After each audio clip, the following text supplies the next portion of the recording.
Let me know how the mic sounds. I changed some settings on it that I can change back if it sounds weird.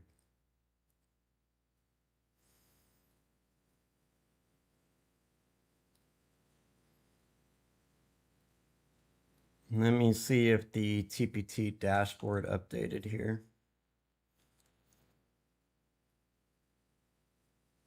I need to be able to withdraw my profits here before I can start trading the funded account. It might be a little bit early.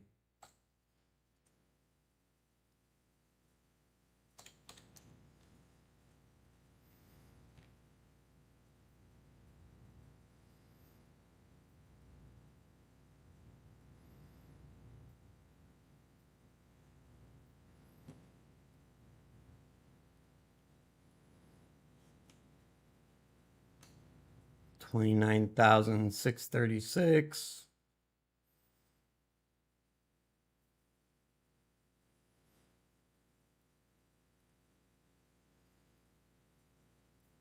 No, it hasn't updated yet. So I'll have to trade the evaluation in the meantime. Yeah, so I almost hit the 5K mark today on it, which I wasn't trying to do. If you want to avoid going live, the first take profit trader, I always hear people like, I don't want to go live. Then just don't hit the 5K mark. It's pretty easy. Like, don't get 5K profits and you'll be good to go. Finally got Bullnock's account to work with trading things. Oh, I forgot about that, Sebastian. My bad. There's actually a dude that's been wanting to partner with me forever. Which I think that's his website, yeah. I forgot about that. My bad, man.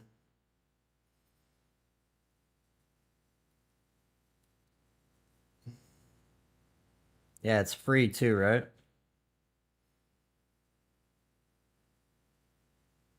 Yeah, this is it, yeah. This is cool, guys. If you guys trade with Bullnocks or anything, it's free too. And yeah, it allows you to use TradingView. It's actually really cool. Really cool tech there. Let me know how it goes. I'm curious. That dude's always on. He like messages me like once a month. So, all right, let's switch to the. So something to note here: if you have a funded account and you have the profit in it, just wait. Like today, I broke the rule. I made a post about it. It worked out for me, but it could have not worked out for me. I could have like wrecked it all. So, secure the bag, #1 rule. And I broke it. It worked out, but it might not have. Damn, we even filled the gap. That's crazy. So I went short. I went short right here. Like right here.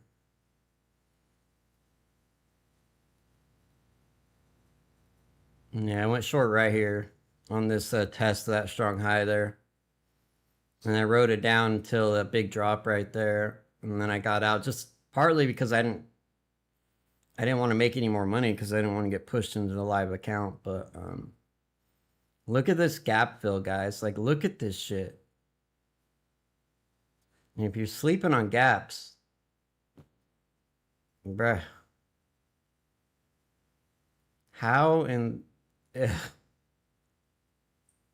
like, I'm kind of like just like I haven't looked at the chart yet. I don't like to trade before 3:45 my time. So here was our first target that we set. If we go back to M&Q and look at the targets we set this morning. So here's the first target we set this morning. That's that blue line we put on there. The one before that was there. So it bounced off there perfectly. Went all the way back up. Damn, I could have made a lot of money if I had my other account today.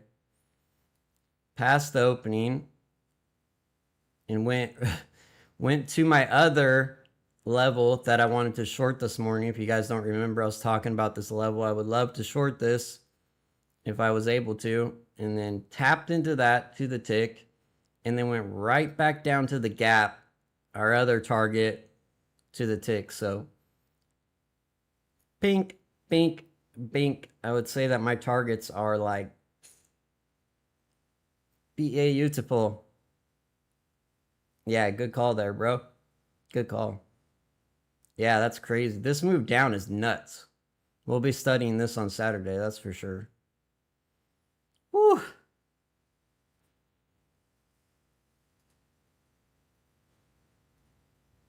It's 880 points. One time frame down the whole fucking way, too. Let's see how much money you would have made with five contracts. So let's see if I wanted to short here. Let's do it right. So if I wanted to short here, how many contracts could I get away with? Oh, it's so volatile, not too many. Let's drop down a little bit. All right, so here's the SIR setup here. You got the strong low break. And then you get the retracement here. 70% retracement.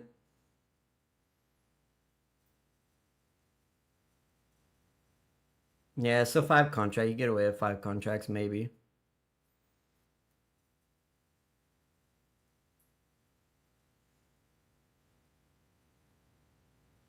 Jesus.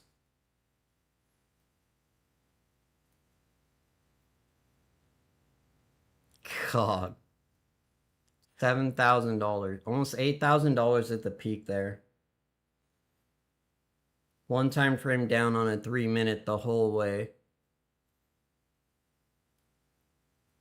You got leg 1, leg 2, 3 measured moves. Perfect measured moves. 200 point leg. Look at these measured moves. So beautiful. Just absolutely gorgeous. Man.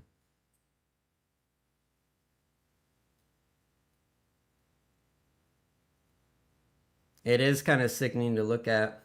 I top ticked this, but only got 150 points because of 1 minute, one time framing, right? Yeah, what'd you get out? You got out right there. That's a good out.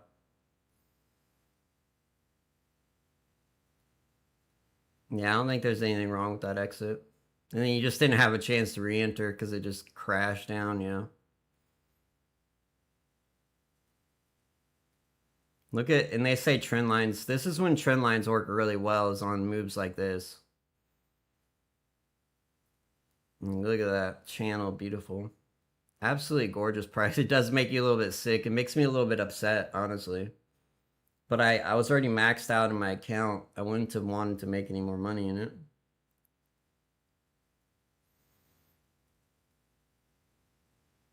I could have made more money. I just don't want to be pushed into a live account until I have my other funded account.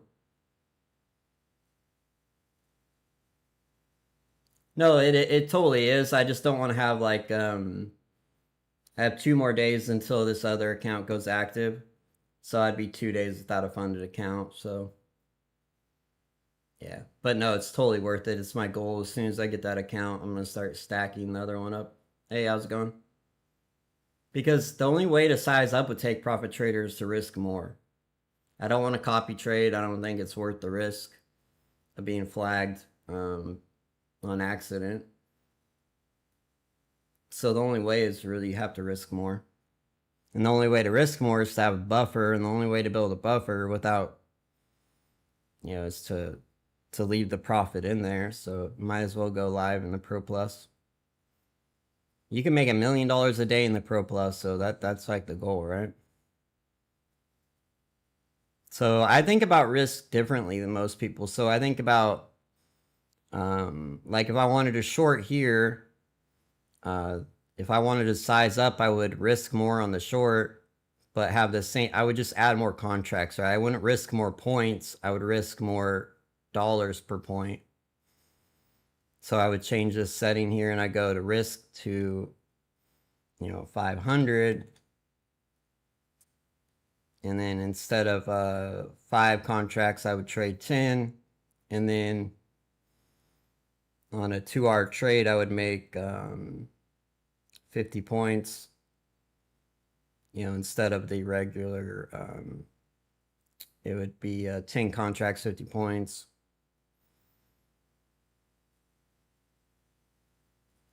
So that'd be 20 times 50.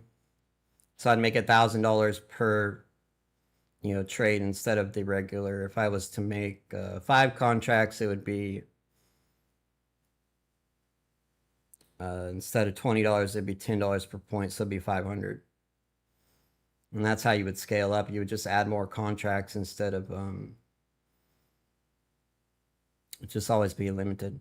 That's why I think you should try to max out your risk like within the limit of the account, right? So based on your drawdown. So if you have $2,000 of drawdown, you should be trying to get as many contracts as you can within that $200 limit.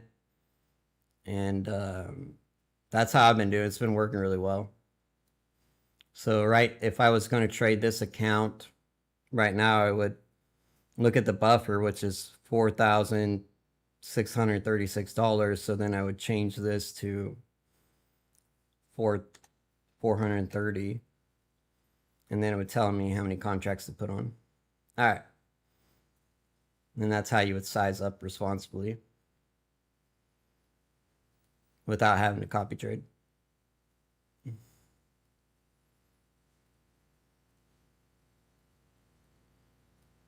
Okay, so now the question is like, are we done?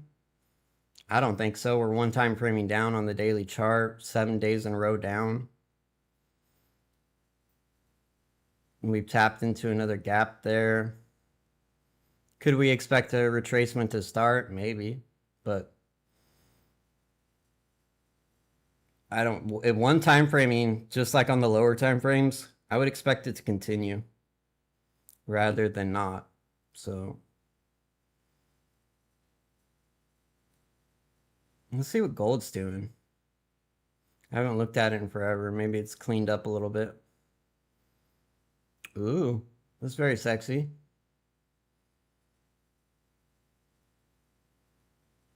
It's very sexy indeed. You have SIR set up here.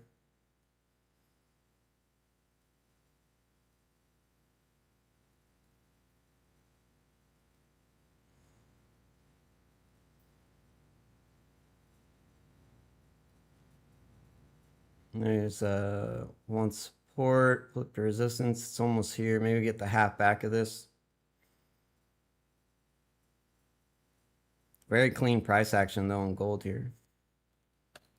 These, I'm not gonna lie, these SIR setups on gold in the beginning of the session don't really work that well.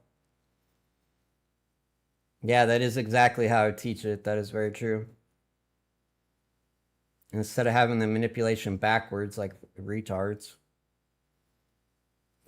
ICT people crack me up with the manipulation risk thing. So they think that an institution, it's just funny saying it out loud. So AMD, right? So they think they're going to accumulate, put on the position here, and then price is going to manipulate here. So then whoever manipulated the price is underwater. And then this would be manipulation, and then this would be distribution. Like what? Why wouldn't the manipulation, like they have it backwards? Why wouldn't you accumulate here, manipulate there, and then distribute here? Really weird stuff, man. It's like they don't understand the word of accumulation. It means open a position. Little re-knobs. I'm not really interested in trading Nasdaq or ES right now. Like, look at it. I mean, what are you going to do with that? Can't really trade that. But I can trade this right now. We have a clear rejection here. Wait for one time framing to end. But I will warn you, this kind of opening of Asia session, if you kind of look and study gold, a lot of times this move kind of continues. So I'm just kind of warning you. I'm going to take this shot at it because it's a setup, but like here it worked out, but sometimes it just goes. So just warning you guys before I take the trade.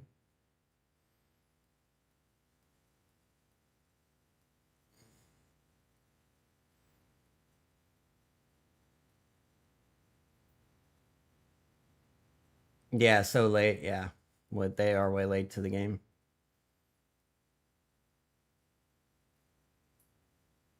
That's why the SIR setup works so well.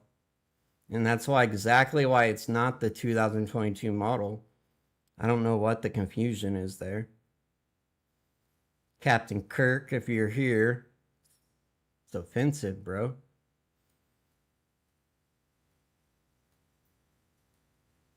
So if you guys don't know, like the 2022 model is to,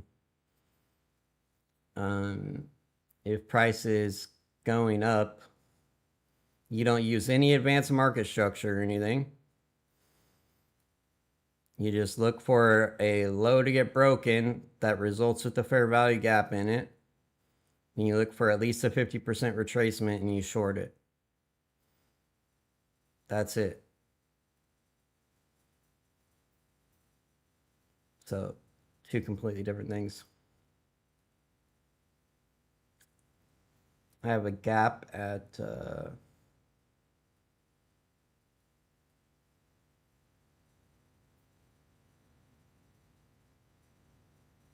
oh, like the one up there. Is that regular trading hours or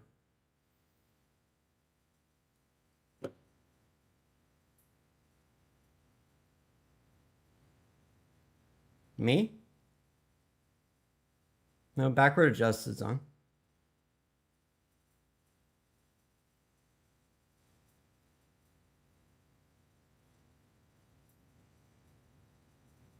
Try switching to the micro contract, maybe.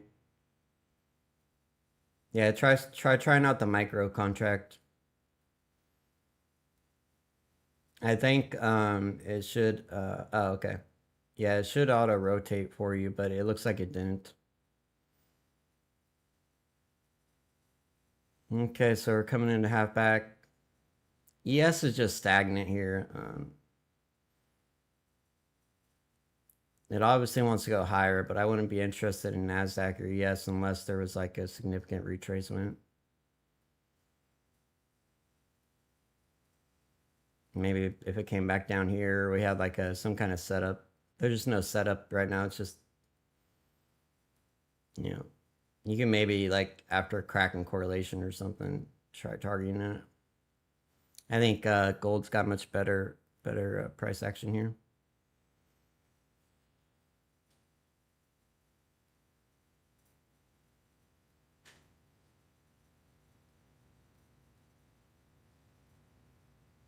$83 points.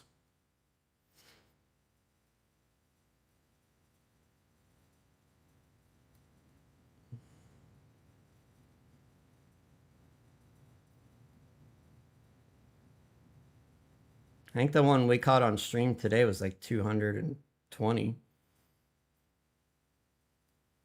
from there to there.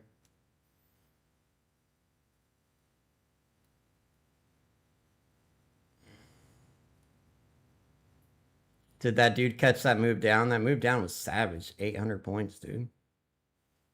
One time frame down on 3 minutes. Crazy.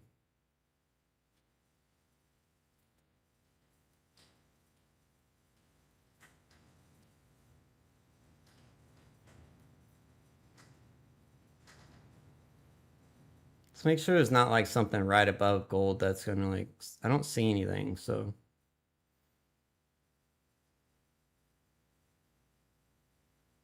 Yeah, the news was kind of weird, man. I thought there was like no reaction to it. Like at 11 came and then nothing happened. I caught the move down and then I caught this move down and I was like, all right. I just shut it down because I had made enough in my account that wasn't really speaking of that. I think it should have updated.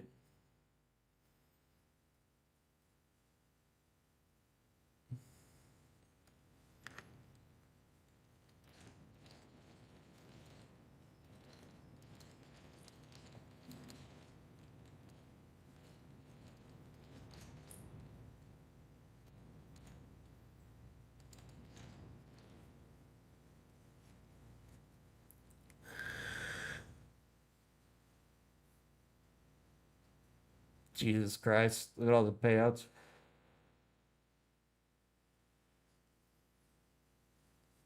I was looking for their email where it explained the time updates.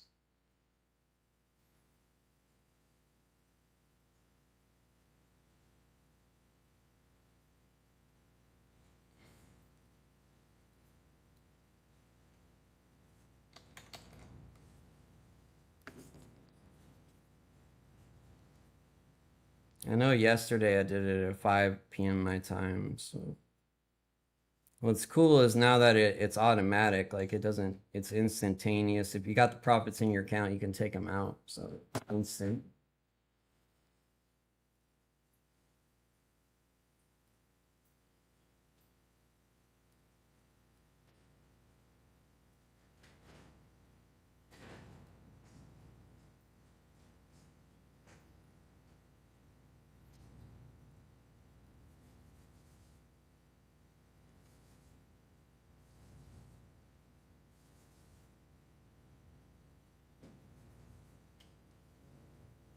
Still not active.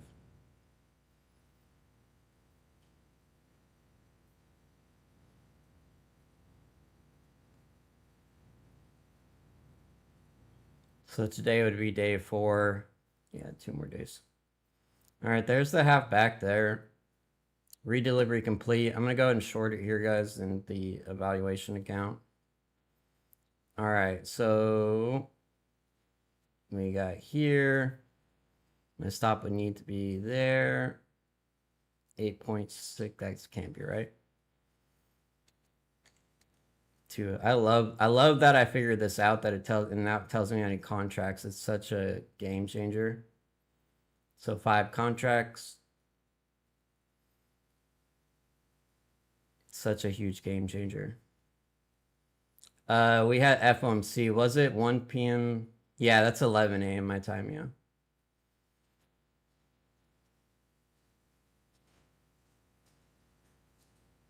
Yeah. Hopefully I didn't.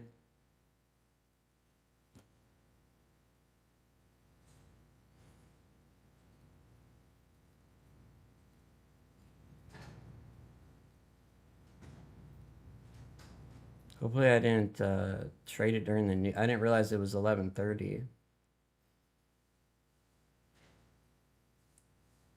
Uh-oh.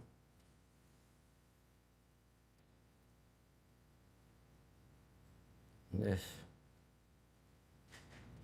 I hope I didn't do it at the wrong time.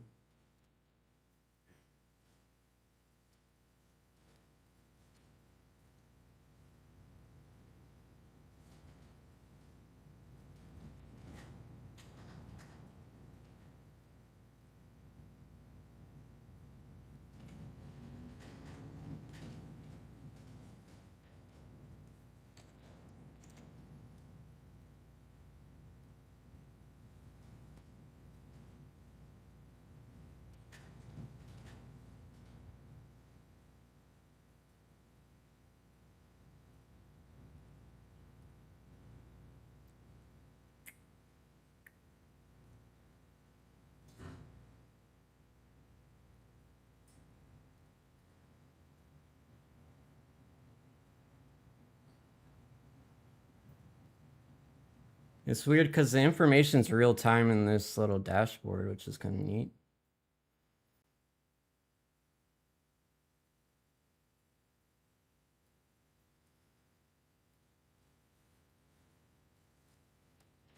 What time would this be in my time?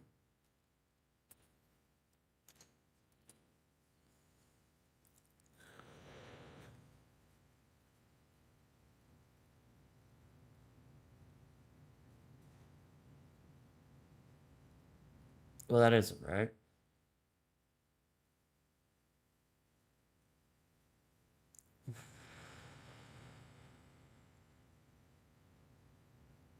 I guess maybe it hasn't updated because that wouldn't be right.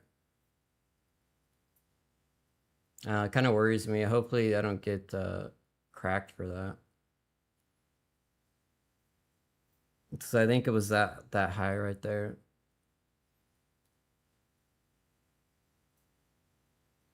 Yeah, Fed press conference at 11:30. I think I would have got a notification though.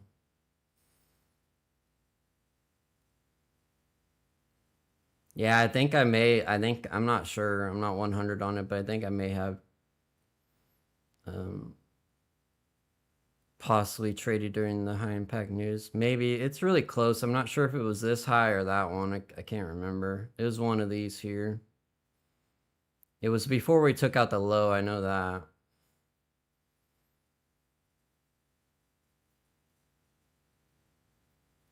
Yeah, the new Fed chair. Yeah, he's kind of better for us because he doesn't give him as much information. So, all right, this trade has been about the easiest trade I think I've ever taken in my life.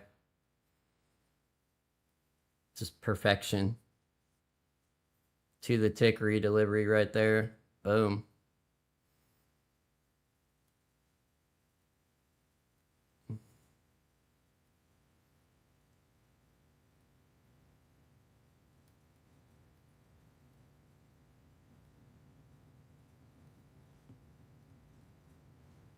Pretty easy peasy.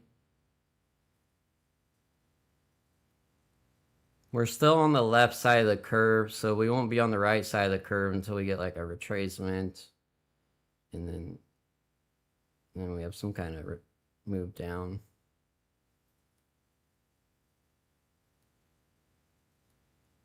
Say left side of the curve.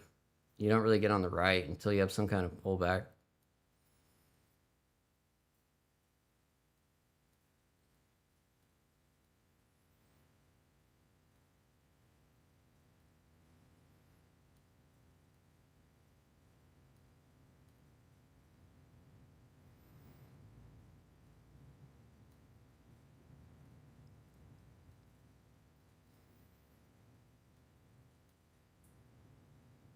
So if it comes up into here, I'd like to add on to this.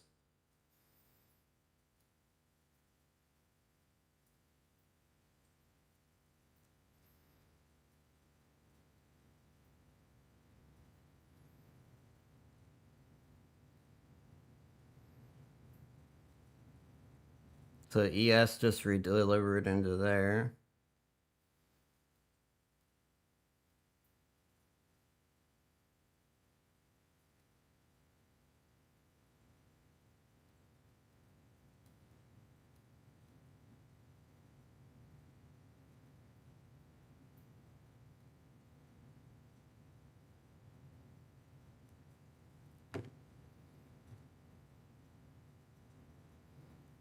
Hey,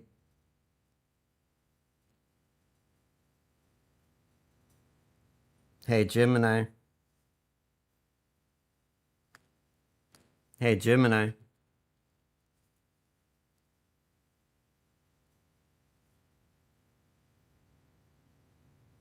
Will you search my emails for a email from Take Profit Trader notifying when the new dashboard updates? Should be an email within the last week.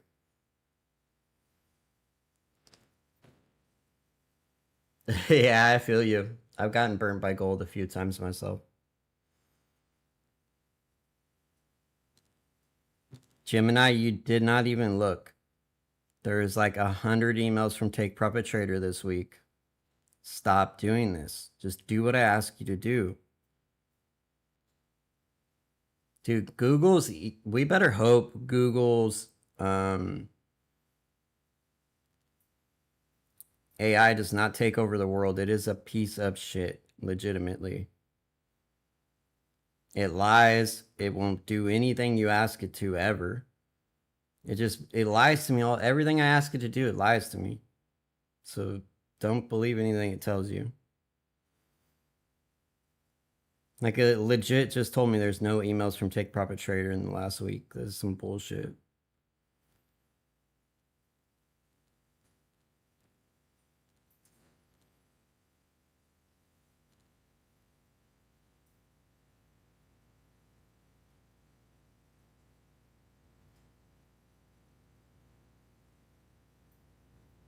So to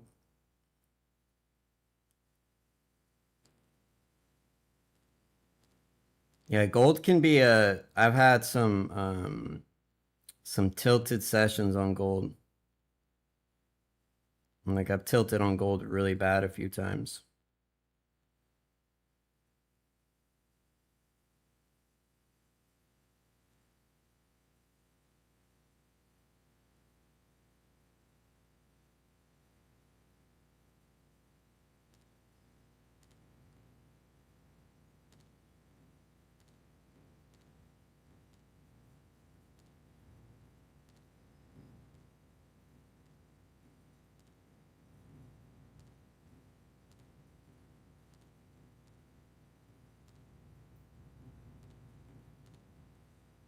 Oh well. All right, I'm gonna add into this here if it stops on time framing up.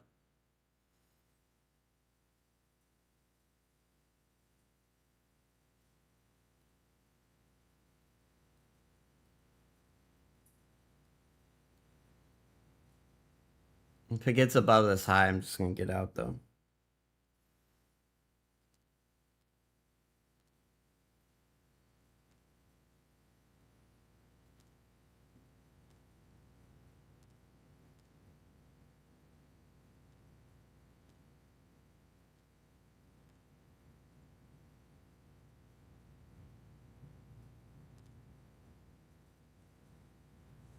All right, I'm gonna add in right there, guys. Beautiful rejection at the strong high, but it looks like to me it's trying to possibly come up here.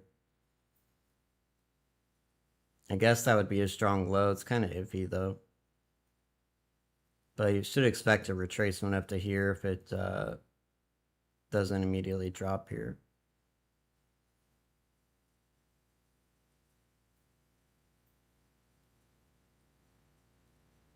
The end of day drift on gold from our little study session this weekend it works really well on gold.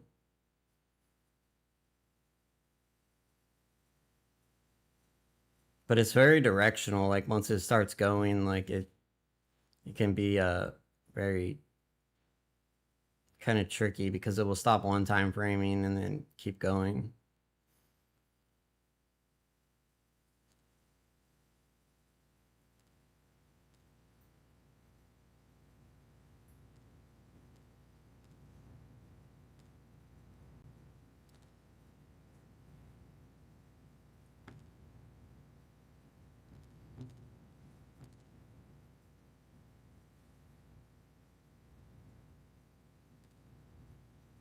I'm trying to find the email from them that says what time you're not allowed to trade at. There it is. So 2 p.m. was what they didn't want you to trade. All right, I'm good.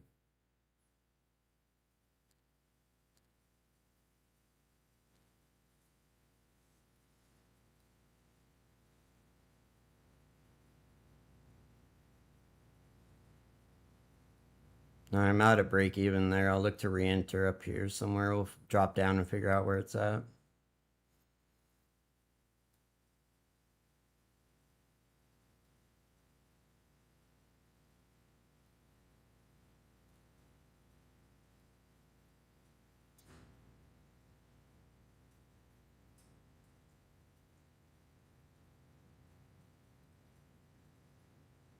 Maybe right here. It's hard to say, honestly. It may be right where it's at now. It's 50% retracement.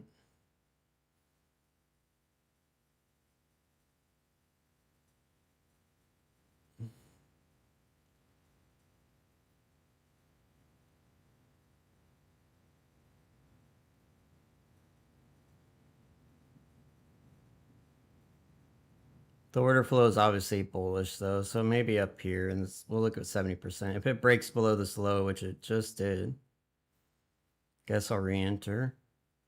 I got shooken out there for a bunch of nonsense.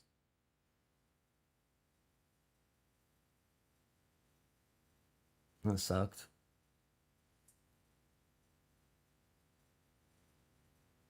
All right, I'm just gonna give it some room here. It's 5 points with half size, so that'd be $250. And just let it. And if it does go back up there, I'll re-add. Yeah, I use Claude for a lot of stuff. Yeah, just Gemini's connected to my email. Have you tried Gemini? Like, what is up with it? It used to be really good, man. It turned like psychopathic in the last. It messes with me on purpose when I try to get it to make a picture or something. It will purposely either just remake it exactly the same, or it will give me something it knows I'm not looking for. Like, it will just make it completely opposite of how I want it. It's very like kind of evil, I think. So we better hope that that's not the one. Or I better not, because I've been extremely mean to it. So yeah, Claude's amazing though. Yeah, I'll ping you if InQ cleans up. I don't know if it's going to though, to be honest with you, bro. We need some kind of retracement here. We might get it here. ES is pretty much redelivered. Nasdaq hasn't, so it kind of sets up for it going higher while ES doesn't. Got YM kind of chilling here too.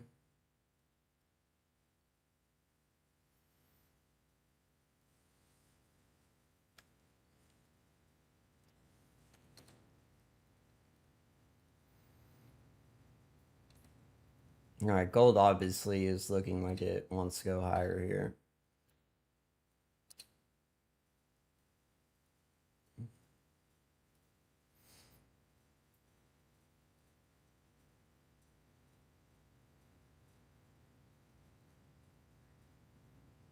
I might switch long here if it doesn't go through this. And there it goes, yeah. It's pretty decent here, actually.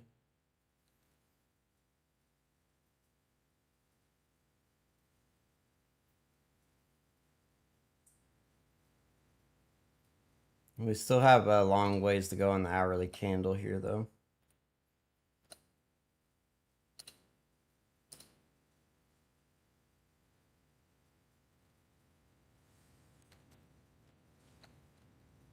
So you guys just straight won't trade gold at all? One of my biggest payouts came from gold with the last live account I had with Take Profit Trader.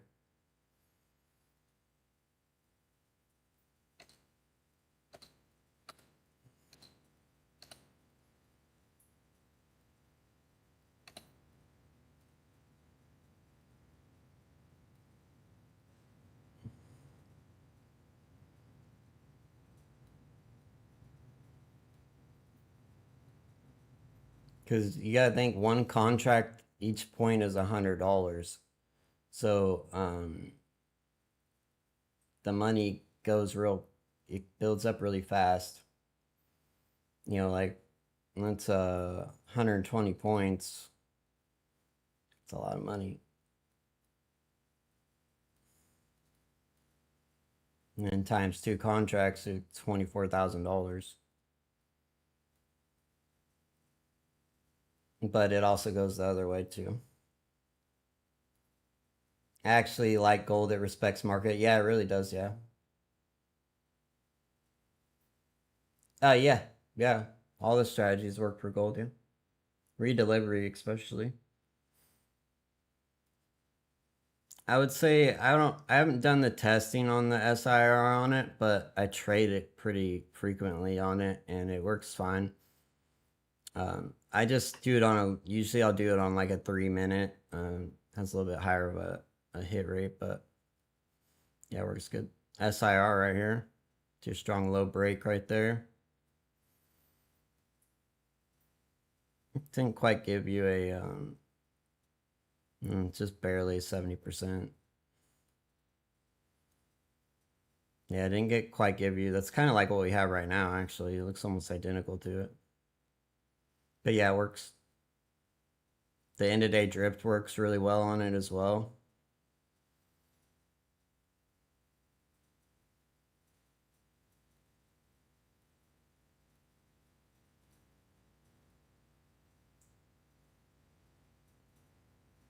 Like today, you had a bullish end of day drift. It cooked.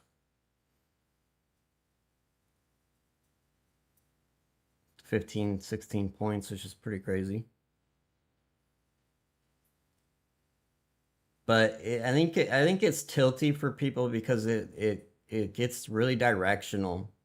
So the balance strategies work really well.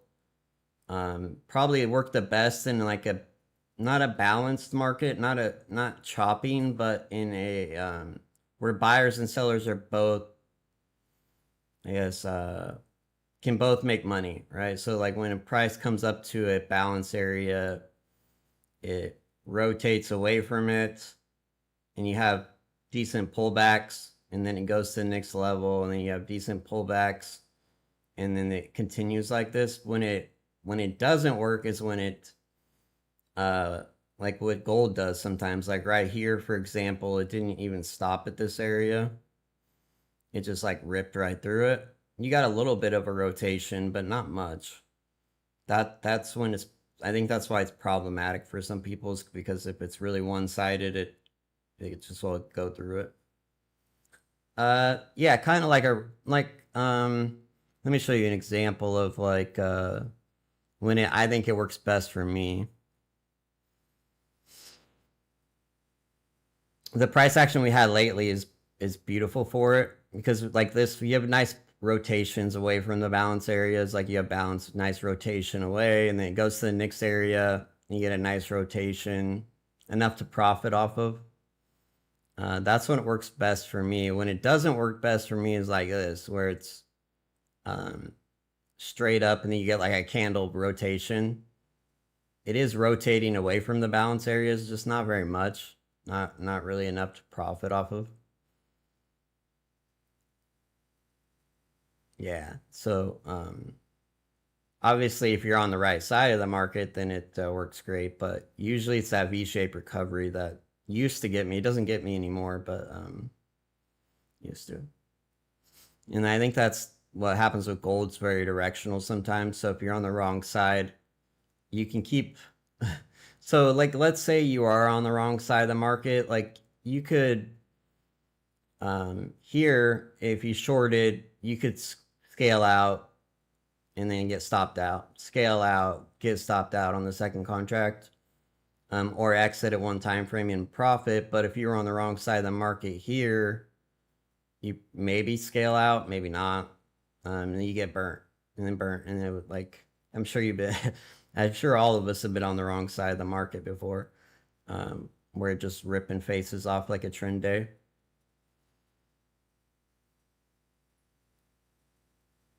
This is we should get some volatility here, eh?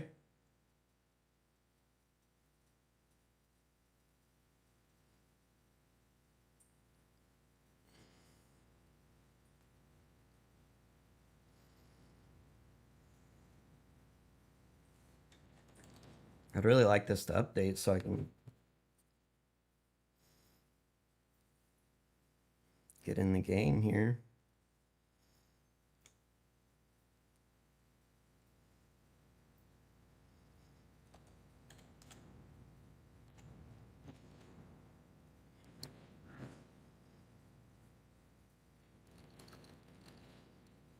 Stupid headphones.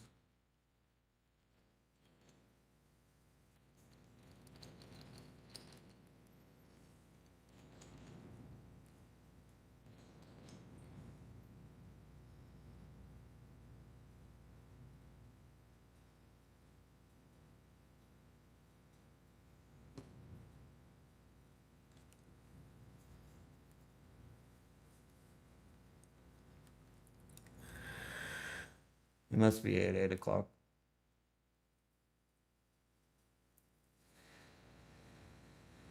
Yeah, I think so too.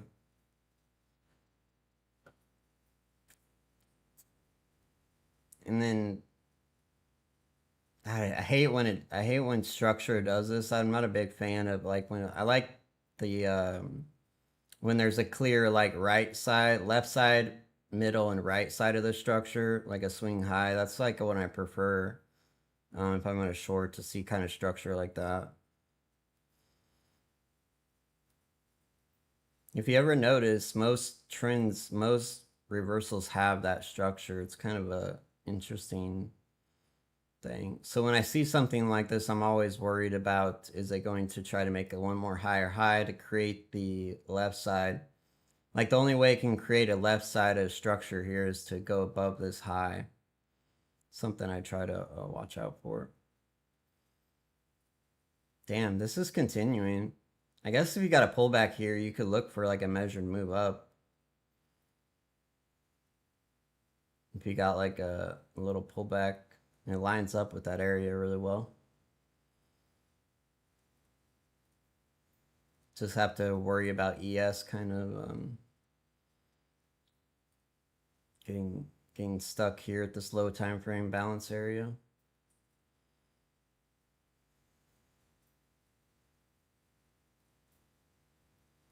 %50's perfectly lined up with that balance area too. Yeah, let's try it. Let's try to get long here. See if we can get the measured move up to there. It's pretty clear that's where the balance is at. Let's try to sneak our way into this somehow. Either through a trend line or redelivery preferably.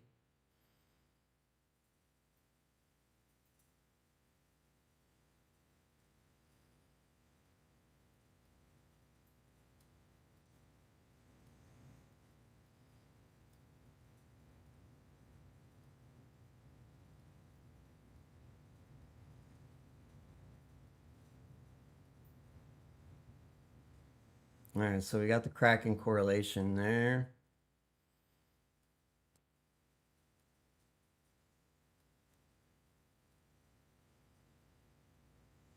I think. Yeah, really low time frame. You're really not getting two legs down. So you got 1, 2, 3, 4, 5, 6 little legs up. You got 1, 2, 3, 4. 1, 2, 3, 4, 5, 6.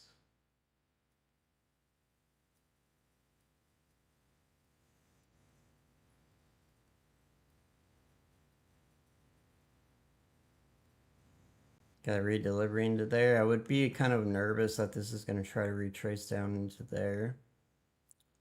But just 3-minute one time framing. So I'll wait for this candle to close here and see if it pushes up or down. All right. Put my stop below the low. So I'm only risking... damn, that's really volatile. I was not expecting that. That's a lot more volatile than I thought it was going to be. How many points is that? That's 12 points. That's a 30-second candle.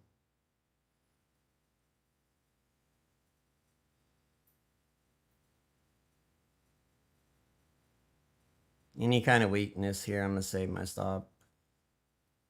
I have no choice but to.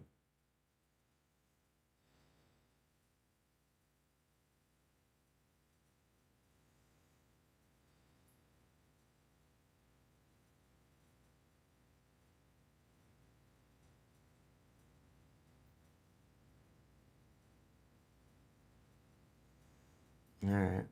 That was the waste.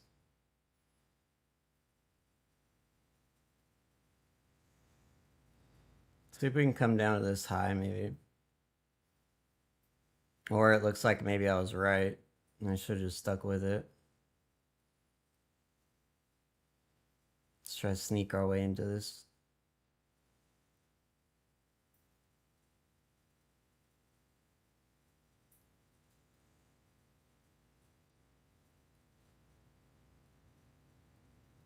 And there's the half back to balance.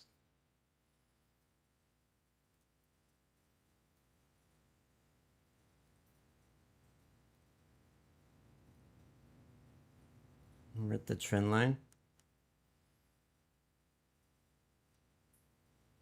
Yeah, it's really clear that it needs to go to there, so it's 40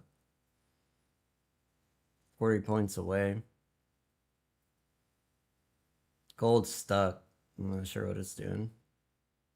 And then once it starts going my way, I'll add into it and move my stop below that low there. Once I'm see some order flow that's bullish here. Let it prove itself here.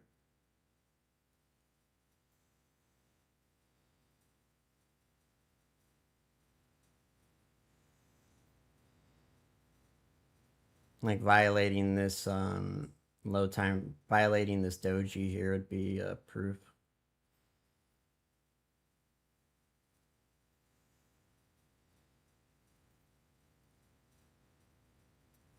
No, there it goes.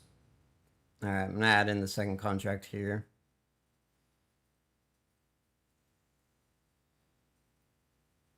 And it's obviously trying to retrace into this little low time frame balance area here.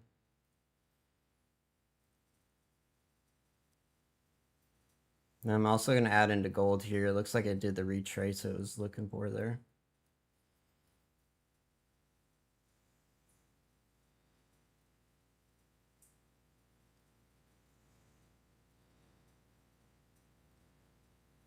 All right, there we go. Very nice. Bam. Beautiful. It's cooking.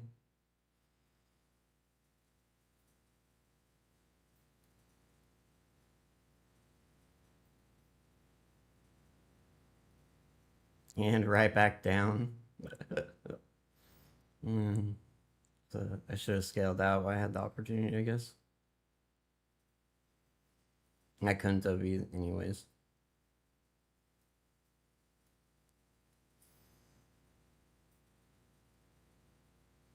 It's kind of funny.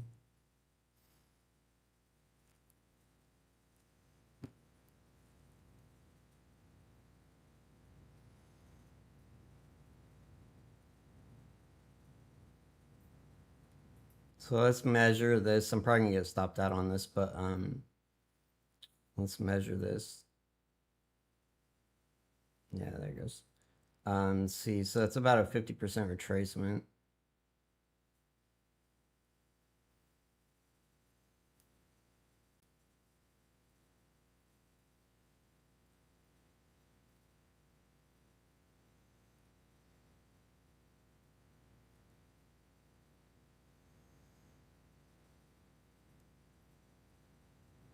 All right, gold is cooking. I think that's where ES was kind of reaching for. Probably gonna switch to micros here so I don't keep getting cracked. I can actually trade it without being raped.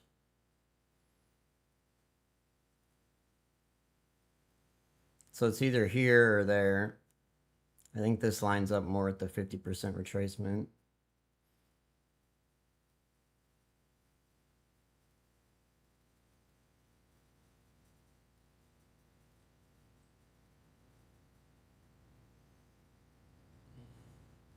Six contracts.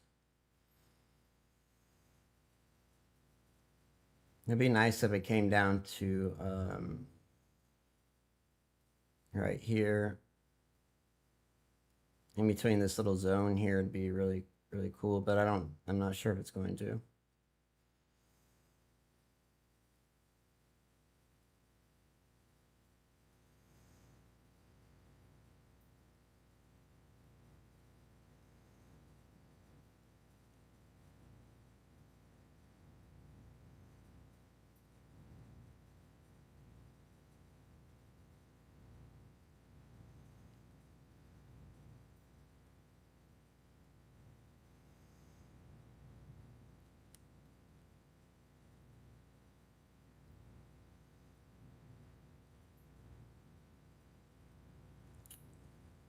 Back in the days when you could have traded two contracts with a 50K account, I think it's officially gone.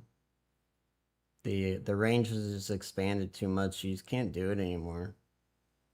I'm almost used to trading micros. Have you got the switch yet? Eric, have you gotten used to it yet? I know I knew you were gonna struggle with it a little bit. Yeah, they are all three correlated, yeah, for the moment.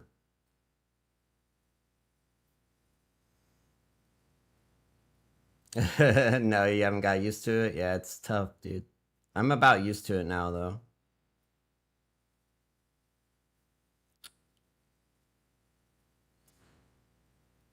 This little tool helps so much, though, because then I don't have to try to do the math on the fly. Like, it tells, like, if you guys, hopefully you guys realize this. So you set this up here, and then you set to how much risk you want to risk. You set, like, so if you want to risk $250 per trade, you put 250 there. Um, and none of the other numbers matter. It's just the risk that matters. And then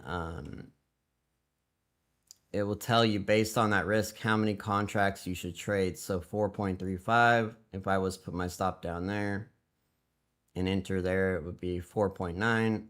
Like here, I'll show you. And if I switch this to, let's say count size to 50,000, 500,000, it doesn't change that. Lot size, it does change it. Leave that to 1. And then ticks, I don't think that matters. Yeah, that doesn't change anything. That's a profit level. That doesn't change anything though. That's just where it starts out at. Stop level, same thing. That will change it if you change that, but that's when you change those numbers, all you're changing is these numbers here.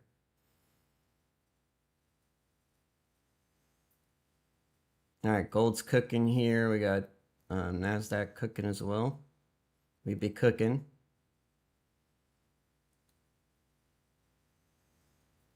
So let's get this locked in here. See where I can scale out at.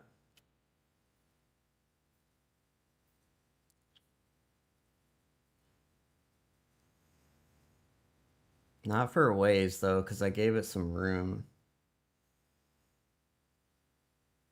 So this pullback here was you had leg 1 and then a half. It's kind of weird. Usually it's 2 leg pullbacks, but I don't think that's the case right now. So let's see if we can add into this here on this retracement into this little strong low here.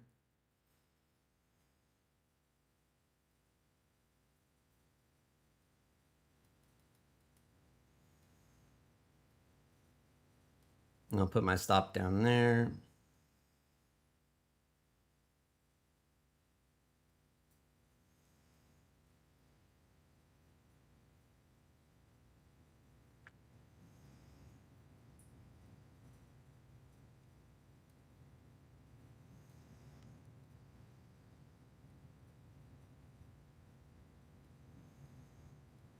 I'm still in the red though because of the yeah, I'm still down 220 because of that. Trying to trade in Q. Yeah, sizing down will help you a lot. Yeah, major, big time, dude. It's so hard fighting the greed though. But the more I keep my size right and I just follow the rules, whatever this tool tells me based on I don't want to risk over $250 per trade, so I follow the scaling out rules.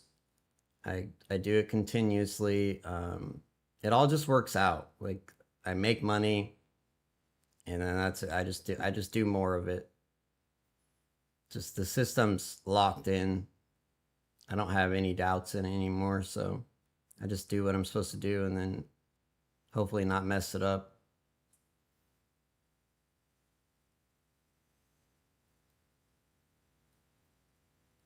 With the trade management system, the scaling out, and the you guys saw the evidence. Like it's pretty clear.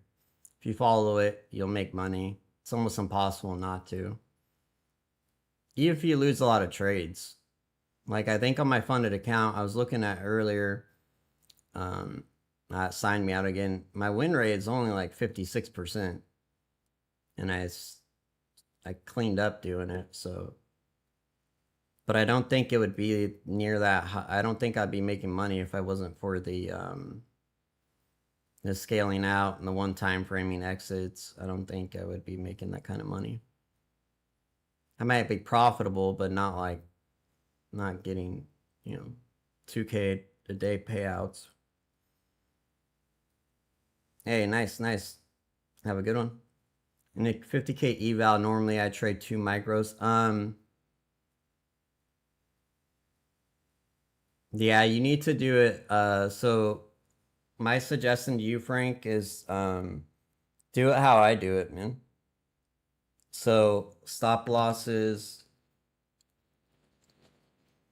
like it, just like anything. So think of a stop loss as something you want. Think of it as like a treasure, like treasure, your wife, your girlfriend. Think of it as like your girlfriend. You got to protect her, right? You're not going to send her out in a bar in the middle of the night to hang out with her friends or what. You got to protect her, right? So to protect your stop loss, your treasure, your wife, your girlfriend, you got to protect it, right? You're not just going to let anyone else take it from you for no reason. So you need to hide it behind something. You need to protect it, right? So your stop loss needs to go somewhere that's protected. And then based on how far away that protected area is, whether it be a balance, a previous high, a doji, whatever, then you base it on how many points that is, and then contracts based on points. And all you got to do is just set this little tool up, put how much you want to risk per trade right here, and then it will tell you. And then you just put it like you've seen me do it for a couple days now. Savage rejection here. We already scaled out though, deep in profit, so I think it might be trying to go down to here. Let me get ready to save my stop. That's another thing. Save that bitch. Just like your girlfriend or your wife, if she's about to get hit by a truck, save her, right? You're not going to let her get hit. Save her. So you save some of her, right? You don't want to let her get hit all the time. It's not very nice.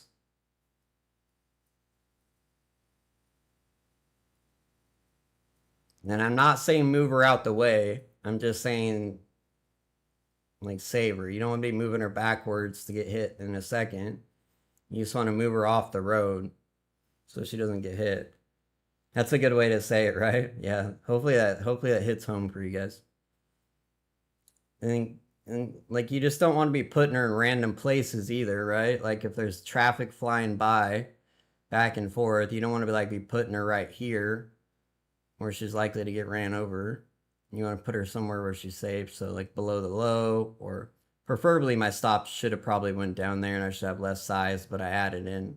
Originally it was down here where it most likely to be safe. Save some of her, yes, yeah, save some of her, yeah. Oh, bro, how do you know that song? That's crazy you know that song, dude. Chicken head, bok, bok. That's a hella good song. Don't save her. She don't wanna be saved. Yeah, no shit. That's funny, Eric. I love that song. Yeah.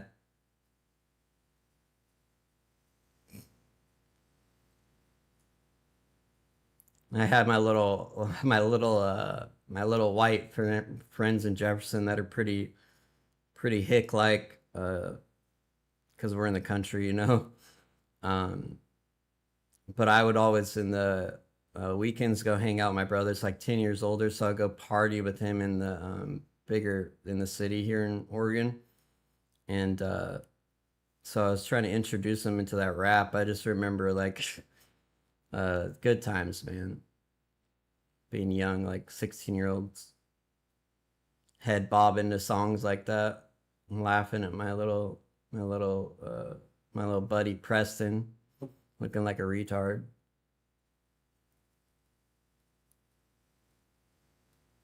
Good times.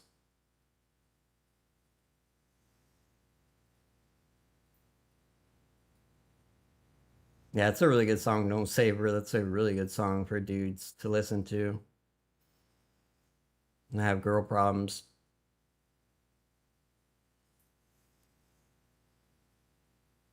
Can't save a hope.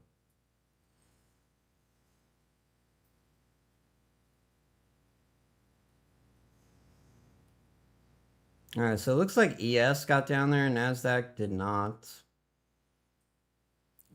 Probably gonna re-enter here with small size, maybe like half size here.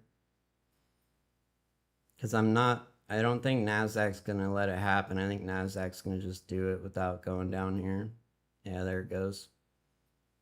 All right, I'm now on a full size and move my stop up. Try this again. As long as we're able to get scale outs here, it's all right. Because I still profited on the last trade quite a bit. So. Ah, it fucking tricked me again. All right, gold is almost at scale out here, guys. Almost at scale out. Very good. And I'm almost about to be able to... this trade's going to be a really big trade here on gold. It's got a long ways to go. Like, target's down here. You would think at least a 50% retracement of that move up, it's done. So that would put you 131 or so. It's a really big move. Yeah, this is about to go here in a second. One more drop here.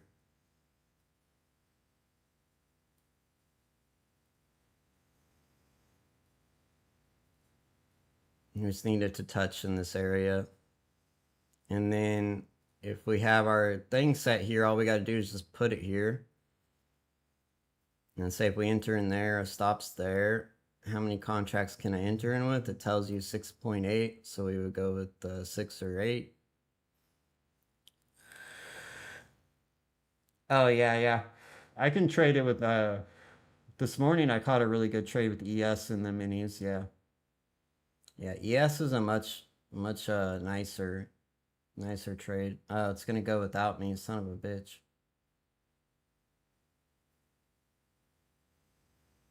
No, I don't think so. I'm gonna short this.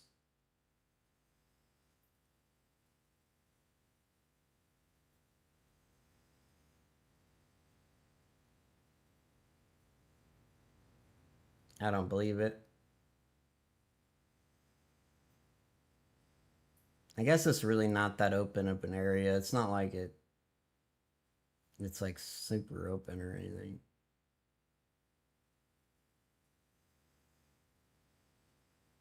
Nah, I shouldn't. I got mad. I shouldn't have entered. I got entered out of anger.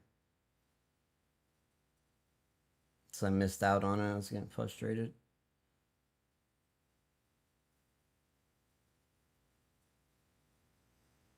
It's a bad trade. Now I'm sitting here hoping it goes down, which is one of the worst feelings. I hate hope trades. I can't stand them. Coinbase changed their whole prediction market. I can't make money on that shit. They changed the way it gives profit and losses.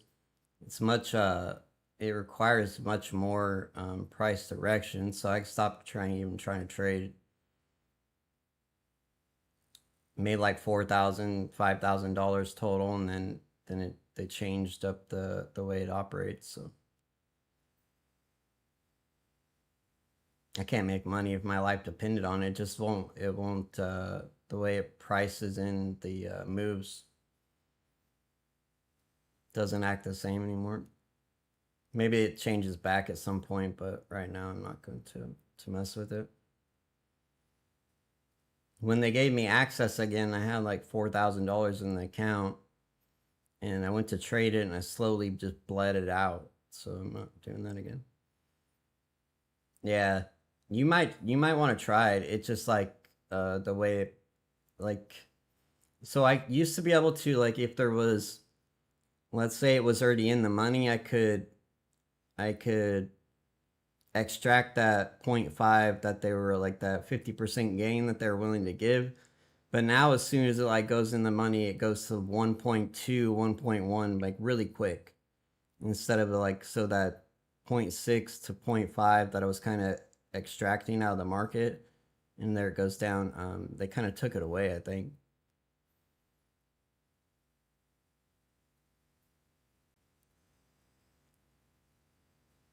and I got a little bit tilty with it. So yeah, now I'm kind of fearful of it. Yeah, it is nasty here. It's chopped me up a little bit there. Because I feel like it needs to come down here, but it... Gold's trading beautifully, though. We're almost at the scale out on gold. Gold's a banger. SIR little model there. There's the scale out on gold. Go ahead and take that off. Boom. Easiest trade ever. That's such an easy trade. Took forever, but very easy. Very nonchalant. Nice. Nice. Getting the hang of it. Good job, Sebastian. Just make sure you have rules around scaling in and out.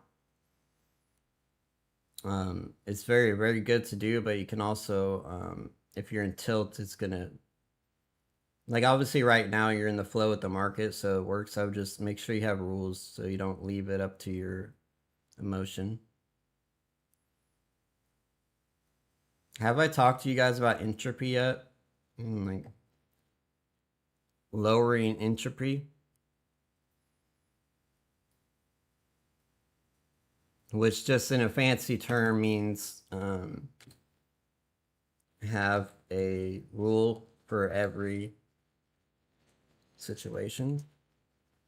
Remove randomness as much as possible. It pretty much means removing chaos from a system, which that's like the perfect thing for us traders. Like that's what we got to do. So when I heard that it's actually for like building AI systems and stuff, but it applies to trading very well. Nice, Sebastian, nice. All right, so it looks like I was right after all. I did the right thing by exiting there, though, because I didn't enter in off the right premises anyways, so we'll see if it bounces here, but I think it needs to come down here. Maybe not. It's hard to tell here. It's honestly hard to tell. It's not like it's like a big area or anything, but it does line up with the half back there.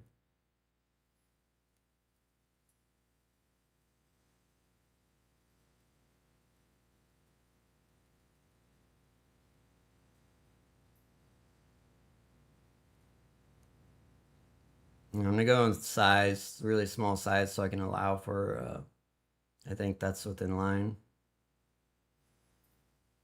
I can always add in more. Yeah, 4.5 contracts. Oh, that's backwards. Never mind. No, it's way too many. 2 contracts. Ugh, it's too late now, anyways.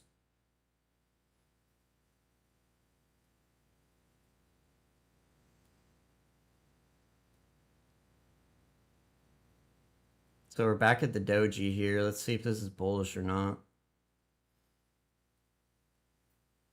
So based off of what it does with this doji will tell us what it does with that doji. If it rejects it, which it, yeah, see that it rejected it.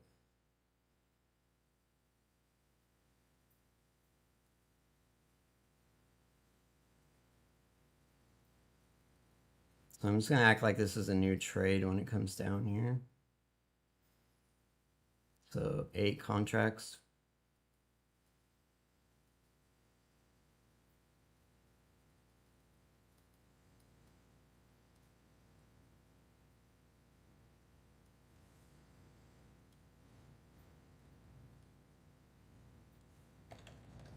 All right, now the dashboard's open. All right, so I'm going to show you guys how the now new trailing drawdown works with Take Profit Trader here.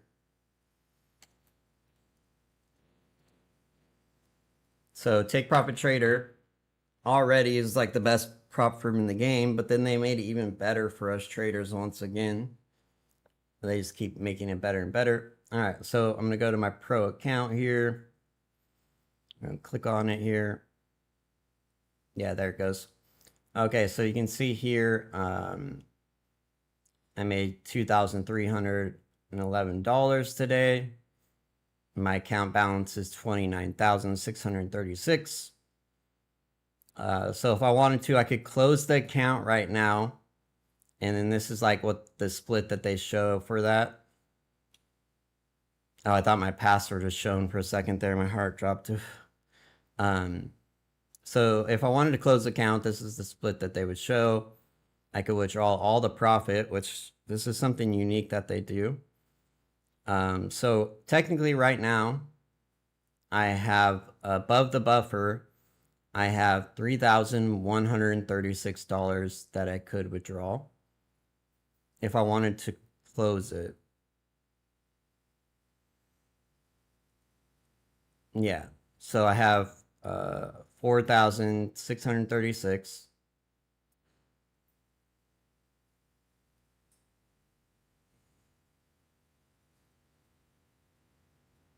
Yeah, so okay, I got a little bit confused there. All right, so right now I have $3,136 I could withdraw, but I want to leave a buffer in there because it's much easier to trade the next time I trade. So I want to leave at least $2,000 in there, preferably. So if I took 2,000 out, that would leave me 636. If I took $2,000 out right now, that would leave me at 27,636, which is about $1,000 over the buffer, which is about perfect. So pretty much I'm just withdrawing the profit that I made today, and this is what I've been doing, leaving that extra $2,600 in there. So then I'll go ahead and come into here, and now it's going to be instantaneous, which is cool.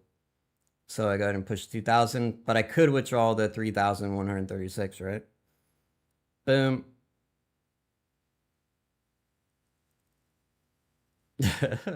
What do you mean? Fuck, this makes me think that I traded the news.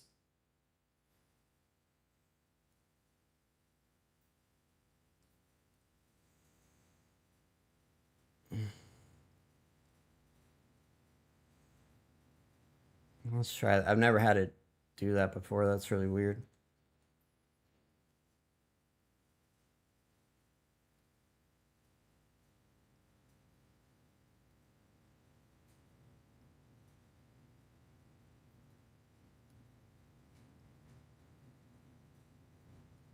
Oh man, it stopped me out by one tick there. Isn't that about a bitch?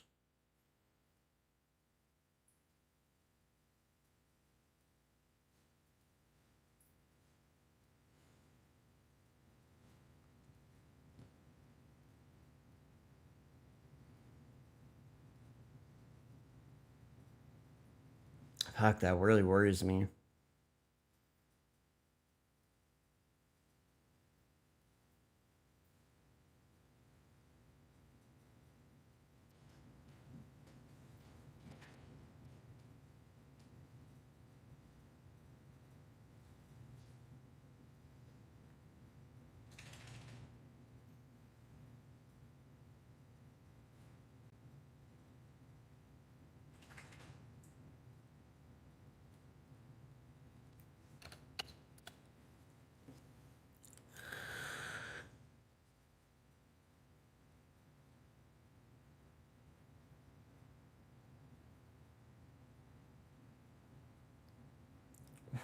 Because yesterday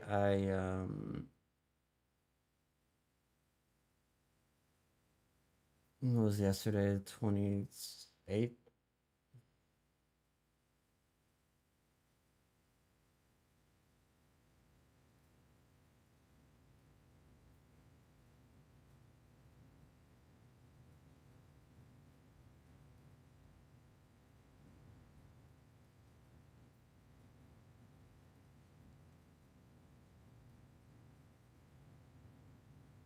All right, we'll try it again in a minute. But that's very strange. I think it would already.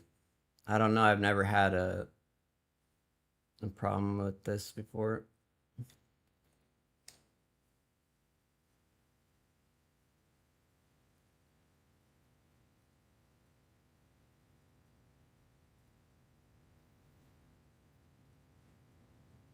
Let me screenshot this. Send dude an email real quick.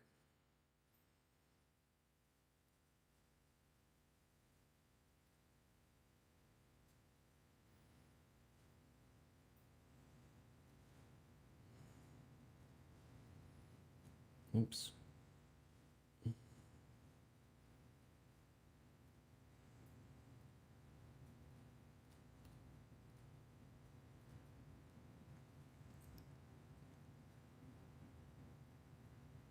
Hey, what's up, Brian? I was just trying to take a withdrawal on my Take Profit Trader Pro account here. I've never had this happen. Maybe it is just an update, but earlier today, like right around the FOMC, the 2:30 release, I was trading, so I was kind of wondering if when I go to withdraw, it does this daily system update, and I was wondering if you guys are actually doing an update or if I had just, messed up and traded during the high impact news.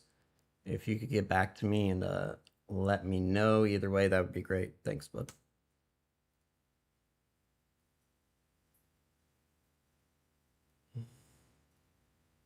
All right, sorry about this, guys. I just need to figure it out real quick. Hopefully you guys caught that there. It was perfect move. I just didn't give it enough room on my stop. Like it literally, look at my stop. Look at it. It stopped me out like one tick away from it. So target is all the way up there. So you got some room here. There is this low time frame. You can tell by here because this area is a low time frame area. So if it does like reject it at half back or something, then you could maybe worry about it. But it looks like there's a gap. There's an open loop there that needs to be closed. So I would assume that it's probably going up there.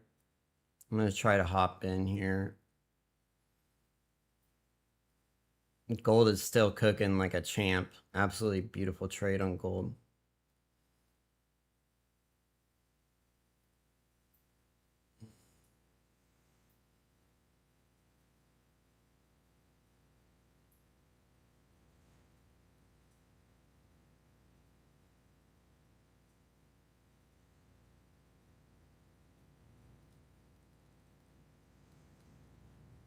Hopefully I can get a scale out here before this gets too far away from me.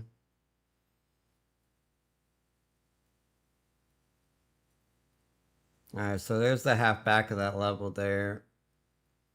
Curious to see if it rejects here, if it keeps going. It is a very low time frame level, but you should probably still get a rotation away from it regardless. Because it is a valid little baby balance area there. Yeah, very, very valid little guy.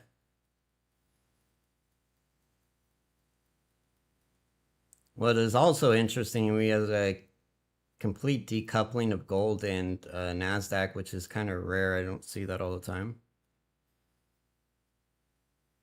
I didn't stop it in time. Shit.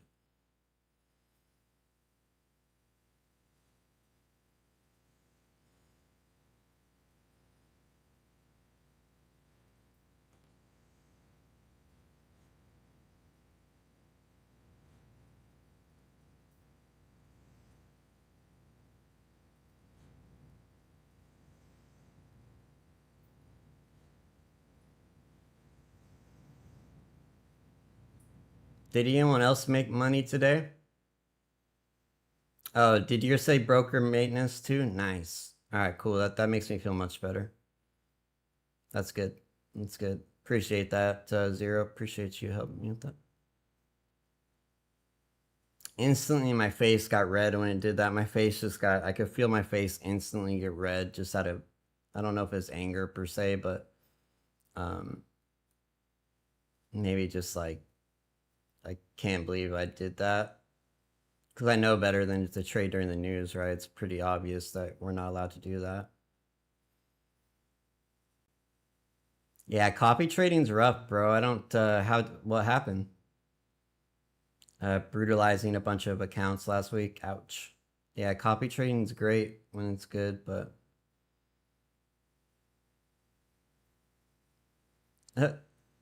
you know why? It's because there was nowhere left for it to redeliver down here. This was the last area of that move up there. Just like once I filled this gap here, you got the same kind of reaction here because it nothing left for it.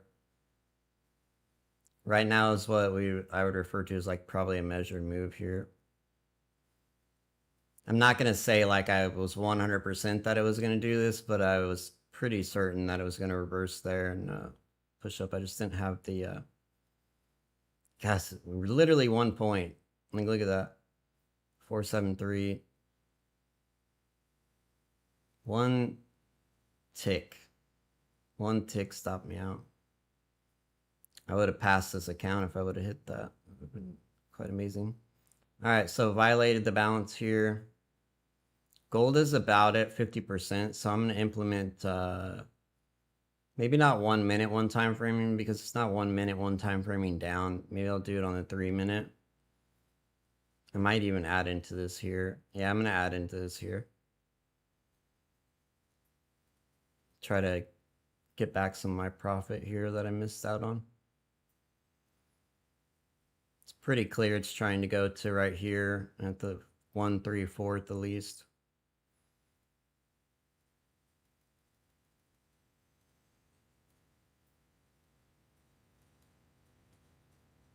Uh-oh. Smoked. Straight smoked on that retracement there.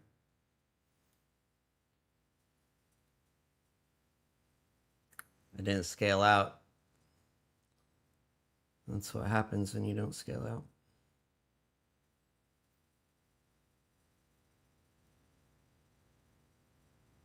I love the volatility that comes during this time. That's why I like to stream, start my stream right before this time. And I guess I blew the account. Yeah, there it goes.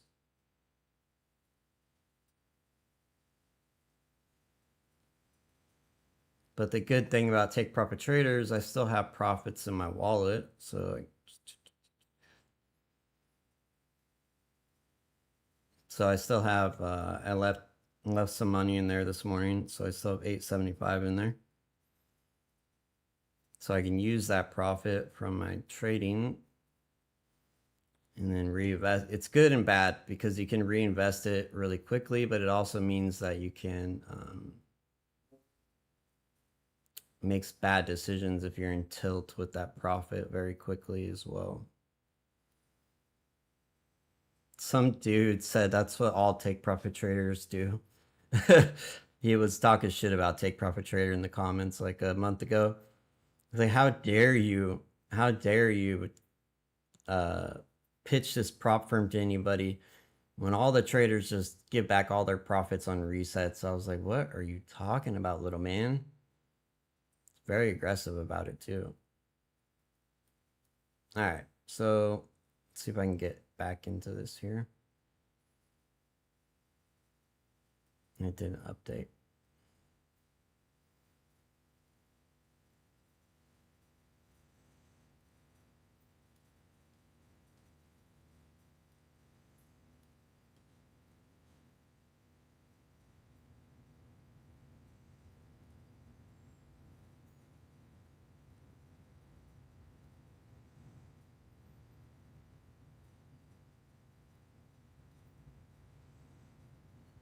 So I've also built up enough rewards. So for every dollar you withdraw, they give you a point.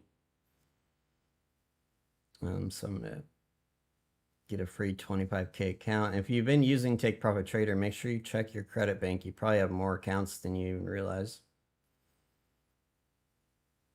So then I'll go to 25K and then get a free account, which is very good. I mean, you can also choose if you want. You could choose Rhythmic or whatever if you really wanted to. And then I go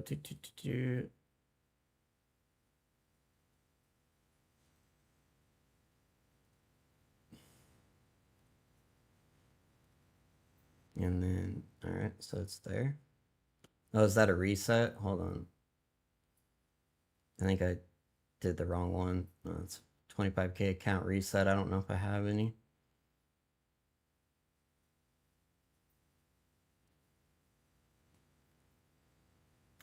Yeah, I do.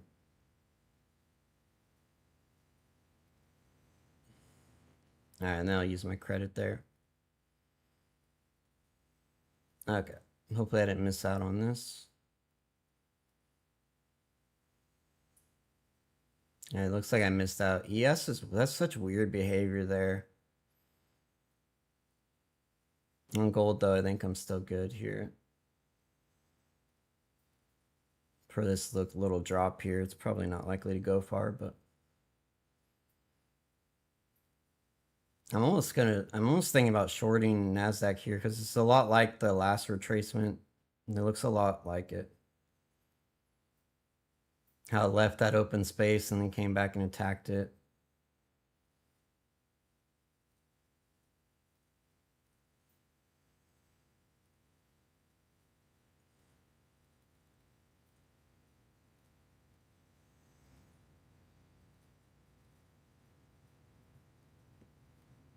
All right.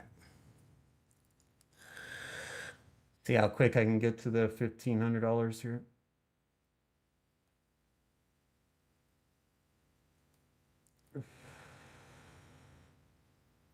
Shouldn't take long.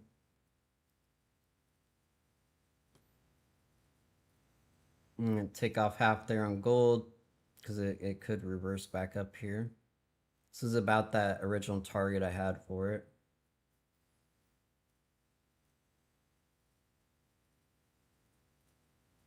Then the 25K account only need $750 to hit max profit. So gold continued down here. It looks like this will be the next balance area. And then we're kind of running out of, it might be actually trying to retrace this really splotchy ass price action here. And then there goes Nasdaq. I really wish I could trade this in my funded accounts. Price action is very clean tonight. So you got to watch this high here. But the 50% retracement is not all the way till down here. But I'm pretty sure I'm at the scale out level here. Almost, not quite.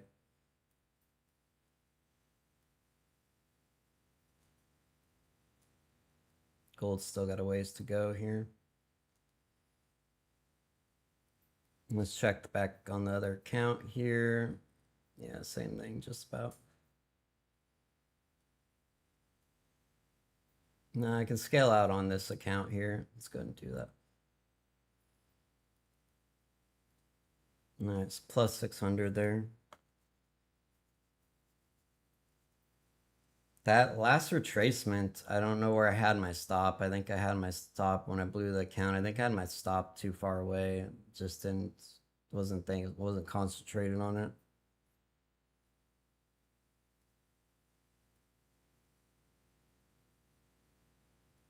Yeah, I think I didn't even check gold until right now, but I think that's trying to retrace down to here. That's the only thing that makes sense. I don't think it's gonna get through this. So ES has retraced all of that move and it doesn't have any area left.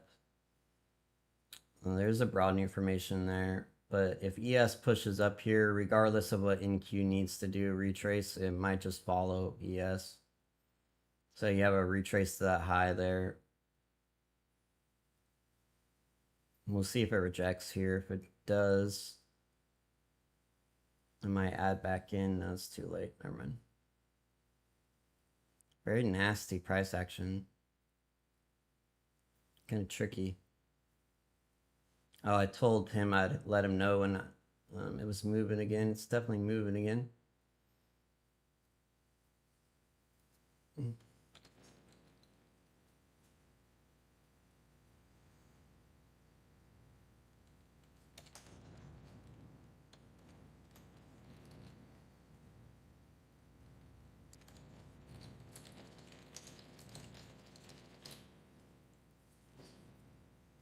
Yeah, it's trying to redeliver. You're the one that yeah, the heck is the market ripping like this. So this would be perfect example of eventually you'll get it. You'll start to see it where redelivery is king and everything else comes to the side of it. So but context to that, what I was trying to say here is that ES is kind of like the king, and then Nasdaq will just kind of follow it. So ES here has redelivered that whole big move up it did. ES has already redelivered it, so it might cause Nasdaq to kind of ignore this area down here. But it also did this last time. Kind of you had 1, 2, 3, 1, 2. Maybe this is the third, and we get the bigger drop. But redelivery is king. Like that's why here, once it redelivered, it took off so aggressive because it needed to redeliver to the upside. But yeah, you're right. Nasty ass chop, dude. It's definitely chopping around.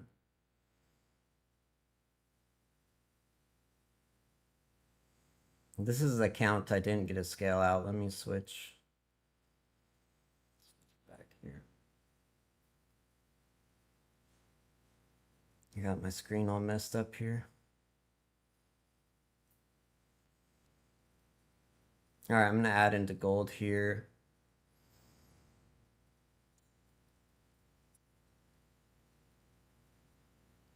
As soon as it stops one time framing, that is.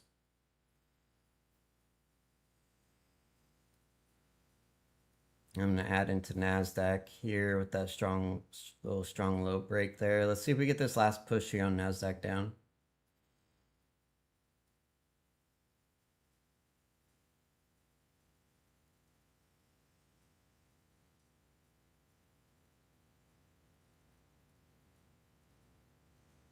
Damn, it's the wrong account. I just did it on the wrong account.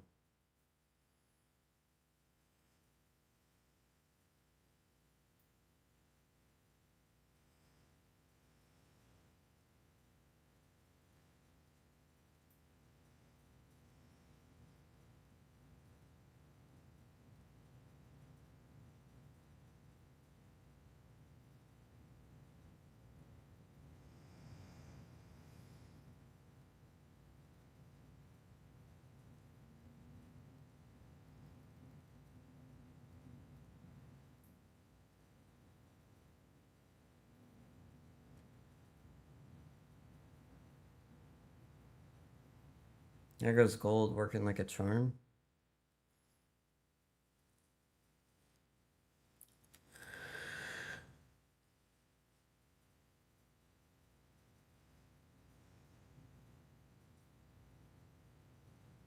I'm gonna save this, save my stop there. I don't like how it looks. Which is about where I saved it last time and it went reversed right back down. So I'll watch for that to happen here.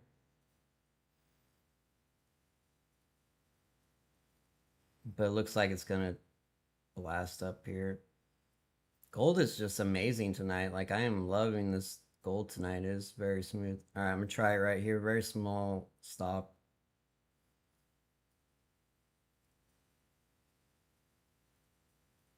I don't have to risk very much. I'm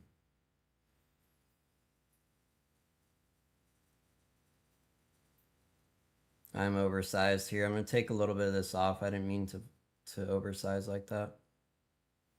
I'm trying to juggle too many accounts here. I gotta slow my roll here. Make sure I'm doing this right.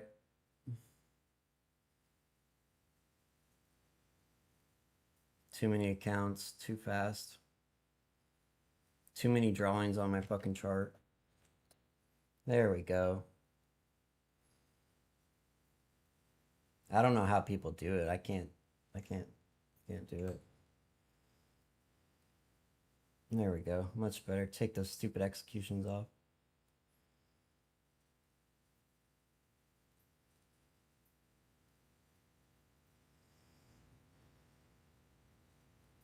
All right, so next target for gold is all the way down there. Beautiful add-on, beautiful strong high test. Once this trade's over with, I'll go through the market structure here on gold because it's a good example of strong highs and strong lows.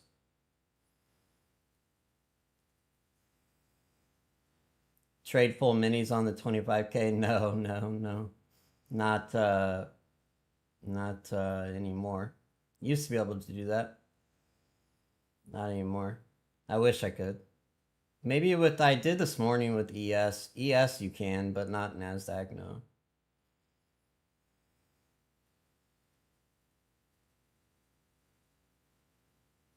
With my funded account, I could. I have enough drawdown here. I could, but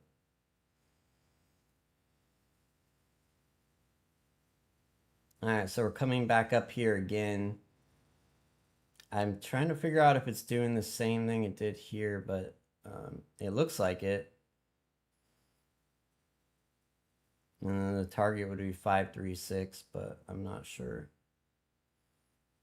I don't want to base too much on the previous move. So I'm gonna get ready to save my stop here. It looks like I'm wrong.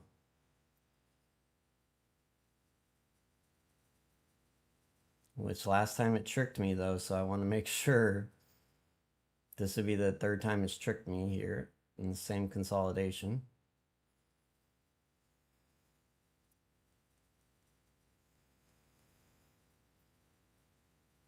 Like, I don't know why it doesn't just pull up.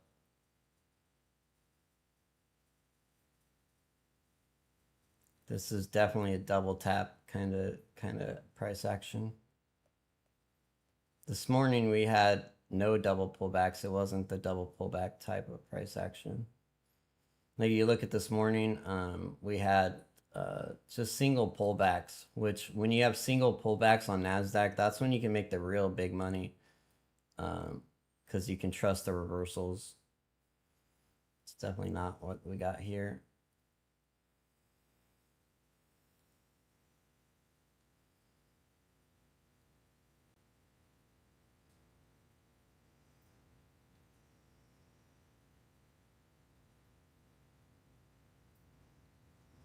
Yeah, yeah, you gotta, if you don't cut them quick, you'll get punished like I did there, so.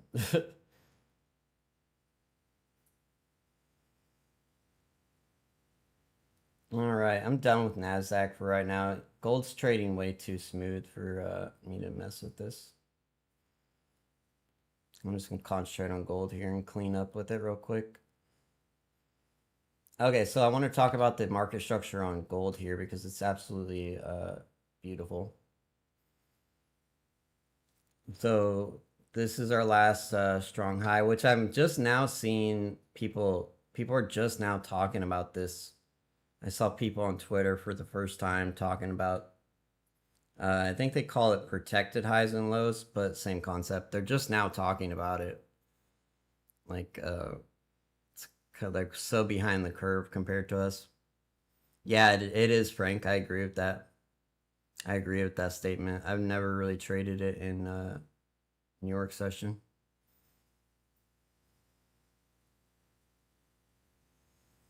No, no, no, Ken. I would,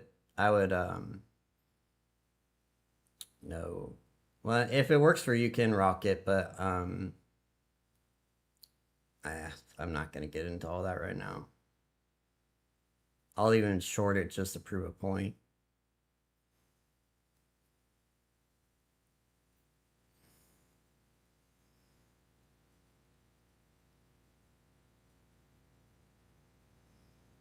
Which is bad karma, so I'll probably get stopped out for it.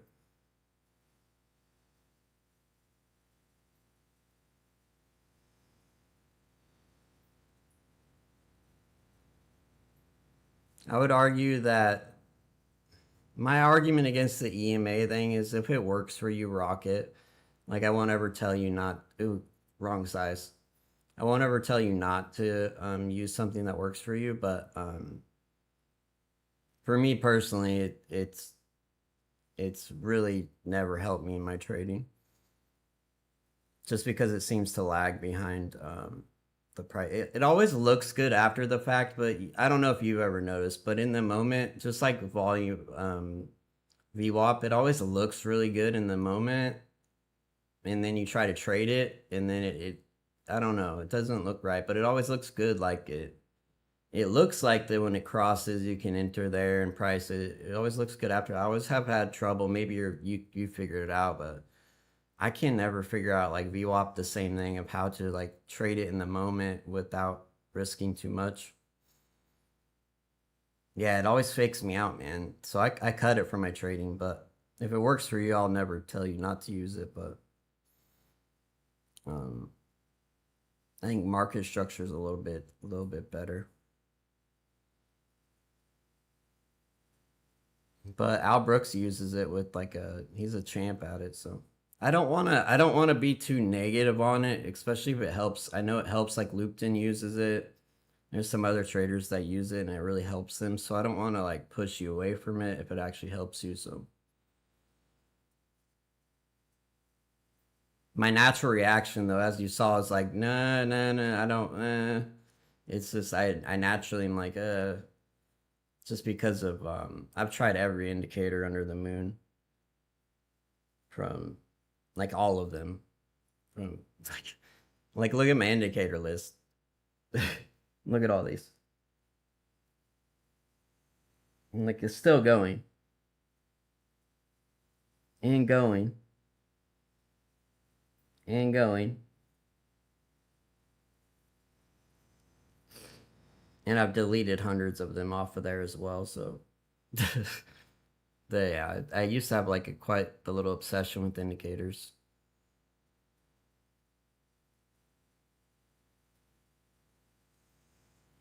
All right, looks like that Nasdaq trade I put on, kind of like to just prove a point, but it wasn't really a trade, so, or a point. No point was even made, so it did work out, and prices are redelivering, so it's very good. My motto is redelivery is king, so I look for these areas to redeliver and I base my trading around that. Just gives me the most edge I've ever experienced. Yeah, I don't use any indicators, yeah. Because these king, yeah, I cut them a long time ago. I tried, I'll try them ever. If something new comes out, I'll try it, but I think redelivery of market structure is pretty much, I think everything we need on the chart is either in the moment being printed or already on the chart for us to like, eventually they'll come out with some like algorithmic indicator that will be super fire.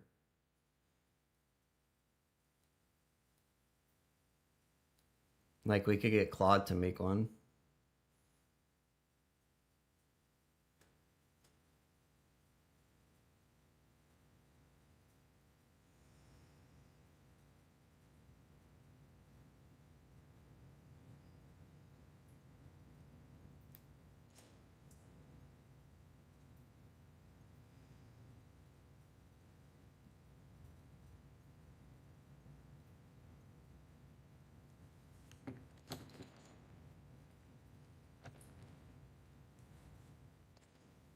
Hey, make me an indicator that's never been created for. Do not stop until you've created it.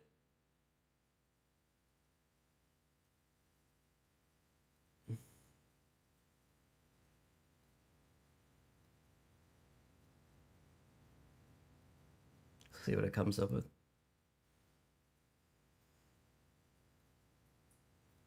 Yeah, yeah. Captain Kirk has a, if you want, Captain Kirk has a really uh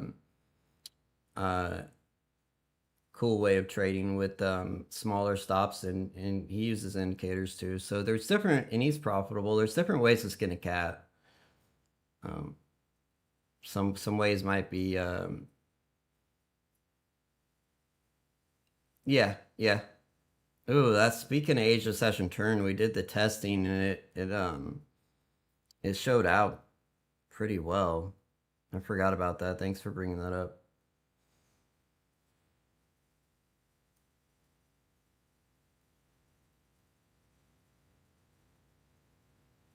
Yeah, areas that need to be redelivered and displacement, same thing.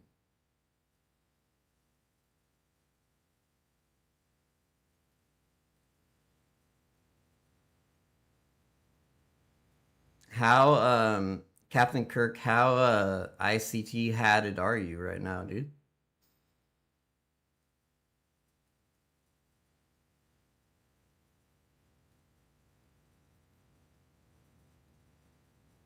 Yeah, 27,300 would be sick if it went down there. I don't know if it's going to.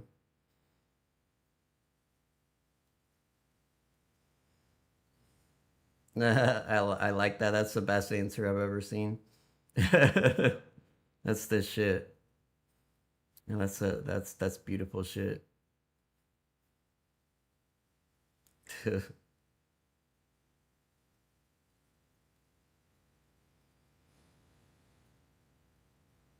Oh, I do use that. I do use that indicator. That's the power 3 indicator. That's a good indicator to have on your chart. So that way you don't lose track of the time frame. Even putting on the hourly is a good idea too. That way you keep track of the high time frame narrative. Yeah, that's a really good indicator. No, I stopped using it. Yeah, I don't use it anymore. So for when a couple months ago when I came across the entropy kind of concept, lowering entropy, and I kind of like studied what it meant. It pretty much means cut out everything except for exactly what you need. And that kind of led me to cut like stuff like this. And over the last 3 to 6 months, I've been trying to consistently like every week kind of come up with something else that maybe I don't need or maybe it's useless to me and I think I need it. Just keep cutting until I get down to the bare bones. All right, almost max profit for the 25K account here. And plus 1,000 in this account here. This gold trade, yo, look at it. Look at it. We top ticked that bitch up there. My entry was right there in that other account. So I guess it doesn't really matter because it's the other account. All right, I'm going to implement one time framing on the 1 minute here on Nasdaq. I think it could still come down a little bit, maybe down into here, but I want to watch out for it because ES doesn't need to. ES already took out this low.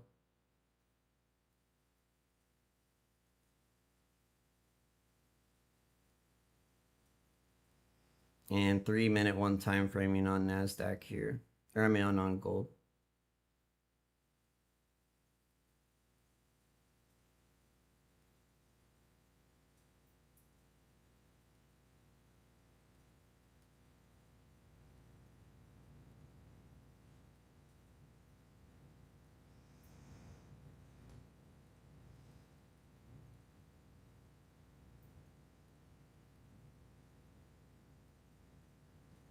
See, when gold's like melting like this, you can make a lot of money when it's very directional like this. And you have a clear, really good redelivery target. Like down here, like this shit right here is fucked up. For the micros contract, when you see this on the micros contract, that's crazy.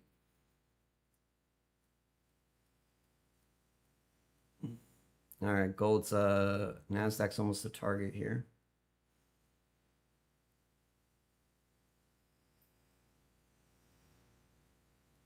All right, there's max profit for the account right there. Go ahead and get out of that.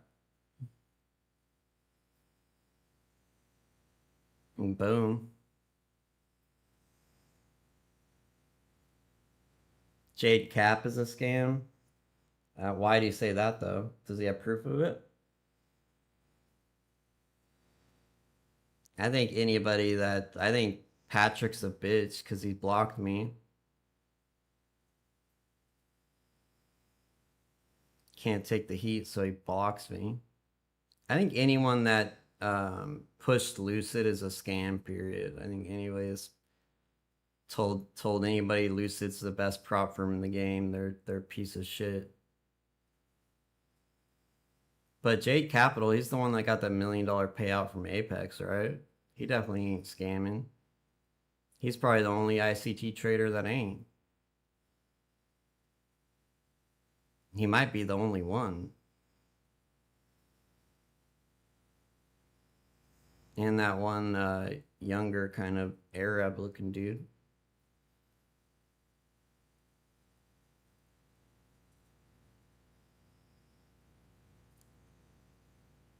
I don't know. How much time do you get with him? Yeah, highest Apex. I guess it depends on how much time you get with the dude. All right, max profit for this account as well.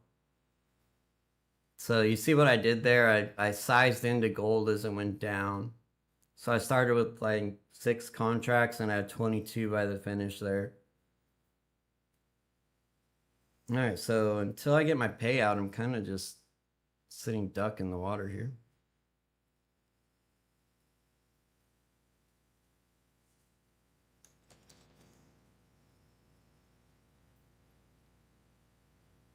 Which I don't, because Zero told me it happened to him. I don't think it's just me.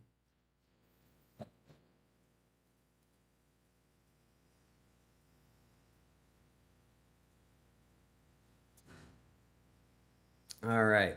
So because I wanted to make a video for this, I'm gonna, I wish there was a way to test.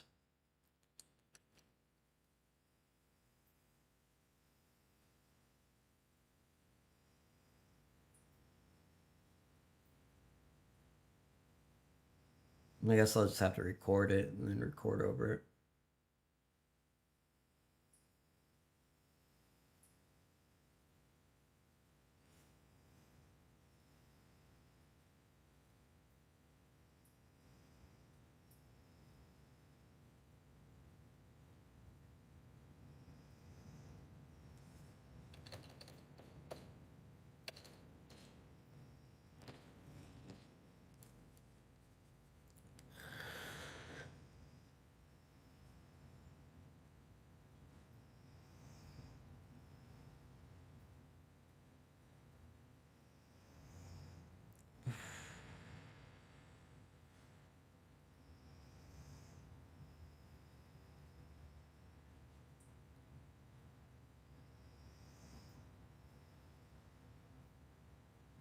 Okay, so we got 29,600, 4,000. If I wanted to close the account right now, I could do that. And I get, 750 plus 3,100.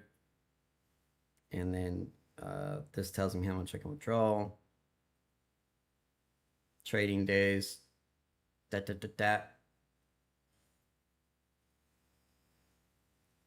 And then, so I want to leave a good buffer in there. So we'll draw 2,000.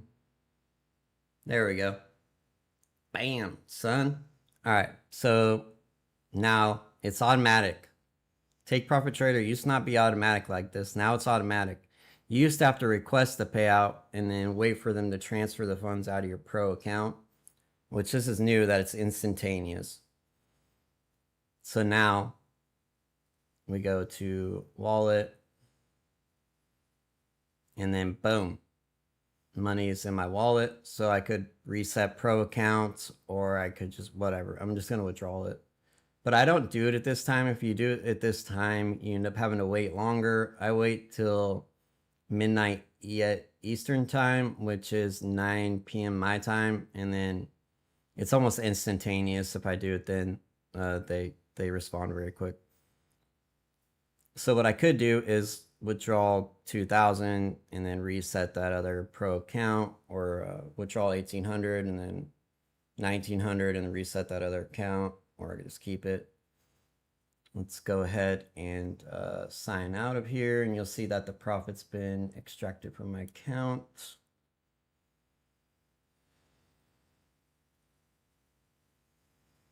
And I think there's a decent long setup on Nasdaq setting up here.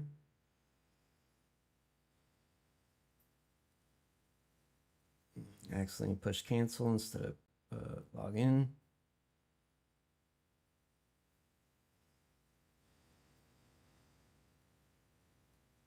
All right, Boom. So then I have left a balance of 2,500 in the account, plenty of buffer. There's the half back to balance we were looking for. And then gold's still short here. Let's just, I still think gold needs to come down to here. So let's just, very small size to start with here. Kind of like what I did last time with that other account. Just start with like 3 contracts and then give it a little bit of room. And then we just took out the strong high there. So we should get a 50% retracement here.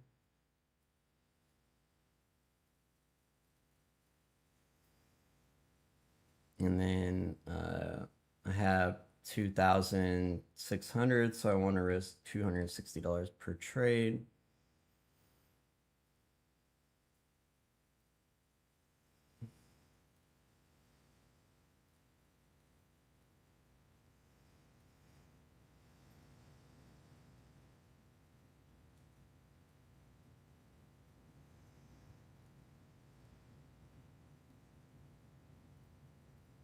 Ah, you son of a bitch.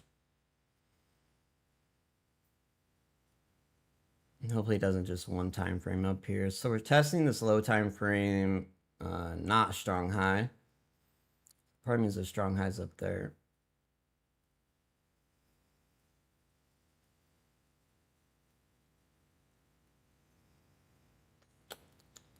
And then price could come down to here on Nasdaq actually. We'll see what it does here. Let's see if ES has any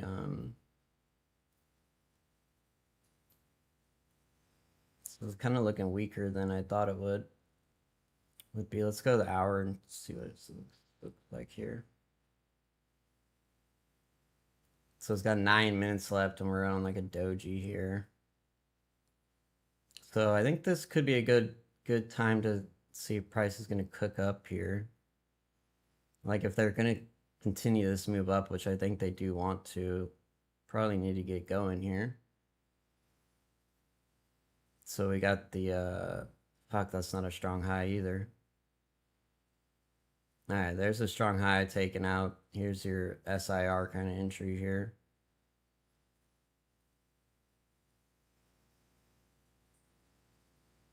But I don't like that this area is looks kind of open. So I'll definitely want to make sure one time framing ends here before I, maybe on a 15-second.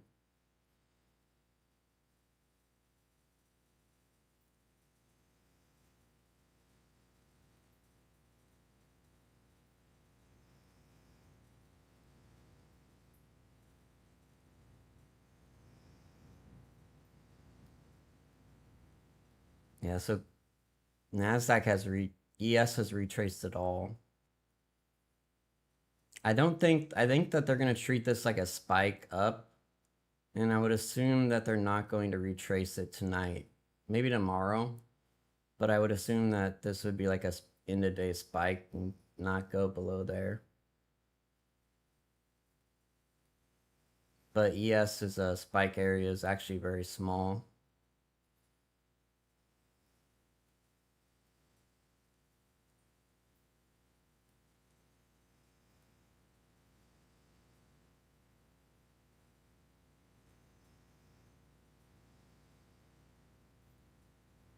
All right, there it is.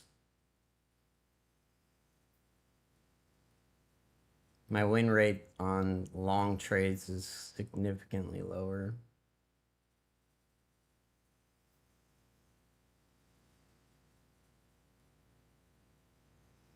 Right when I push the button, it geeked right down.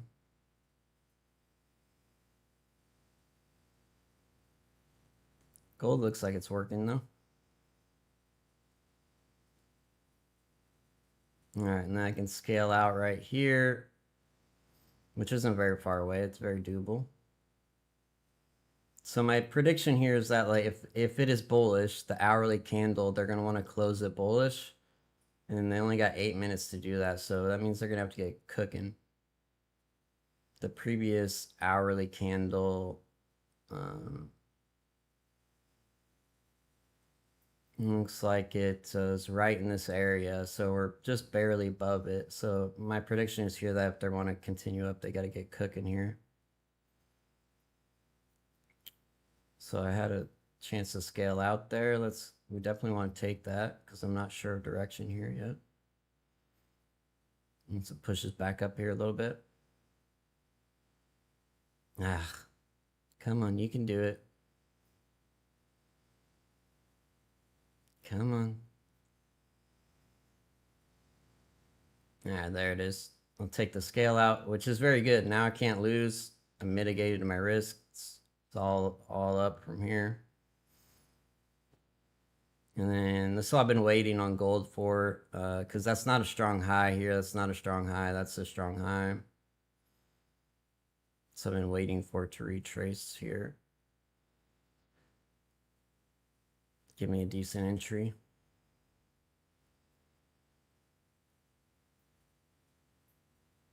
All right, so this is what I meant about the hourly candle. Like if they want this to continue, which maybe not. I mean, maybe up to there, 702, but they're gonna have to get cooking. Like the bitch closes in 5 minutes. So far, so good.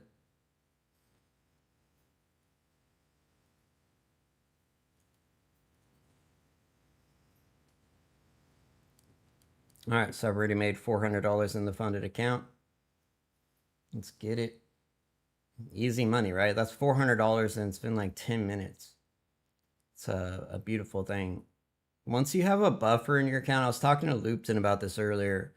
Once you have a buffer in your account, I would say that it's like on a, and like let's say you build up the buffer in the account, you get a payout, you leave a buffer in there, but like an extra over the buffer they give you, right? They give you the threshold that you have to get over to withdraw, an extra 1,000, like let's say like I did there. So I have the 1,500 that I'm required to leave in there, and then I left an extra 1,500.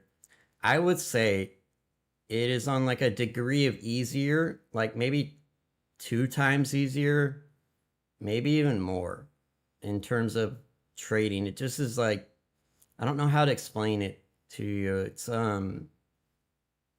just way easier. Like I don't know why. It just is extremely easy compared to like withdrawing it all. I've done it both where I withdraw the max amount I could every night. I did that for a long time. But I would constantly blow the funded accounts up after my first or like second payout. Usually after my second payout, I'd blow it up. But it's just so much easier if you leave $1,000 extra 1,000 in there. Because this morning, remember this morning, I withdrew down to $600 left in the account. So if I hadn't left the buffer in there, I would have blown that account up for sure. So I think that's a good example of like where it paid off. But on the flip side of that, if you blow it up, you're gonna be like, fuck, that's money I could have walked away with. So it's a double-edged sword sometimes. Yeah, risk of ruin, less drag, exactly. Mental stress just goes away, yeah. Yeah, it's a good way to put it.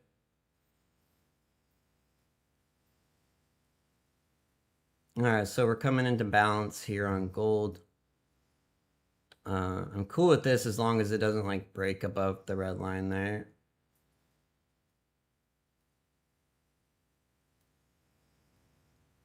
I think it's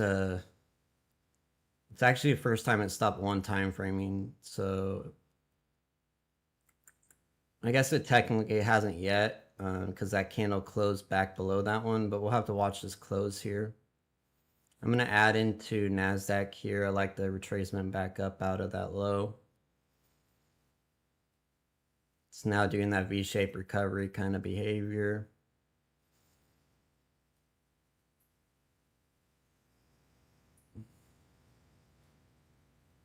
And right back down. All right, never mind. We got 2 minutes left, and the hourly candle's not looking very bullish here. I don't. Nasty stop out on gold there. Just sucked all my profits out of my account. Nasty.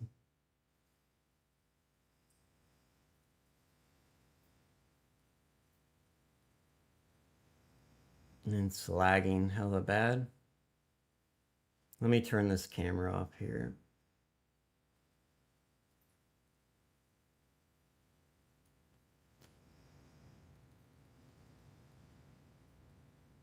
I don't think much changed here. I think they're gonna close this candle back down. So I'm gonna try a really small size. I don't want a revenge trade here, but I do think that it needs to redeliver down here. So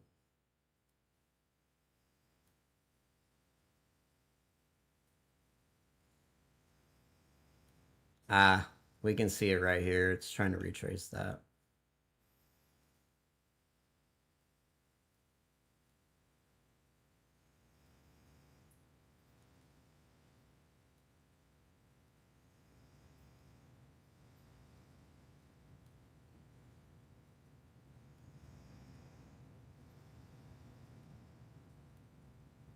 All right, 30 seconds left on this candle here.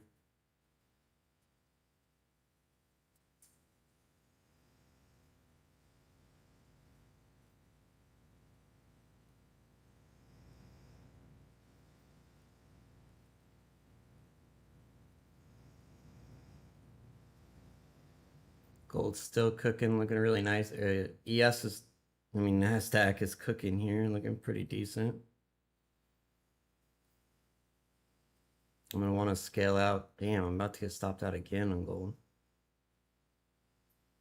All right, I'm gonna take half off there on Nasdaq. Nasdaq saved me here. Made up for that loss on gold. All right, back to plus 300 there. And whoa, gold's acting weird.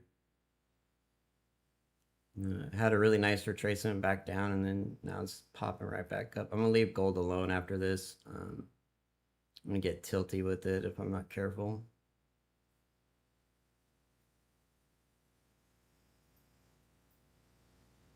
Because it could be doing like a 10-minute retracement right now and go 50% of the way up. And I don't want to get caught upsides trying to short it every tiny pullback. So I'll probably find like a 10-minute area and then set a hit alert. But I'm not sure if it's what it's doing here, why it's bobbing so much. I'm gonna have to save my stop. Yeah, there it goes.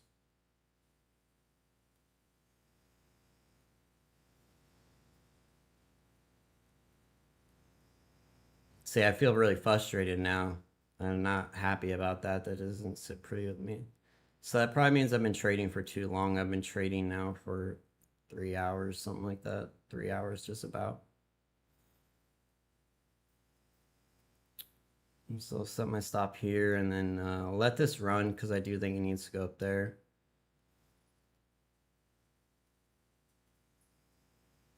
Fuck.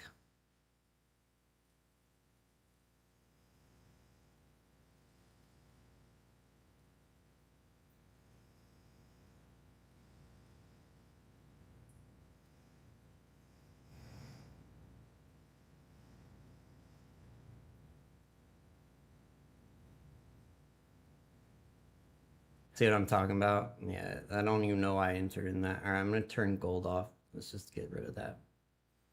Piece of shit. I'll set an alert for maybe 70% retracement. And if it delivers something like that,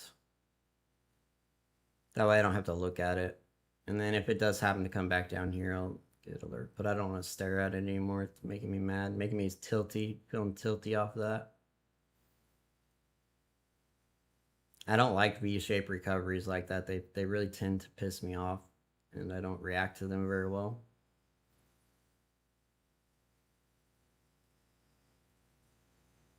Yeah, because that's just ridiculous. Like, move my stop up a little bit more. Move the alert up a little bit more. Because that's obviously, I would think that would be obviously where it's trying to retrace to. Yeah.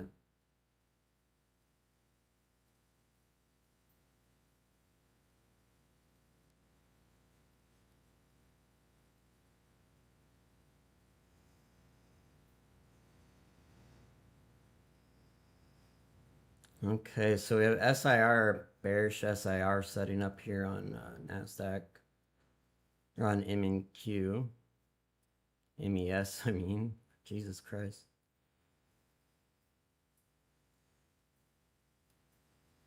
Let's see if it's like that on Nasdaq here. Nasdaq's not got the same setup here. It hasn't taken out the strong low yet.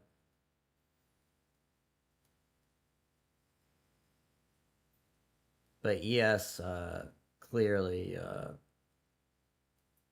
I think that's a strong low. We'll have to double check, but yeah, it's a strong low there.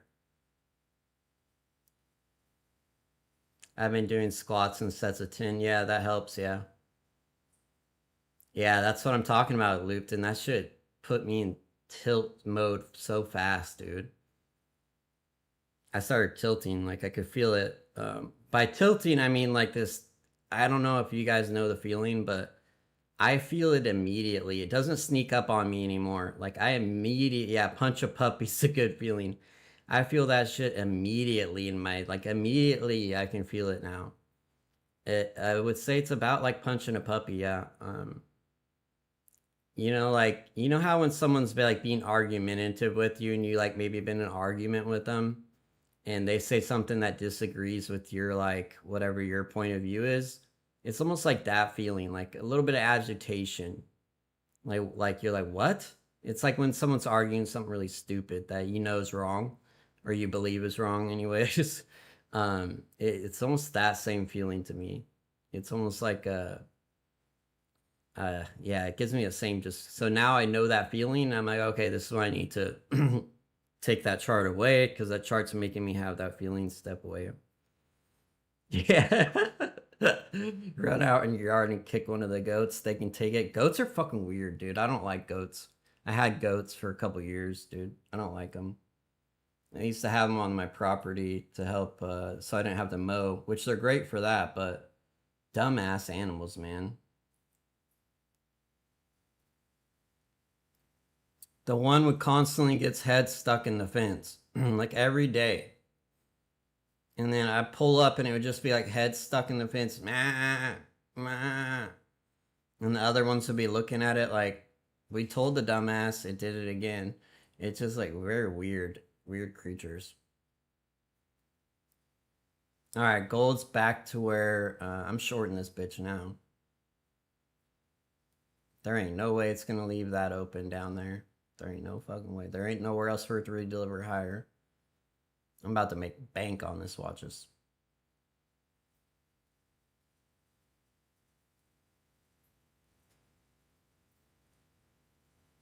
Maybe up here, maybe, but very unlikely.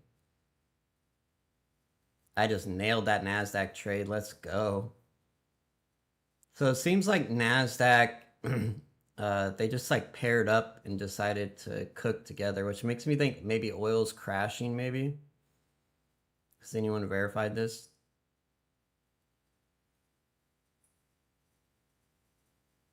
Or maybe something in the war happened. Maybe Iran bombed or something.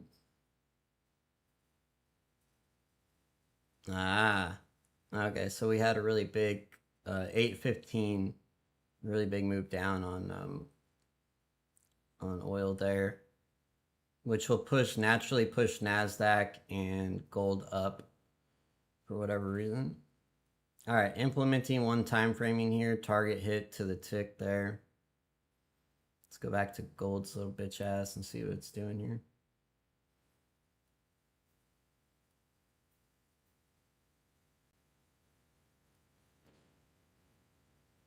So I might exit this if it I will exit this if it breaks this this doji here's half back. Cause I don't like the war type shit, you never know. It could just keep going forever. Boom. Beautiful Nasdaq move. Straight redelivery is king. Like, look at this, guys. Like, look at where it redelivered to. Like, to the tick beautifully right there. So now it's probably going to rotate away from this area. And then we would expect the half back next.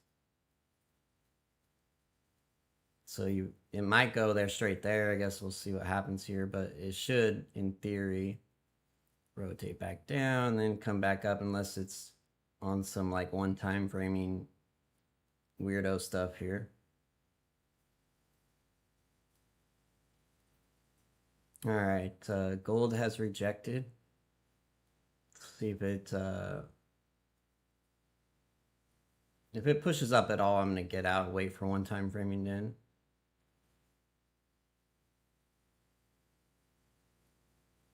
Ooh, very close there.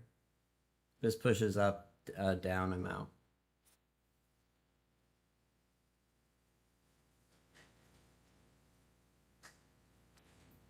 All right, beautiful.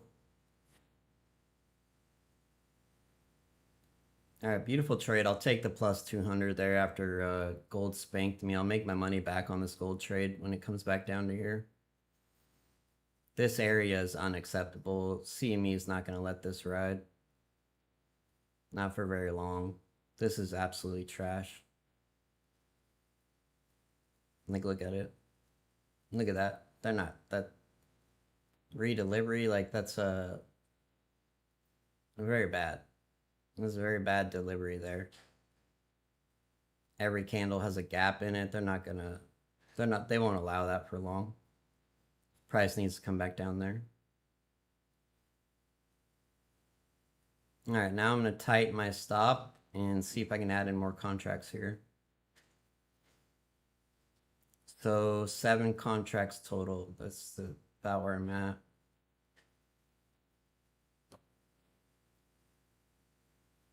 Hey, nice, bro.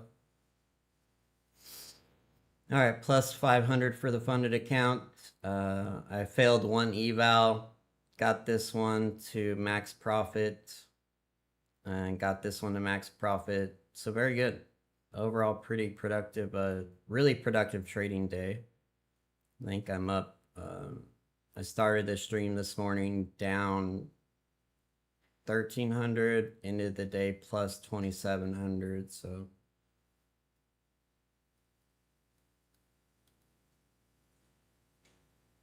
yeah, so I had 600 left. I ended the count at 29,000. So so that'd be 25,600 minus 29,400 equals 3,800. And then today's profit, not too bad. Pretty good day. Pretty good day's work. So tough. I was just thinking the other day when I was after I was done trading, not today but yesterday, I went and laid down in my bed and turned on the TV and put my legs up, and I was like, and my brother was like, "Hey, I'm heading to work." He was asking me what I was doing, and I was like, "Oh, you're heading to work? Oh, ouch, bro." And he's like, "What do you mean, ouch?" And I was like, "Oh, nothing. I didn't want to be a dick, so I didn't want to like rub in his face, but I was like, damn, that sucks. In my head, I was like, damn, that really sucks. Sure glad I don't gotta do that. I mean, making at a job, what, you make $300 a day and you work there 8 hours? 8 hours? Or maybe even 12 like I used to? Oh my God. That's just horrible. I made such shit money too for what I was doing. And they treated me like shit most of the time. They should have been jerking me off in the back room for what I was doing for them. All right, making my profit back here, plus 700 in the funded account. So what I will do in this account, let's say I get like 12, 1,300, maybe even $800 profit. I won't trade it tomorrow. I will secure the fucking bag and get the payout. Because I'm not here to try to like trade, right? That's why I'm doing this to make money. Yeah, like 2 paychecks at least. Yeah, no shit. So even though I have all day tomorrow and morning to trade, I'm I'm gonna have to secure the bag.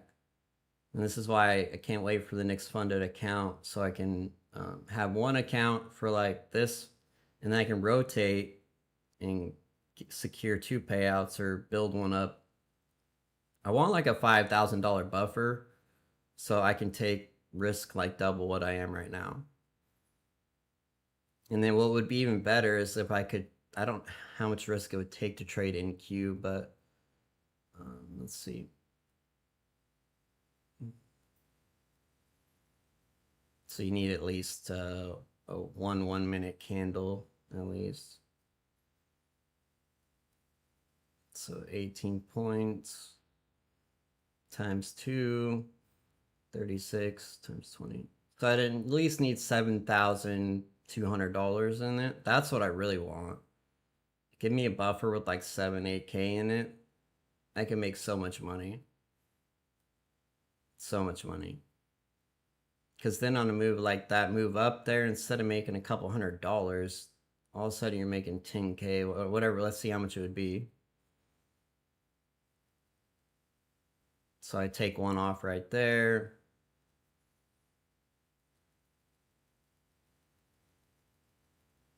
Yeah, it's not, instead of, that's a scale 3. So let me see back where the max profit was. Hold on.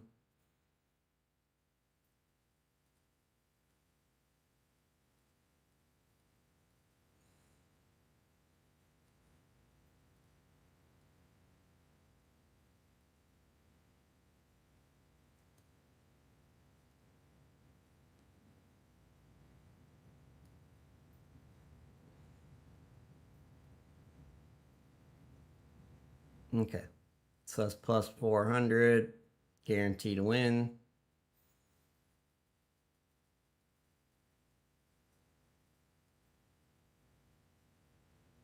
Yeah, so it's almost 3K on that one trade, whereas the account I just had, I made like 300, or maybe it was 800, somewhere around there. So big difference there.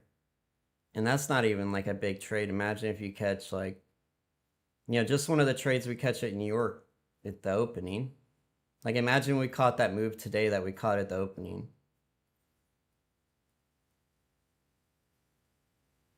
So we entered short. I don't remember. I can't remember, honestly. I think we were short somewhere in here.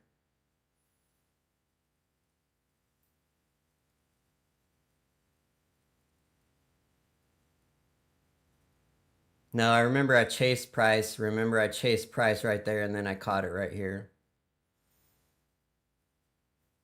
Yeah, I remember now.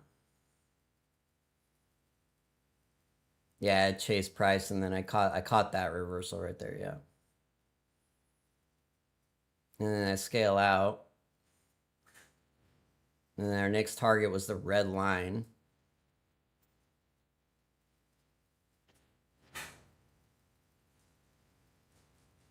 No, we ended the stream at turnaround time right there. So it was, we caught, it was 288 points. That'd be $6,000. I could do that all day. And then I would be making 10K a day easily without a sweat. Yeah, definitely possible. I just need $7,000 of drawdown. That's what I think. I think that's like the 10% of your drawdown of risk per trade. I think that's about right. What do you guys think? I think it adds up really, makes it not too tight, but not too much. That's 10 losses in a row, which is quite a few losses. Did I scale out of this yet? I don't think I did.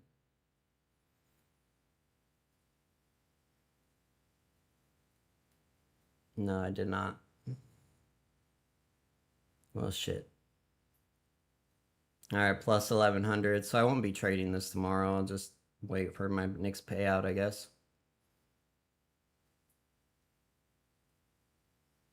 Because remember, if you don't want to go live yet, don't get 5K profit in your account. It's really simple. Uh, they're not going to take you, I guess. They won't. I guess some people they do, but they're not going to me because I've blown up a previous live account, multiple live accounts.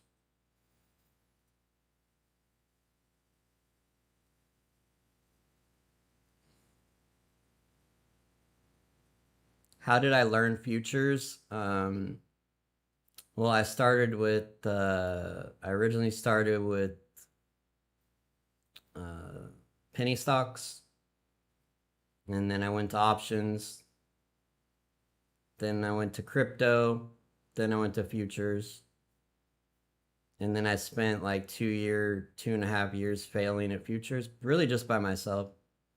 And then I would say like Al Brooks, ICT, the strat, those three strategies kind of put together is where I kind of like, I would say learn the most. But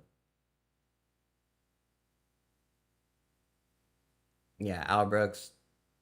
It went in order like this: Al Brooks, um, the strat, and then ICT. And obviously, there's a couple like methods in there between there, like every indicator, and then market profile. I take that back because even before the strat was Al Brooks, Mark Douglas, Futures Trader 71,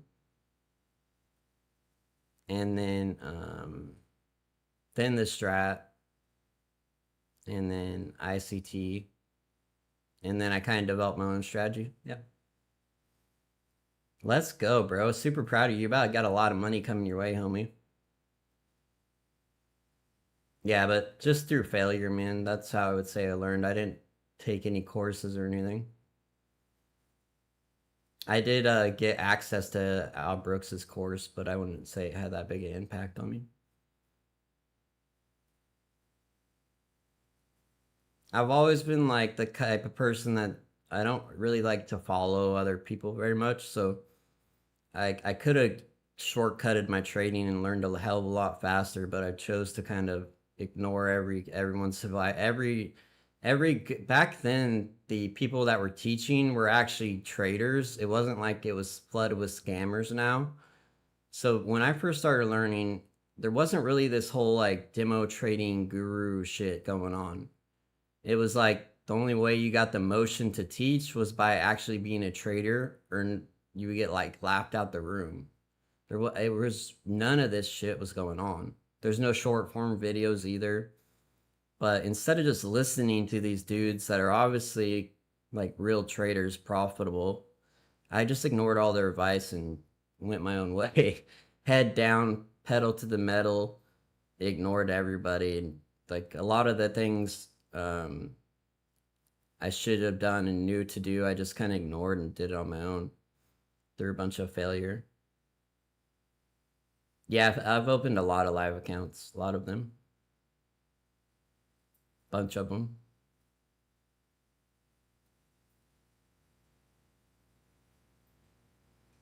Yeah, a bunch. But that's how I learned, just through failure, man. To be honest with you, hundreds of evaluations, a lot of funded accounts.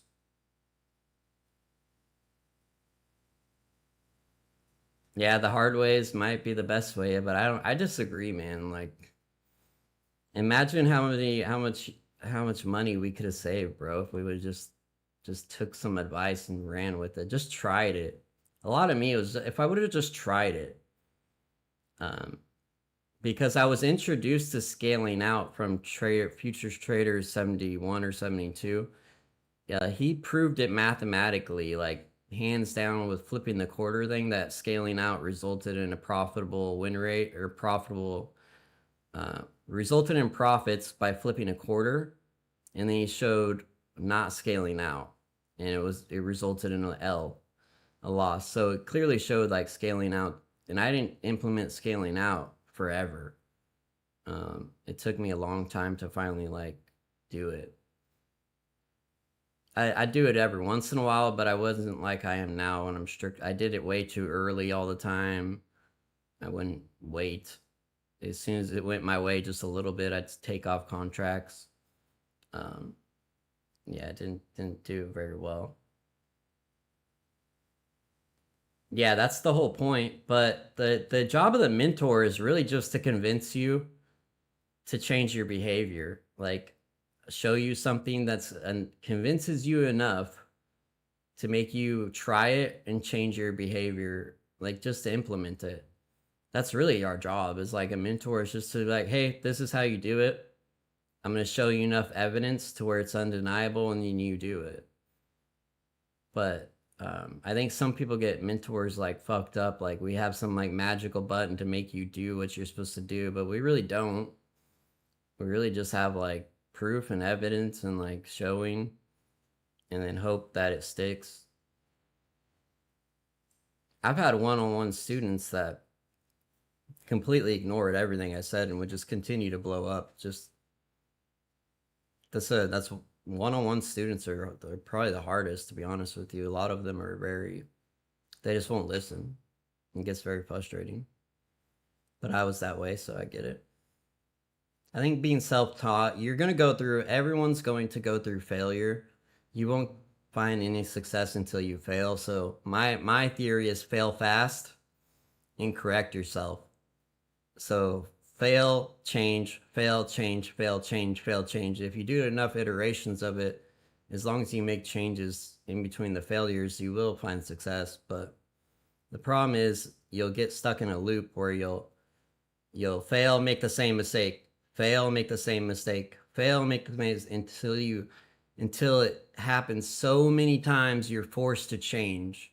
And then you'll go on to the next issue.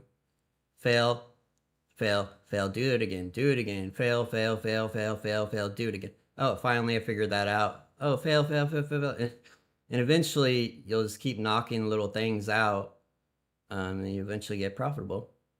Yeah, the loops are real. It's the realest shit. It's the most frustrating thing ever, too. Flying plastic dog shit out of Hong Kong. I like that. Yeah, you're already pretty good, man.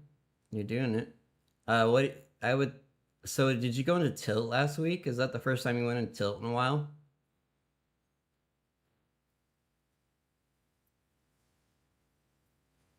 Yeah, that's the first time in a minute, huh?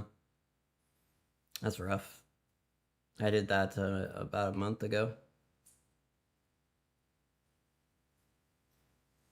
Kind of hurts, huh?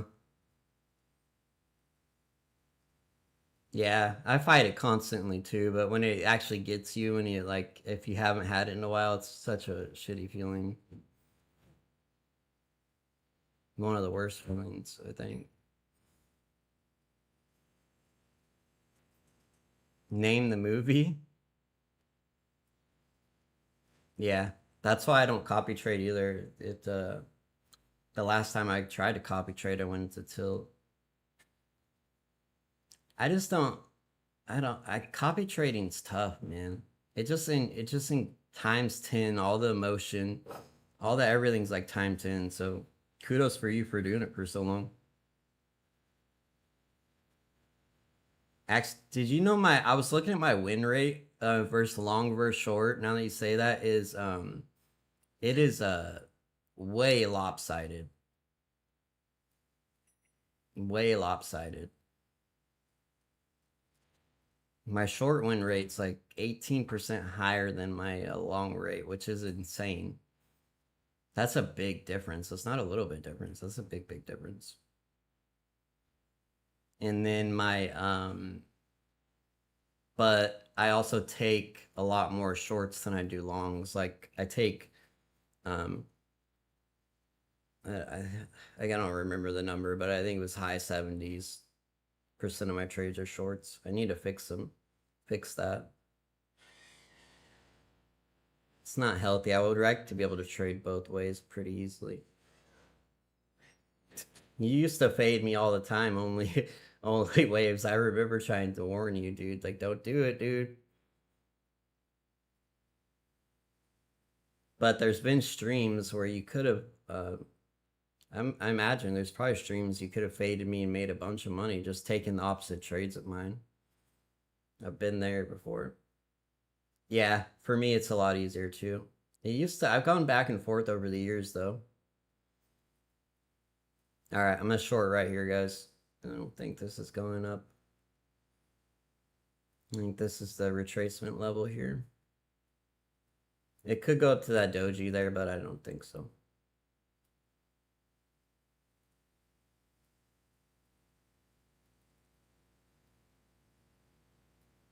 I'm going to add into this. Once it takes out that low there, I'm going to add into it.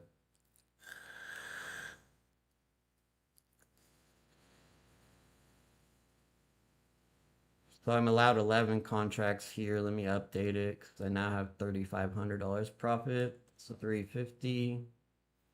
Yeah, so I can add another 7 contracts. All right, I'm gonna add the other 7 contracts there, and then that will be the last trade for me here. Unless I get stopped out. No, I'm just joking. That was a joke. That's a good one. All right, plus 1,200 in the funded here. Nasdaq's cooking back up. I should have. Look at that redelivery there on Nasdaq. Absolutely gorgeous. Absolutely beautiful. Closed in that loop there. So before that, you could have put a line on this high. And boom. Look at that. Beautiful. One time framing up. Absolutely gorgeous.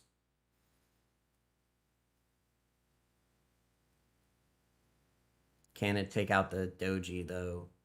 You have this big ass doji in the way. Yeah, they're opposite of each other right now, I think. Kind of. Maybe not. Shit.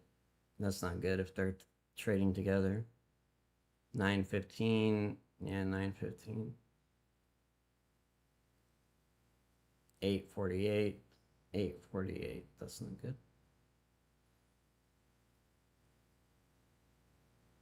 So that makes me wonder, did price get up to there earlier? So we have that perfect rejection there. It's not at half back, but it is very close. Now there it goes. That's booty. So is gold going to follow suit? Or is it going to do its own thing here? Because right now they're kind of paired together. I should have scaled out there. I could have scaled out there. I didn't do it.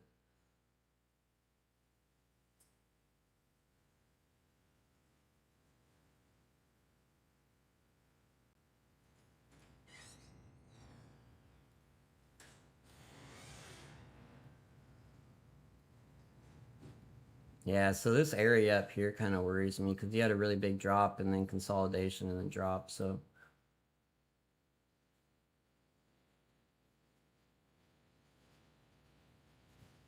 hopefully this is just the SIR retracement here. And then it continues, but I'm gonna have my finger on the trigger. I'm gonna get out at break even if it goes break even. I can always re-enter if something changes.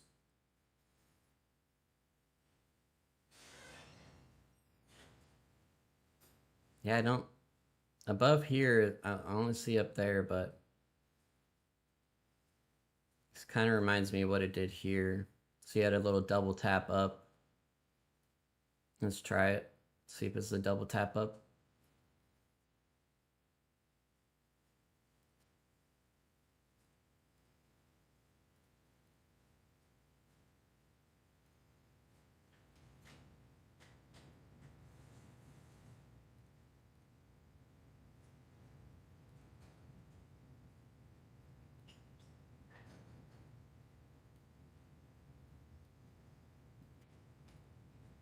No, it's cooking faces off.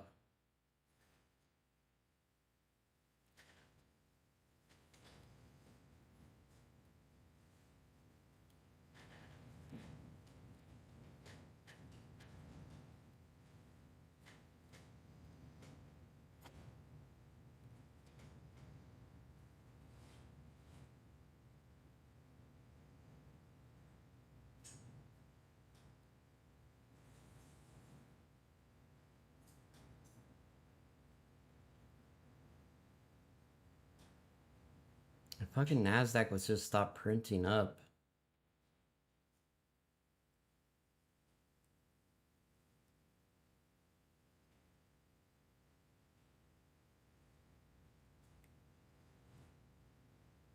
Yeah, as soon as Nasdaq like has a down candle, this looks like it's good to go.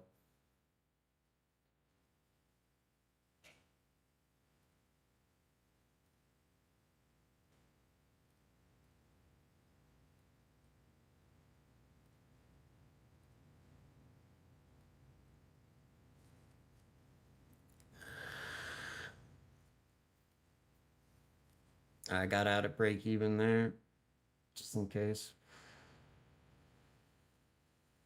Alright, shit. Shit balls.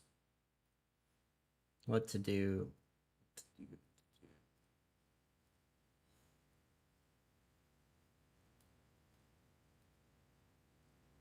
How many contracts is up to there? 5? Alright, let's do that. Let's put 5 contracts in. How do I stop playing around with this? So I need to exit 9.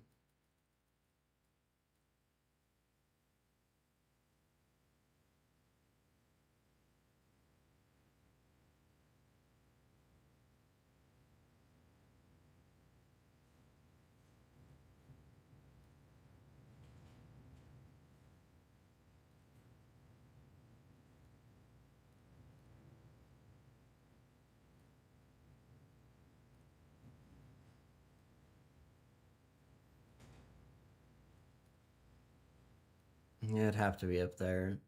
This is a lot like this original reversal. It reminds me a lot of this one.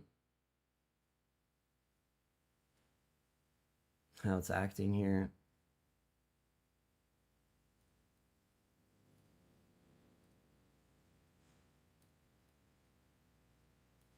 Because just like this one, it didn't go all the way up into this kind of structure here. And that's that structure there.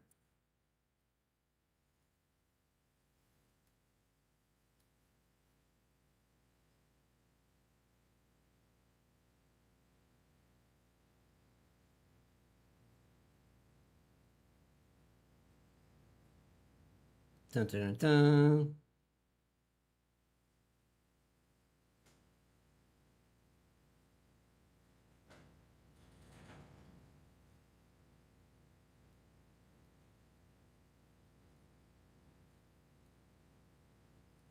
So that would be 6 more contracts. All right, I'm gonna try it here. Last attempt here.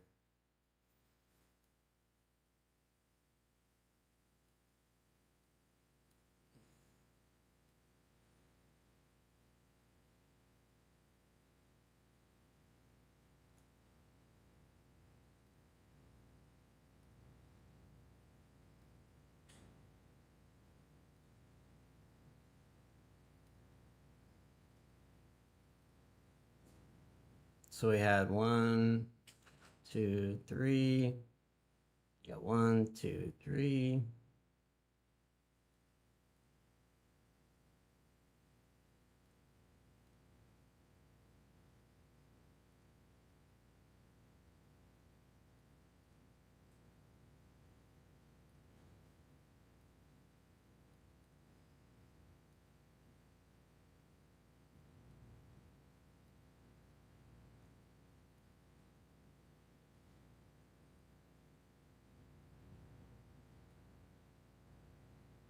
Shit. It's gonna retrace 80%.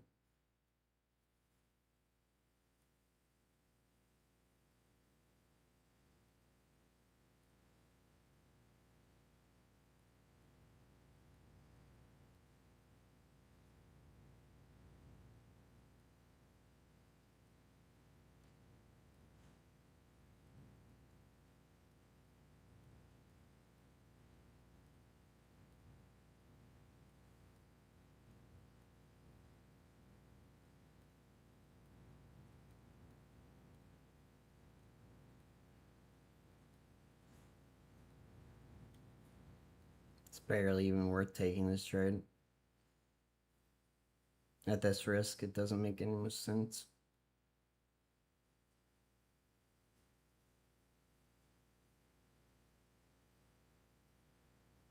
At least we stopped printing up and we're kind of like in this consolidation here. Hopefully that's the case. I need to move my stop back down. That doesn't make any sense to hold on to the risk there.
Oh, you son of a bitch. I should have just waited for the target here. I don't know why I was so like obsessed with it getting in early.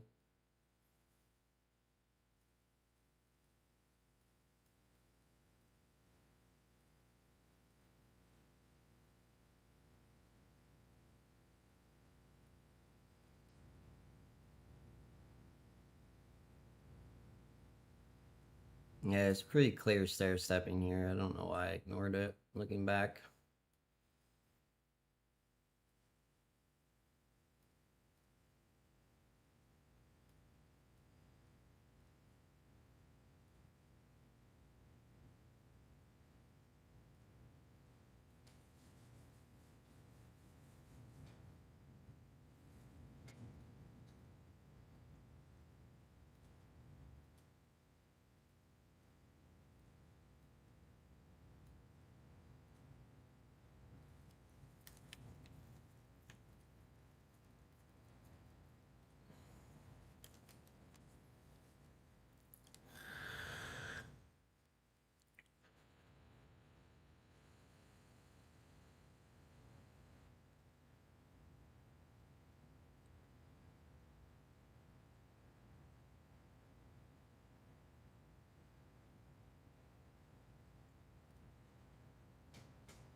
Oh, I should have checked the 3 minute. That would have it clears it up a lot. I didn't see that.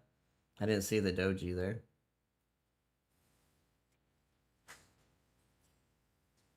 That makes it a hell of a lot easier.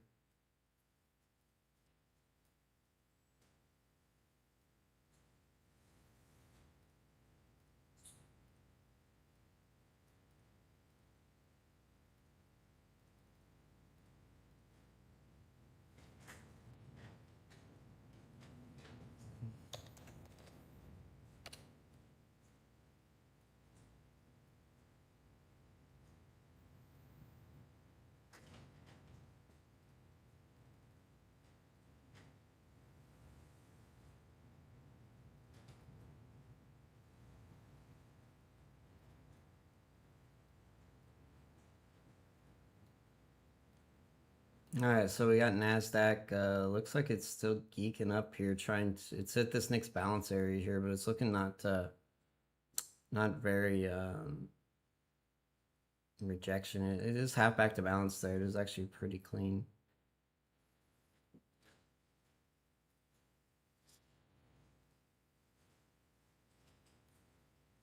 Yes, this next area is just not that far off though.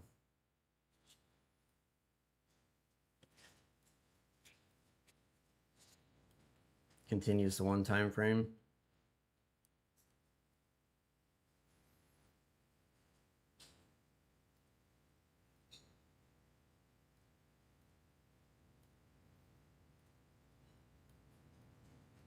There's a low time frame SIR setup though. And you do have right side of structure.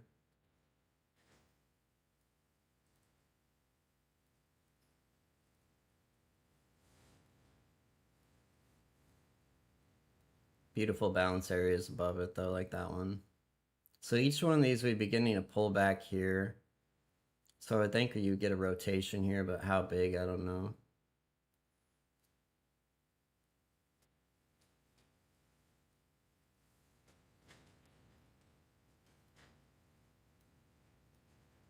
So it's the SIR entry right there. Too strong low break, and gold finally stopped moving up.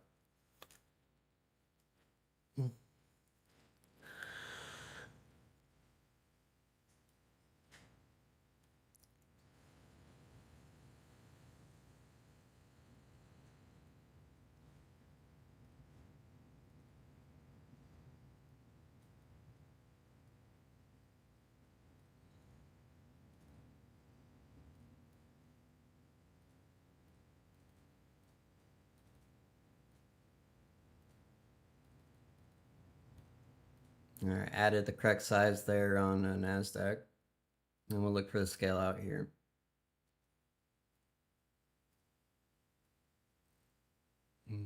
So allowed 6 contracts there.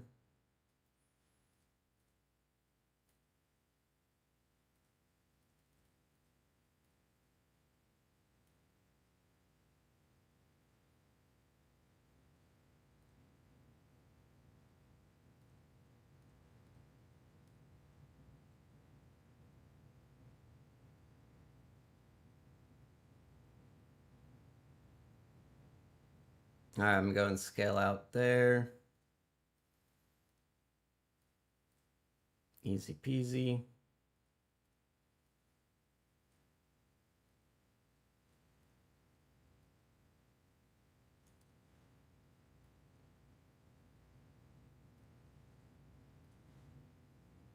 And read the order flow here, and if we reject this, I'll move my stop down, add in here.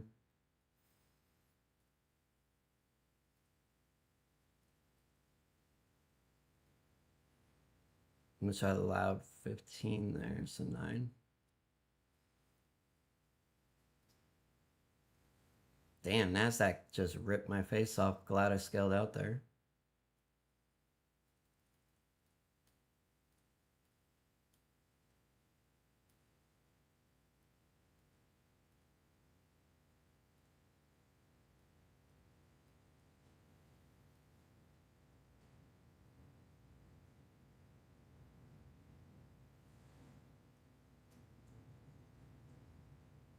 That was crazy. I guess I was wrong. What'd you say? Gold looks bullish to me. Yeah, I don't know. It might still go up. It might try to go up one more, but there's nothing else to redeliver above this area. So I checked really thoroughly earlier. I couldn't find anything it needed to redeliver on a higher time frame, like a 1 hour or anything.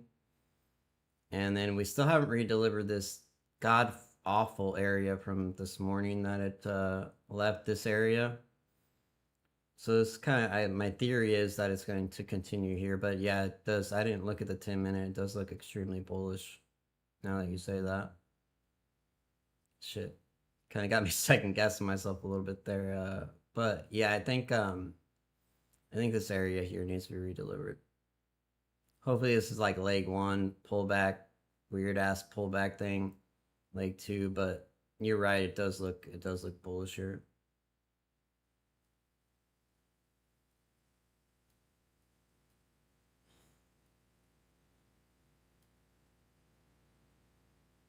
I'm not fucking with Nasdaq after that pull up back up there. That was ridiculous. And is gold going to keep following Nasdaq? Hopefully not. We should at least get the scale out here, I would think. Shouldn't be that difficult to get the scale out. We're almost there now.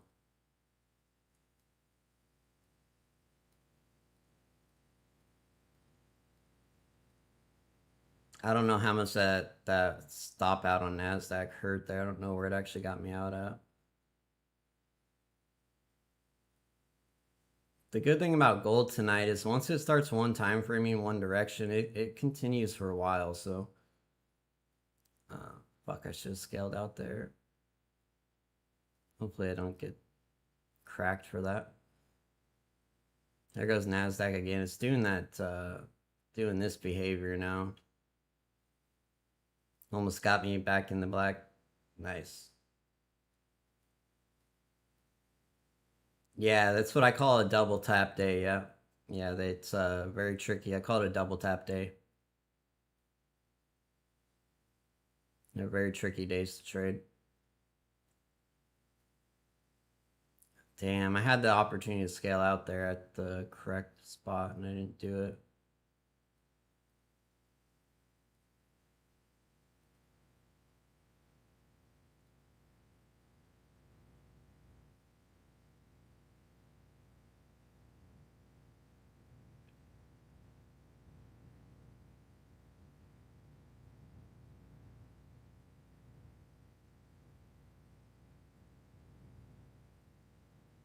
I think it needs one more high. I think it needs to come up to there.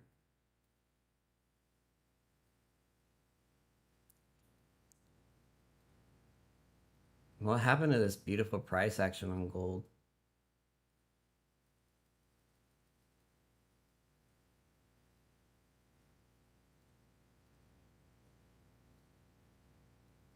Ah, I should have looked at the real con. This makes more sense.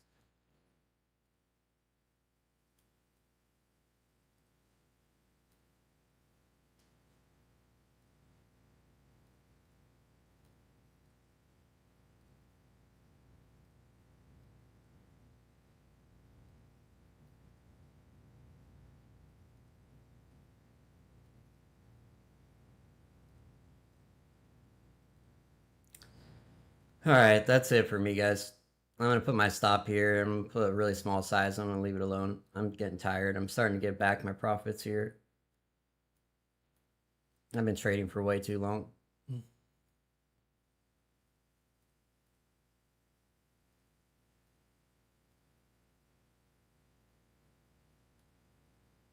On the 4 hour.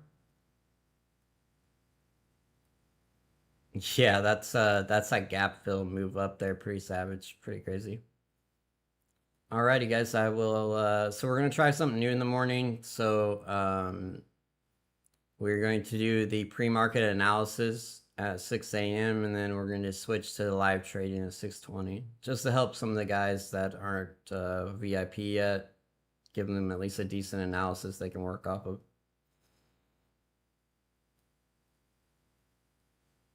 So we'll try it out, and I'll see you guys there. Peace out.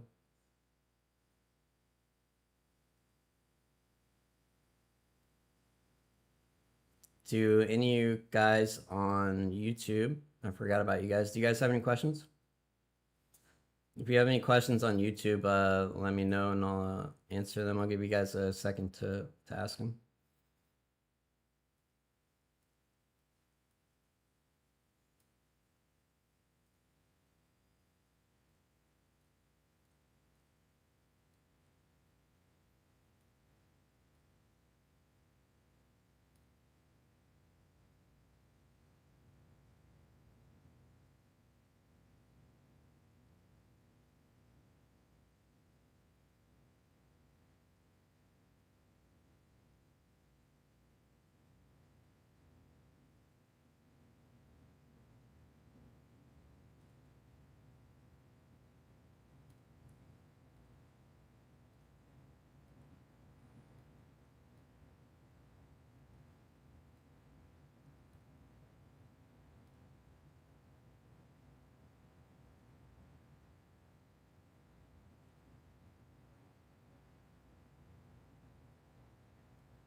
All right, so we finally got that move on gold I was finally looking for, finally printed there. So I got a full size position on gold, little baby position on Nasdaq here, looking for a 50% retracement. Probably add into it here.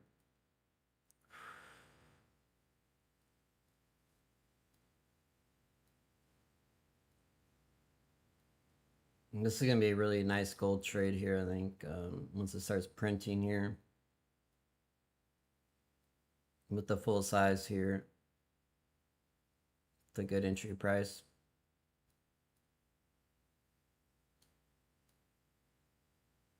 Should at least, at the very least, I would expect 50% retracement.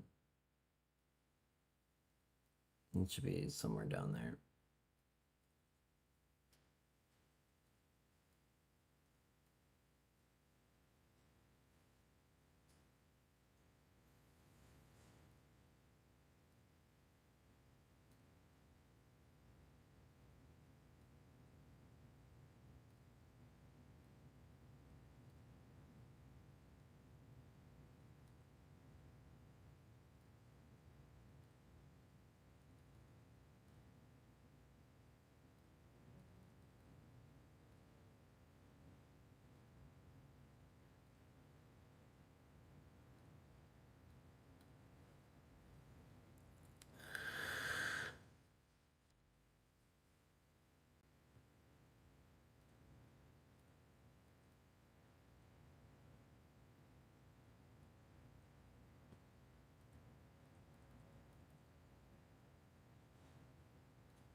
Yeah, beautiful re-entry there on gold. I mean, on Nasdaq, nailed it. I was able to identify that it wanted to retrace up into there and did it quite perfectly.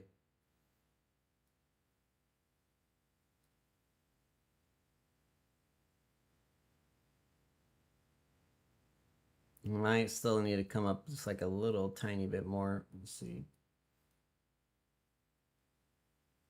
Gold's finally starting to roll over at the same time. Very good.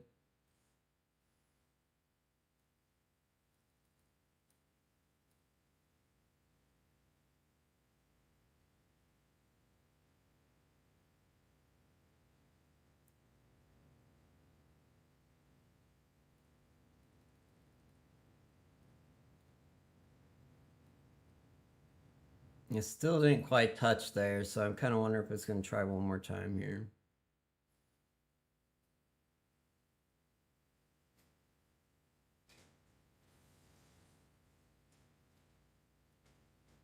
Yeah, I don't want to take the drawdown of heat of why it's doing that.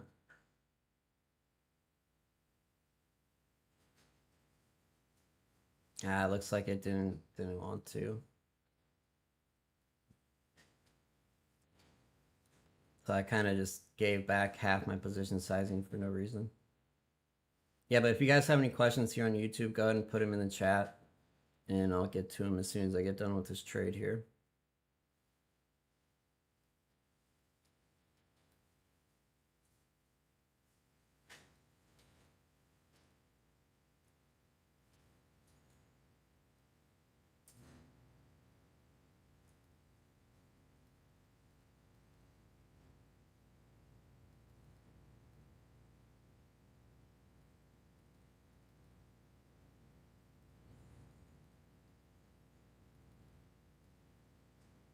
I'm gonna make bank on this gold trade here. Hopefully. I think so. I'm pretty sure. Target is down here. Let me check the actual gold contract. Yeah. Target is here. I'm going to hold it the whole way too. Watch this. Watch it. Watch it. Watch it. Watch this. I'm going to, of course, scale out like I always do. But then after that, I'm holding it. Take off maybe 5 contracts there. And then I can go ahead and scale out back to profit here after my stupid, silly losses there. Which the losses I took on gold, I was right. I was just trying to get in too early with too big a size. So kind of got punished for that. All right, going to scale out on Nasdaq there. Half back to balance trade. Beautiful. And then we should see price come down to some kind of area of significance here. Maybe here, maybe there. We'll see. We do have this nice little trend line. It's busting right now. But that's why I scaled out, so I don't got to worry about that. Savage retracement on gold here. Absolutely deleted all my profit there. For why?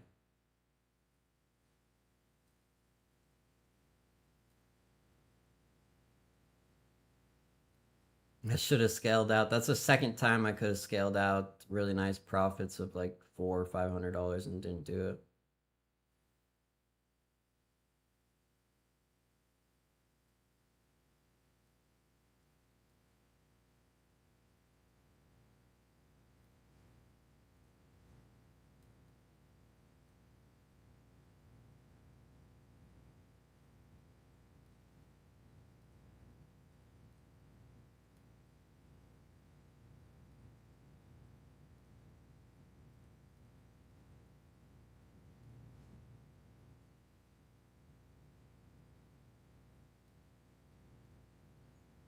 I'm gonna add in some more size here on gold here. Pretty confident about this trade here. And Nasdaq, I think it's really maybe trying to tap in that one area I identified there that it didn't get to before. Or that might just be the retracement it's gonna do.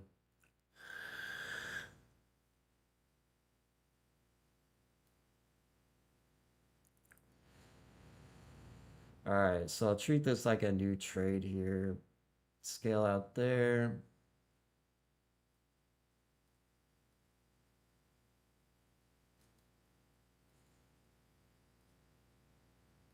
Just a little bull trap there, I guess.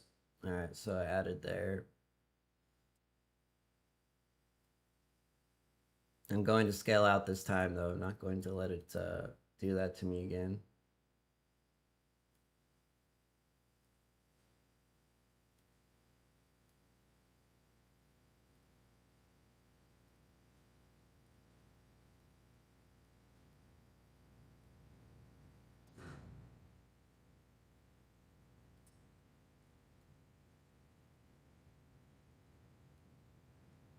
It's doing kind of what it did here. Same pattern here. So we had 1, 2, 3 highs made. So we really only have 2 here, I guess, 2 new highs. So maybe it tries a third here, I guess.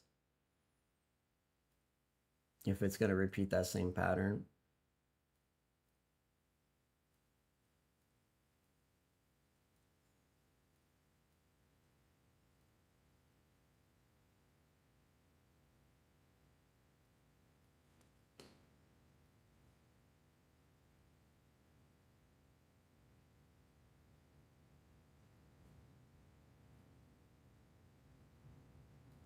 So I'd say 1, 2, and then this would be the third here.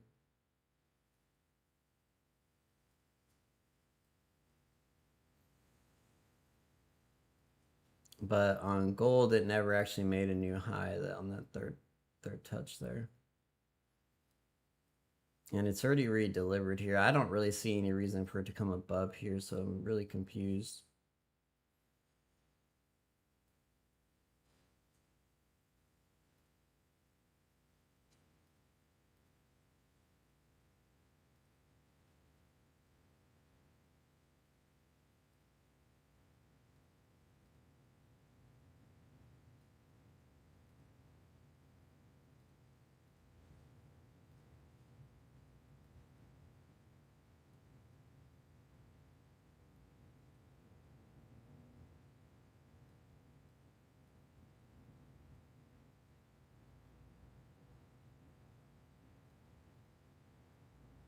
All right, beautiful move back down there on Nasdaq. We just need gold to stop being a little bitch here.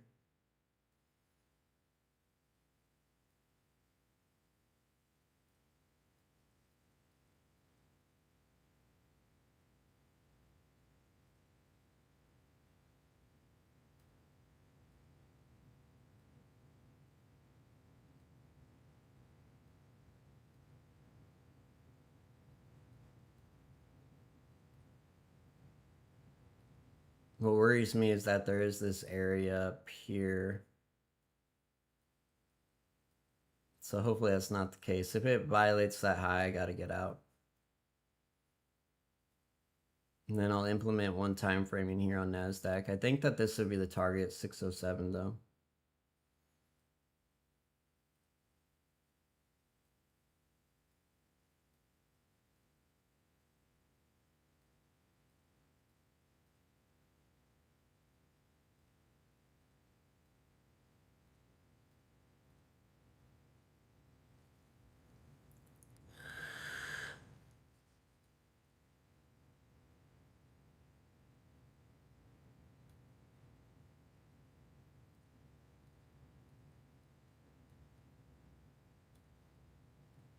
All right, beautiful retracement there. I'm going to add into this here, re-add it back.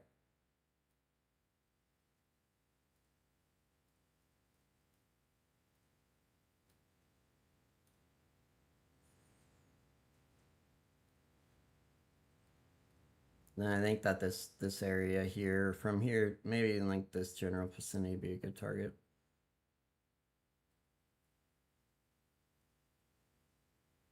Yeah, bust to move gold. What are you doing?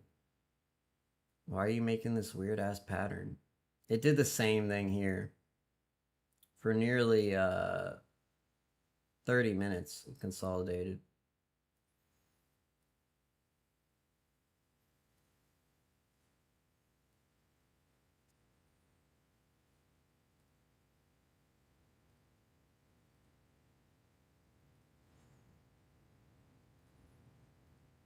$10.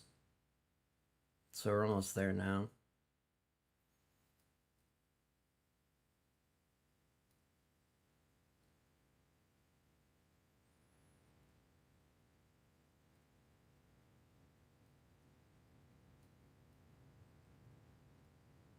Let's treat this like a new trade. There it goes, trying to push up again. So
I'm gonna laugh if this reverses right on the 10 bar kind of move there.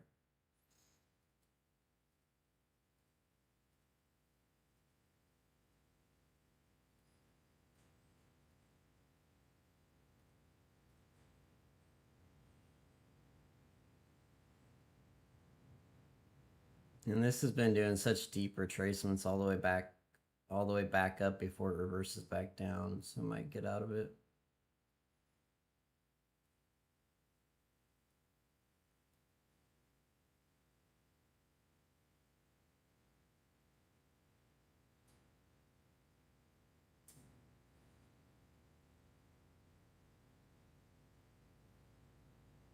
Yep, right on that 10 candle mark right there. 30-minute consolidation. Right on cue, there it goes.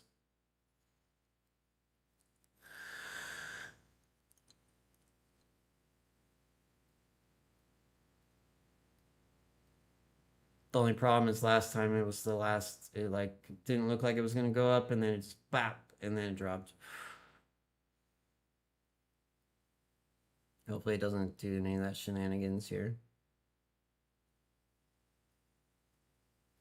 This is now back down at the low again. Let's see if we can finally flush here without having to go back up there. That would be great.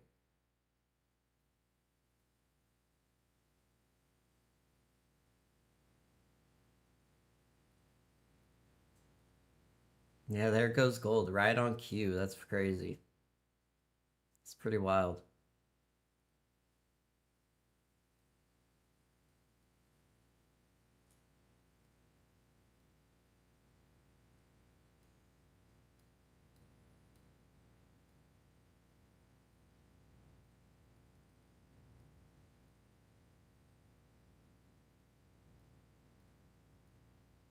Really nice area here to redeliver to.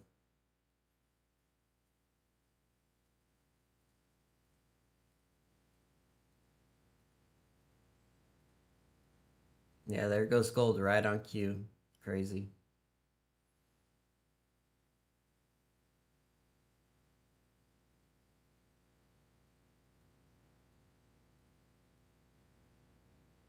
Insane. All right, back to profit for the session. I'm gonna make my nut on this scale out here. 5.4 points. That's about $1,000 profit there.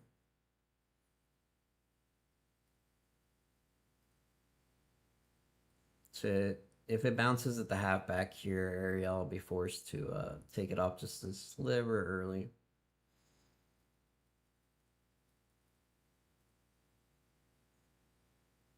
It looks like Nasdaq's dead set on coming back up here before it redelivers lower. If it does redeliver lower, so I'm gonna get out of that.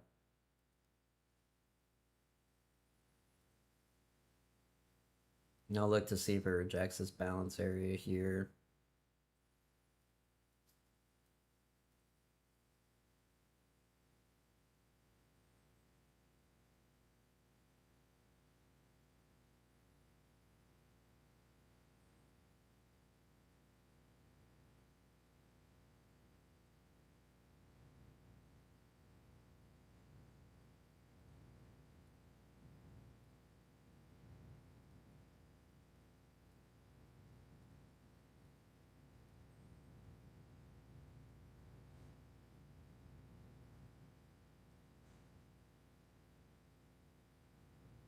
Yeah, I think that's it there on Nasdaq. As soon as it stops one time frame, I'll go ahead and enter. There it is.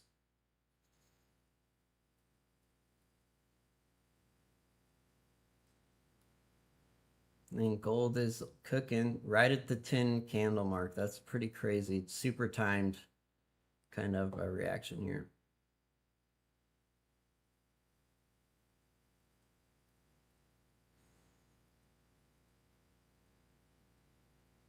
So now I just needed to give me that scale out here. Then I expect much, much more. I expect all the way down there, which will cook to be a huge gain.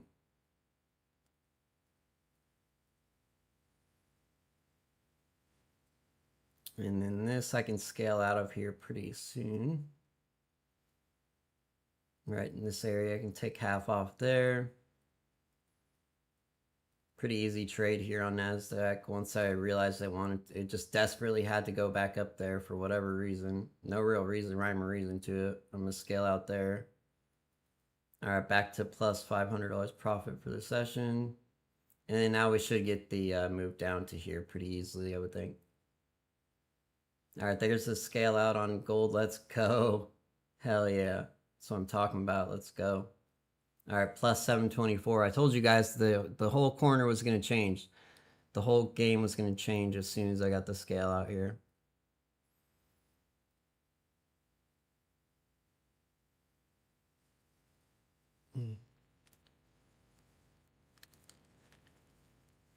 All right, we're at the half back of fuck, my hair's on this thing, of gold here.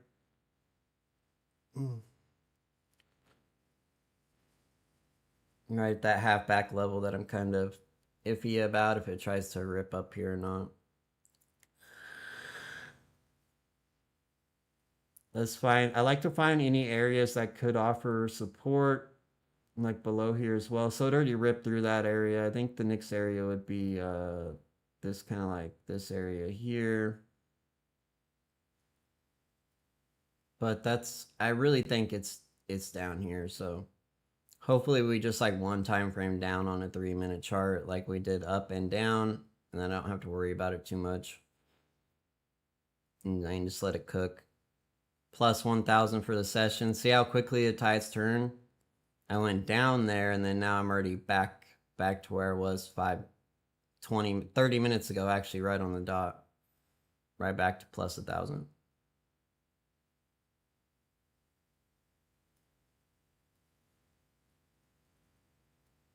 Beautiful area to redeliver here. Let's lock this in on Nasdaq, where it's going to redeliver to. So it would be this area right here. Possibly it could bounce at this high, but unlikely. It's more likely to be here, which will be a solid 3-hour trade. And this gold trade is going to be massive here.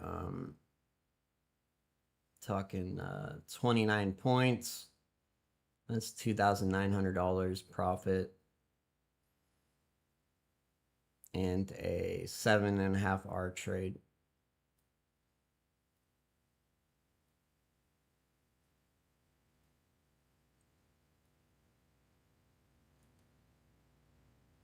All right, so $1,100 profit in the funded account.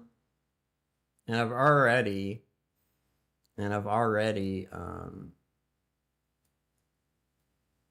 straight cleaned up on other accounts. Like I have those 2 other accounts that I got to max profit. I have this account that's passed. I'm just milk and take profit trader right now for what they're worth.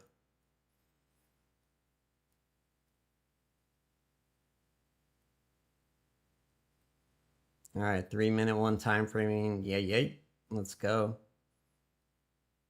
3-minute one time framing. Almost here. Not quite yet.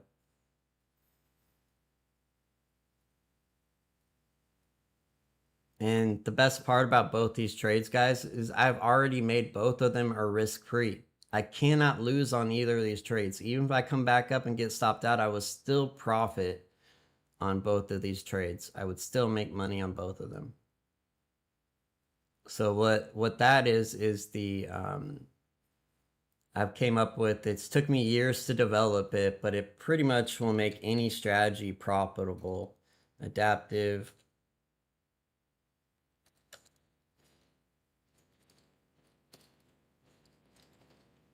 If you guys are in the Discord, sorry, I forgot I had the YouTube on and then the setup form. So adaptive trade management.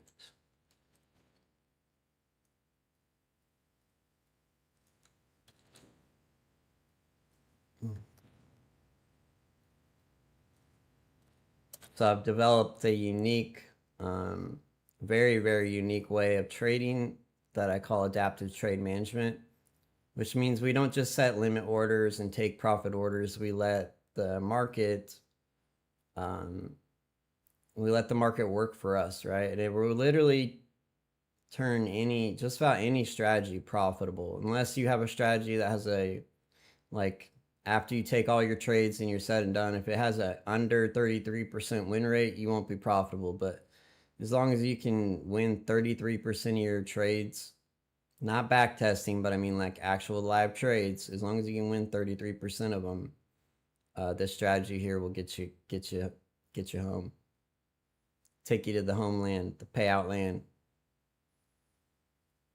It increases profits by 21% on average. That means each trade you take, you're going to make 21% more profit. It makes your drawdown last 7 times longer. It also will get you to pass evaluations quicker, so less money spent on evaluations. Percentage of people that get a payout that have a win rate from 33% to 60% with a basic 2R. You don't really get over that profitable line until you're over like 55-60%, and then you'll get a payout with a 2R strategy. But with this strategy, you can have anything over 33% takes you homeland. Anything under let me rephrase that. Anything over 33% will get you a payout, and at break even is only 11% needed, which that's pretty nutty. That's the stats on what I came up with here. I didn't have all the math forever until Claude allowed me to really test it in depth, because Claude's such a great AI, so I was able to actually test it fully. All right, so it did bounce right at this area here. I think, let me count how many pullbacks this one was. You got 1, 2, 3, 4. We got, I don't count the first one, so you got 1, 2, 3. This would be 4.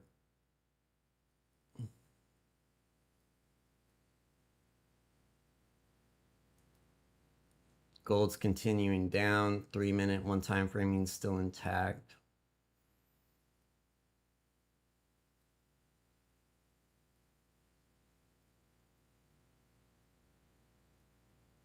I was thinking about adding on to Nasdaq here, but it could try to retrace all the way back up there. The retracements have been very deep so far, and I don't want to add in and then get back and draw down in that same position there. So I'll just let these cook here. If it does push back up to the blue line there, I'll add in, but beyond that, I'm not going to. Because that could be it. I haven't looked at ES yet.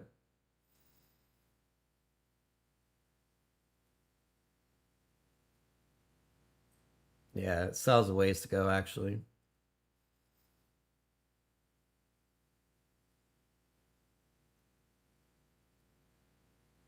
Gold's looking very strong here, very bearish. It does seem to want to retrace up to here, though. It does seem like it wants that.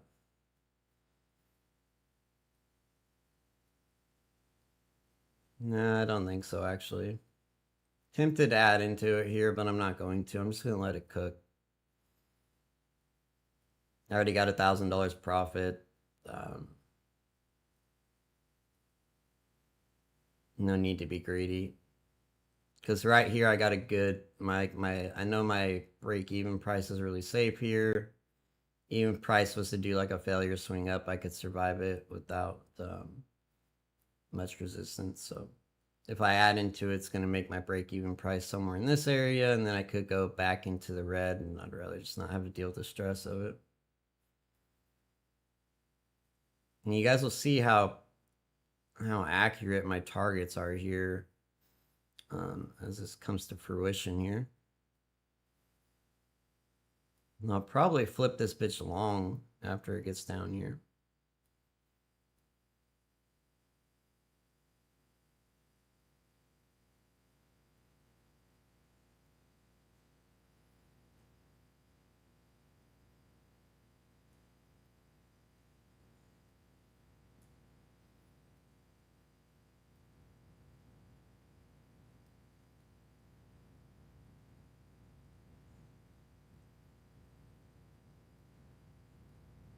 I would actually love to add into this if it gets me up there. 641 I would add in.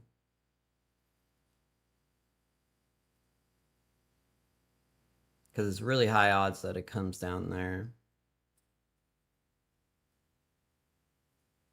Let's go back and check the 3-minute. We are still on time frame. It seems like it really wants to come up here.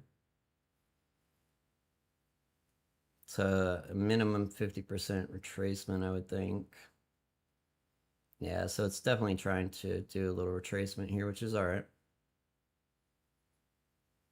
Didn't get no crazy ideas here and try to break up here. So up here, though, I might change my tune about adding in. All right, Nasdaq gave me the add in here, so I'll go ahead and take it there. I have a rule. A strong high, 70% retracement. I have to add in. Ooh, it's actually not a strong high. It kind of is.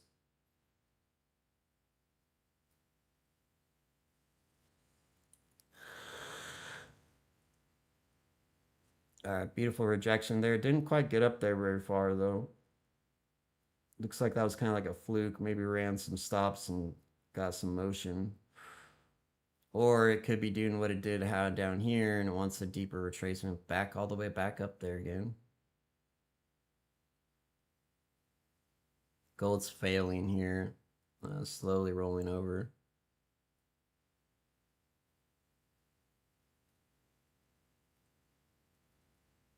All right, beautiful add-on there. It's printed now 30 points, extra points there.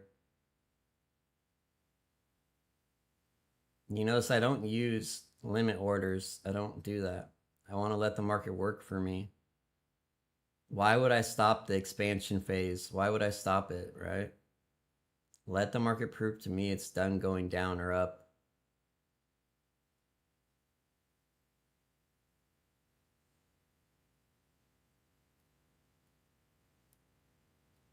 Beautiful continuation here on gold.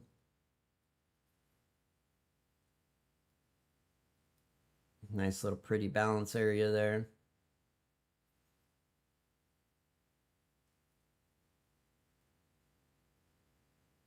Look at that. Look at this. Look at this. Look at this. Called it.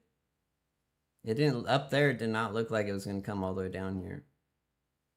No fair value gaps, no complicated bullshit, just structure. It's beautiful, easy price action to read.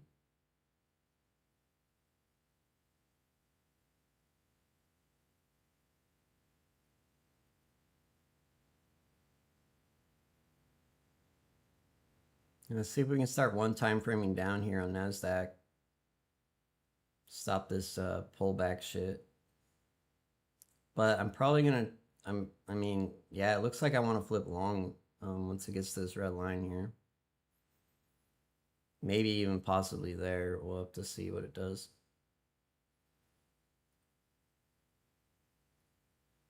Let's go ahead and change the setting here real quick. There we go. So we can actually see what the candles are doing.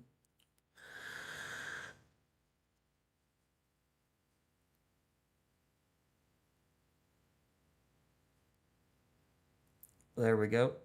Almost there. Plus $600 on that trade. That's my second or third time I added into that same trade. So I've gotten a lot of profit out of the same trade. Plus $1,400 in the funded. That already took a $2,000 payout today. Already. I'm already back at it. All right, I'm going to take off half right there. It touched into right there. It's 609. It looks like it touched into it just about perfect. So I'm pretty sure it still continues down into here, but I want to make sure if it tries to pull back up, I can add back in. Gold's still holding this area here. Very similar to like what it did here and here. It started cooking, got a little motion, kind of stopped for a minute. I still think it wants to redeliver here, possibly.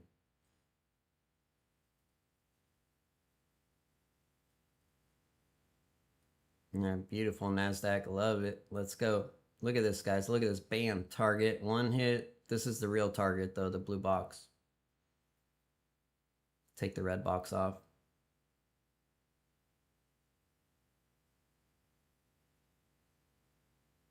Look how precise that is.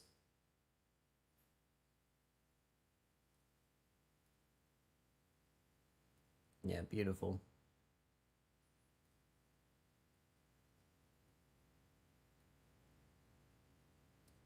Ah, I see you now, Nasdaq. I see you.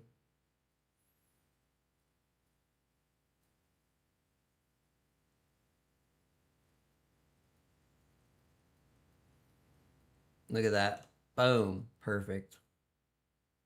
But I'm not going to exit because it's still one time framing down. So on the 30-second, hasn't closed above the previous candle's high in a little bit. Especially on the 1 minute, we got 1, 2, 3, 4, 5 candles in a row down. Not going to exit. I'm going to let it work for me. Because it could come all the way down here. There's other targets lower. Like you have this one all the way down there. It could, for all I know, it could. So look at that. Look at how much extra profit that gives you. Like it's just cooking. Look at that. Watch it bounce right here. Watch it. Watch this. Look at that. Bing. Perfect touch. Now, I normally would just still stay in this, but I want to flip long here. So if it violates this at all, or stops one time framing here, I'm going to flip the script along.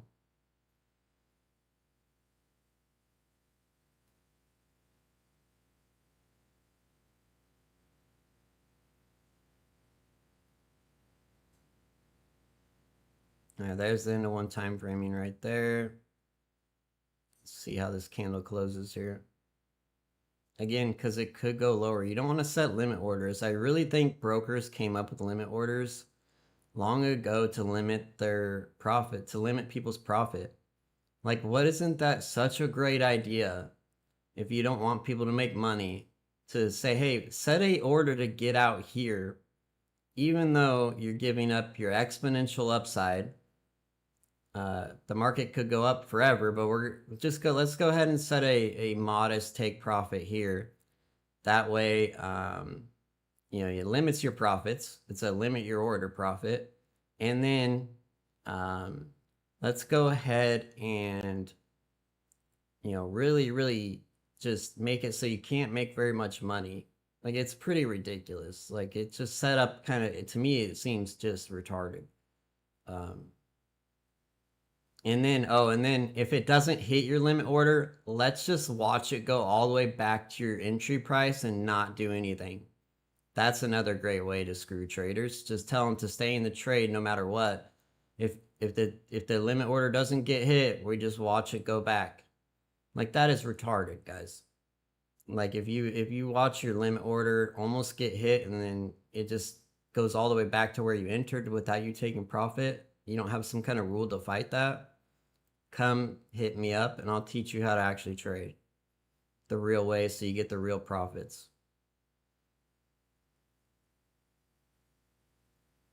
All right, so that's the last area that need to be redelivered, unless it's going to go down to this next area here. So my original target was here. I've already gotten an extra 22 points out of the trade so far. Gold is just cooking. I'm up $2,000 for the session, plus the other accounts that I ran up to max profit as well. Beautiful half back to balance here on gold, but I'm not going to exit. No. I'm going to let the market expand. You're in an expansion phase down or up and you want to cut it. You want to cut the trade when it's doing exactly what you've been waiting for as a trader. As traders, this is what we dream of. Expansion phases down, right? Like, this is what we want to get into. It makes no sense to cut it without proof and validation that the trend is over.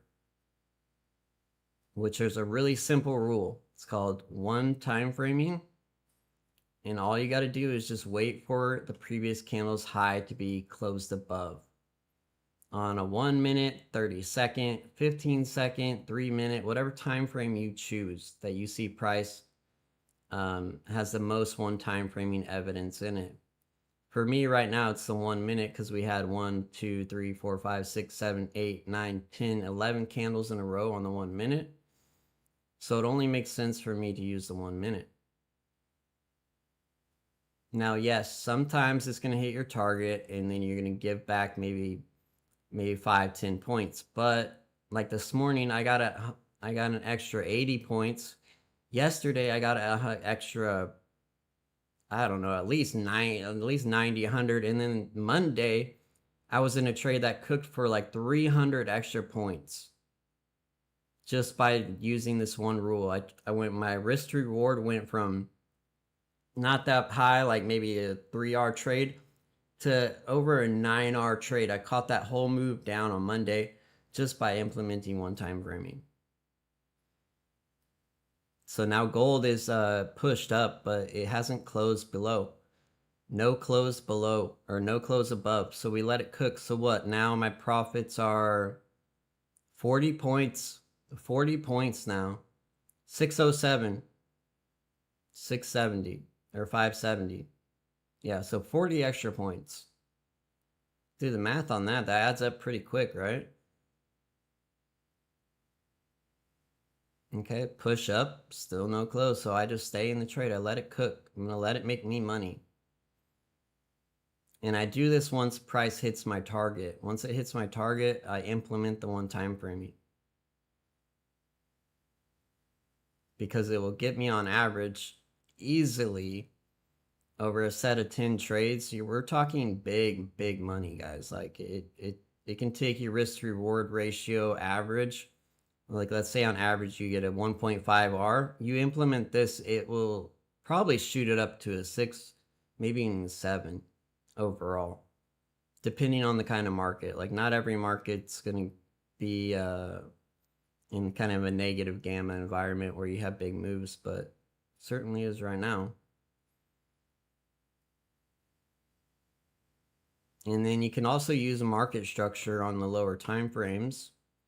You can use strong highs and strong lows. So like this is a high that led to a new low, so you could stay in until that high is taken out.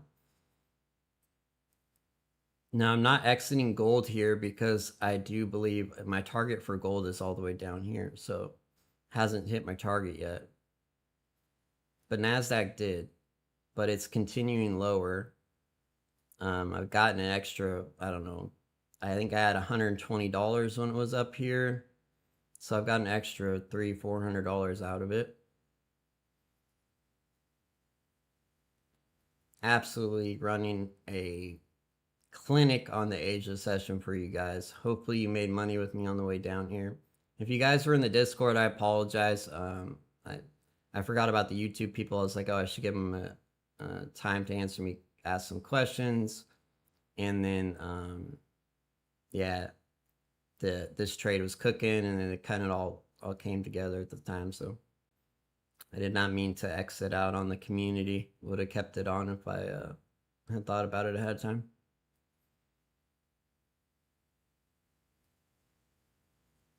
All right, so gold really likes the 3 minute one time framing, so I like to watch the 3 minute one time framing on gold.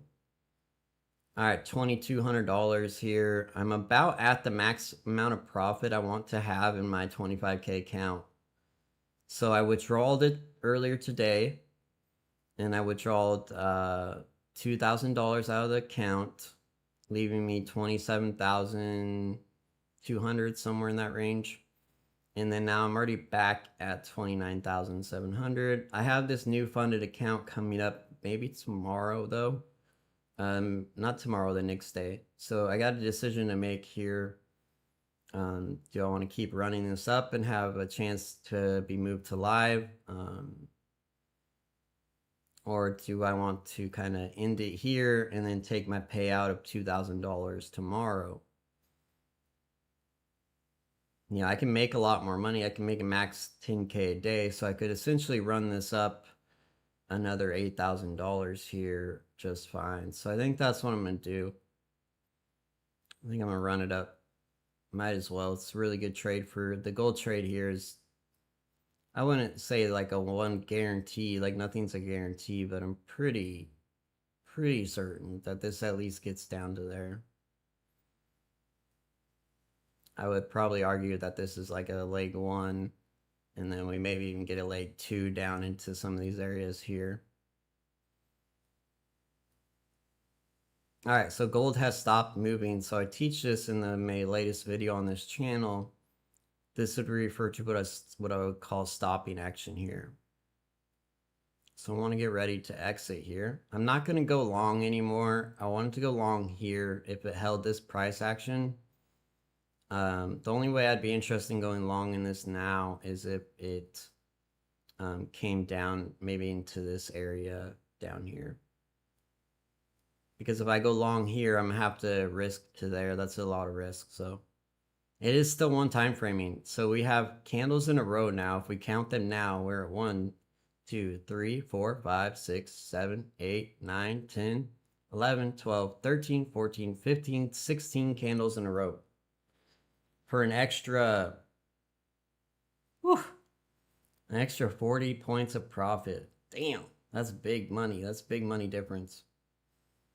That's game changer difference. All right, so has it closed above the previous candle? That's the question we're looking to answer here. If it is yes, we get out. I usually will give it like 5-10 seconds after it has just to see what it does. If it immediately pushes right back down, because sometimes you'll get like a 1 minute candle that pushes up and then immediately pushes right back down. Doesn't look like that's going to be the case here though. We'll see though. Give it a little bit, see which way it pushes here.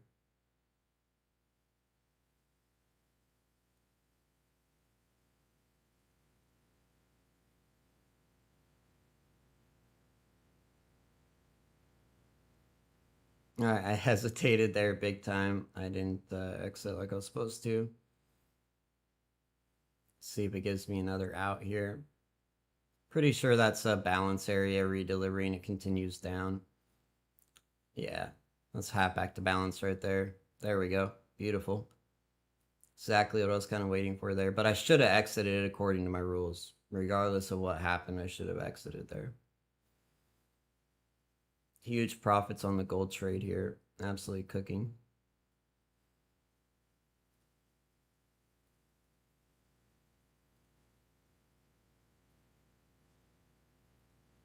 This little Nasdaq trade, I had a very small size compared to the gold trade. The gold trade had pretty decent size coming into it. So now we're blowing through all these targets. That's not it. Maybe down here. This would be my next target here.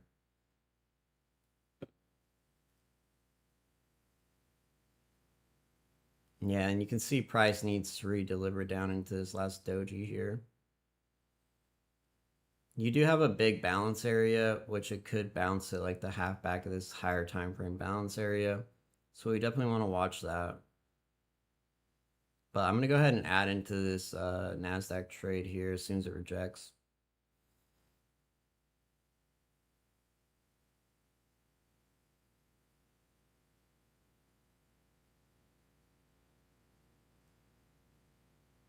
Okay, not a big fan of that there.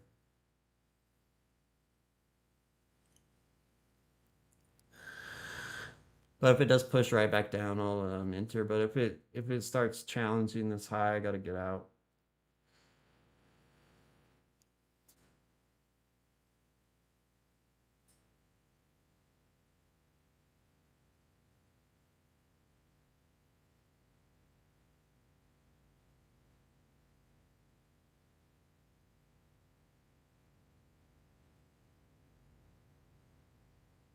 So I totally screwed that up. I'm right back to my original target. I messed that up big time, being greedy.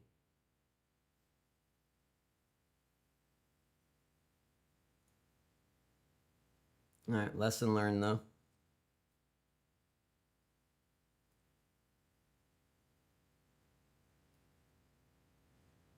All right, now turn my attention to gold here and make this bread. I missed the opportunity to go long there on Nasdaq, but yeah, I still think it needs to come down a little bit, but I don't know. The way it's trading tonight, it's being very erratic, so it's not really worth the risk. All right, what do we have here? We have a strong high. My rules are for strong highs when I'm not trading multiple assets, it would be 70 to 80% retracement I have to add into it. So once it starts pushing back down here, I'll go ahead and add into this. And there it is. Go back full size here. Make some real money here.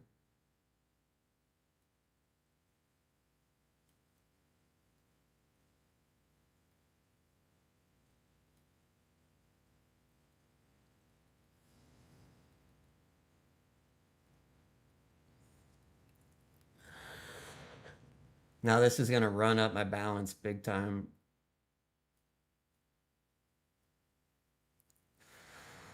Full 20 contracts down to here is 7 points.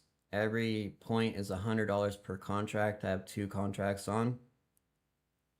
So that would be another $1,400.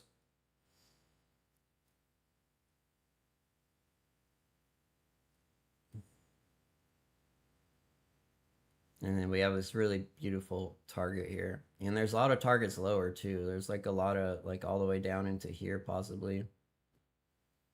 That would seem kind of a little bit excessive for me, I think, in terms of profit. Look for price to go there, but it could. And there obviously seems to be some kind of a little bit of a trend forming here. So I don't want to get caught off sides thinking it's going to go super far down and then it's like following a trend or some shit. Because gold does like trend lines. Besides what other people say, if you look at the price action and look at it, like study it open-mindedly, you will see that gold does like trend lines and it will follow them.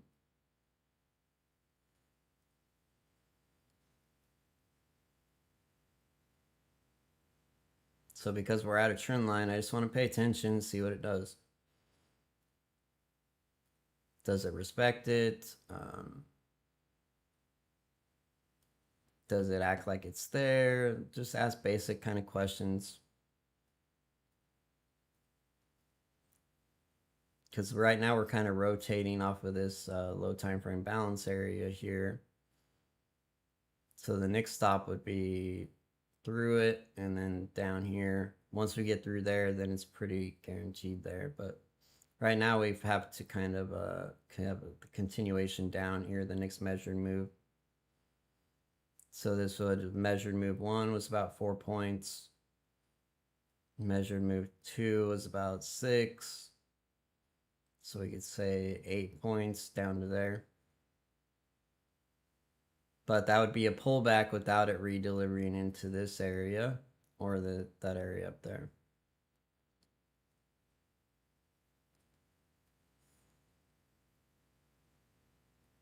And then I want to lower the entropy here and I want to know where am I out of this at? Like where am I uncomfortable still holding this?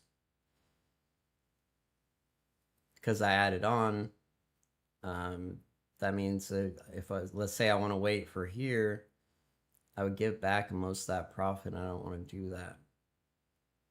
So I'm going to drop down here.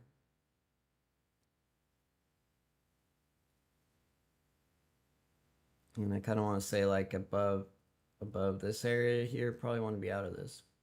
Or 50% retracement, which we've already kind of done. So yeah, I think that being out in this area here would be the best route here.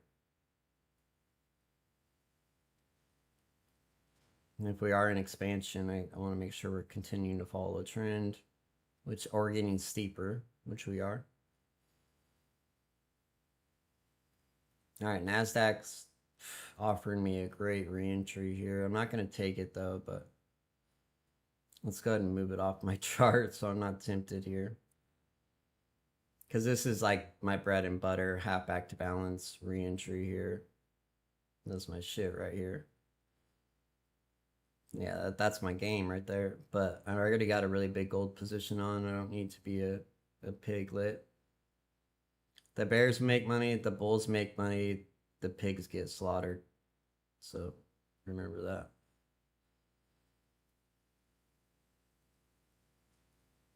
I already got a trade that's absolutely cooking using my adaptive trade management. So, all right, here comes the next measure move down. So we can go ahead and move this over here. That was the original entry and stop. Let me go ahead and mark that off so I know that. Beautiful, right? Already, I mean, this is already a really nice trade. 14 points, 4R.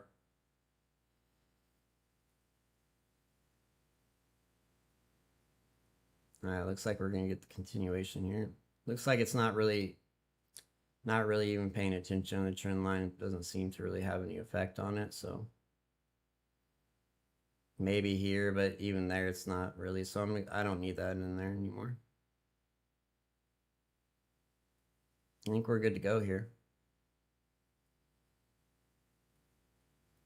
We do have this low time frame area. The half back here is definitely an area that you could get a bounce at. Because where it bounced at here, I didn't really understand to begin with. So we kind of want to watch the half back here. Plus $2,000 on that trade, $2,500 for the session. We're now below that bounce there, which if we drop down, we can actually see why it bounced there. So this was the last place sellers kind of actually had a chance to sell on that move down. So this move up here was pretty much just retracing and repairing that poor delivery down there. So now where's the poor delivery below? So we have this area here, and it definitely needs to be retraced to that area, but mainly the poor area is this trash here. CME is not gonna let that slide for very long.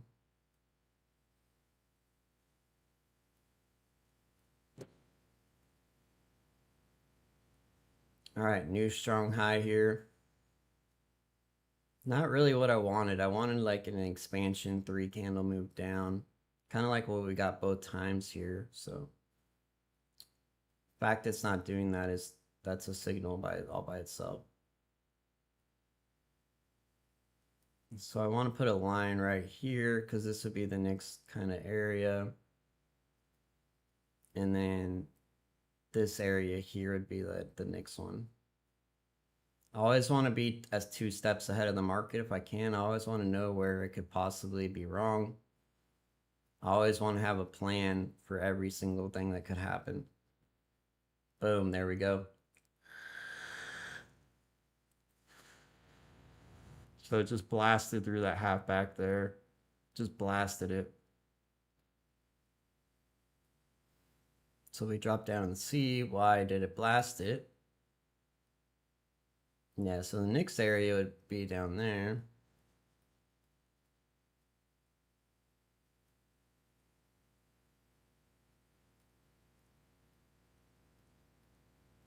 So because I added in right here, I believe, right? I always like to treat that like a new trade. So I said I'd be out there. Like, where's my scale out here? So yeah, I'm already well past it. So at any point here, if I want, as long as it's below 1.3 or better, I can take off some profit here and put it in my bag so I can't give it back.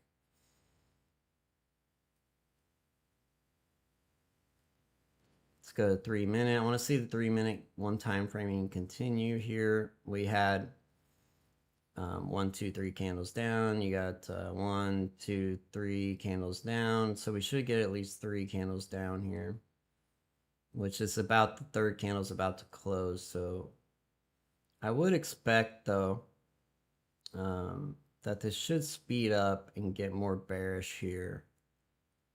because who's trying to buy it? There's a lot of stop losses are going to be down here. Anyone that bought in this area, their break-even price is coming up, so they're going to want to save their stops too. So plus $3,000 in the funded account, all live on screen, 100% transparent for you guys. Like there's no on another screen, there's no risk to reward tool without the trade. People that are doing that are using that little, they'll have like a little profit box. They'll like have a profit box here that will show their trading view or Tradeovate profit. That is a scam. I tested it. I was able to make it look like I had a bunch of profit, but I was just trading demo, and you can't tell they're trading demo at all because all they're showing you is a profit box, like right here. It's got their P&L. They're claiming copy trading, but all they're doing is just putting a bunch of contracts on in one account and making it look like the P&Ls combined. They are then using ChatGPT, Claude, Gemini, one of the million models to go in and say make it so I have 5 accounts that have $5,000 profit. So in a screenshot, change the screenshot. They'll take a screenshot of their NinjaTrader dashboard or whatever, add 5 accounts to this. And you can tell when you look at the, if you've done a lot of images in AI like I have, you can see AI leaves little clues, but they're very subtle. It's really obvious to me that they're just scamming. Like, why would you not do it on chart like I'm doing it right now? Oh, because they're copy trading. So what? Then do it on Tradeovate. It makes no sense to do it off screen. There's no excuse that does that. If they could, they would. It's because they don't and they can't. They're not real traders, so they can't. They just can't do it. Just FYI, if you guys want to keep believing these fake ass traders, go ahead. But I'm a real one. I sit here in front of you guys live. I don't do anything off screen that you can't see. It's all 100% in front of you. You see the good, you see the bad, you see the ugly, and you learn from all of it. You'll learn, I would argue, 10 times faster, maybe 20 times faster than with me than someone else, because while they're teaching you how to demo trade, I'm teaching you how to really trade, and then you get to learn from everything, right? Not just when I bank a bunch of money on my demo account acting like it's real money, but when I mess up in my funded account, or I had a bad trading day, and you watch how I was able to stop myself from going into tilt. You learn from these behaviors, and this is how you gotta, to be a real trader, you gotta learn how to do this stuff. All right, $3,500 profit in the funded account. Look at that, real account. All in front of your face. I don't hide my account numbers. I don't hide anything, because why would I? I have no reason to. I'm not trying to scam you. I'm not trying to get shit from you. I have no reason. I don't care if you like me. I don't care if you don't like my cussing. I don't care if you don't like I vape. I just don't care, because I don't need anything from you, right? I'm 100% me, and I'm just me, right? If you don't like me, screw off. I don't care. But I will tell you, there's no one else in the game that's going to go harder to help you succeed than me. All right, almost $4,000 profit. I told you guys, look at how all right, I'm just going to shut up. I'm going to shut up. I'll just let you guys watch and see. Like, how good I am at doing this, guys. Like, calling where the market is going. You guys saw me do it with Nasdaq just a minute ago. I did mess up the trade a little bit, but price went to where I said it would. Look, boom, boom. Like, look at this, boom. It's all like I've nailed this market down in such a way that cannot be replicated. The only people that can do this like me are my students. And that I really, out of all of my students, there's like, 10 or 20 that are really, really good at calling price. Like anytime they say price level on stream, I listen. I'm like, okay, I take it in. But there's like Eric, Looped in, really OGs in my community that are just as good as I am at it. And once you know where the market's going and you understand what's actually going on in the price action, it changes the whole trading dynamic for you. All right, $4,000 profit for the session.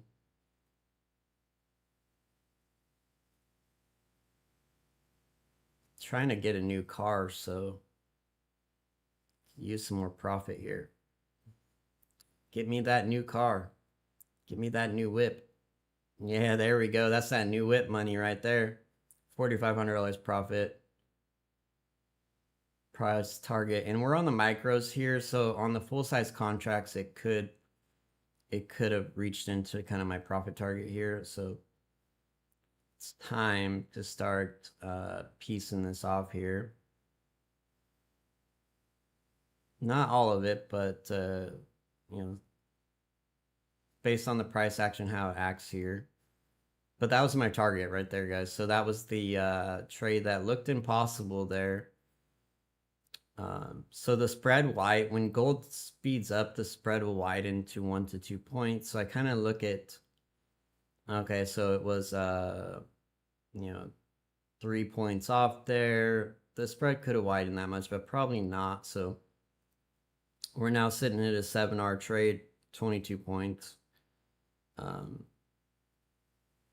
And I did get stopped out. If you were here, I got stopped out maybe 3 times. I'm trying to get in this with size.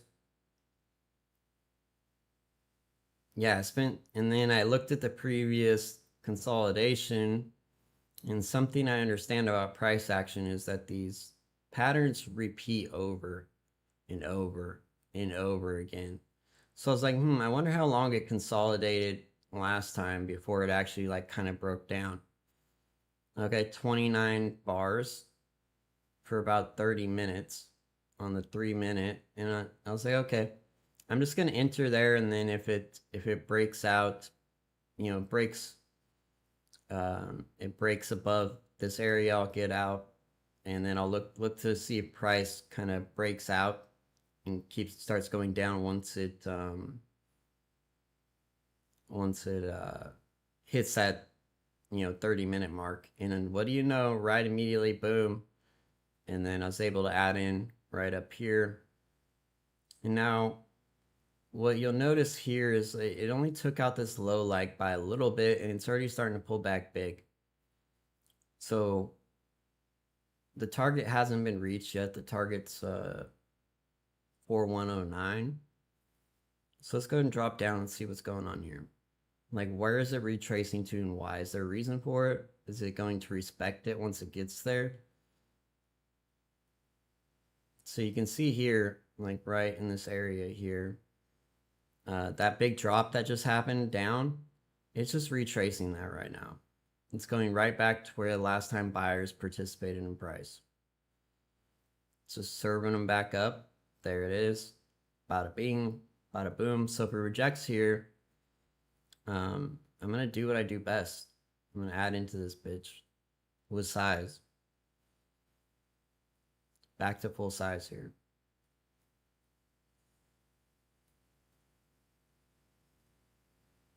So wait for it to break here. I don't want to get in early. I don't want to get in when it's starting to like scream up or something.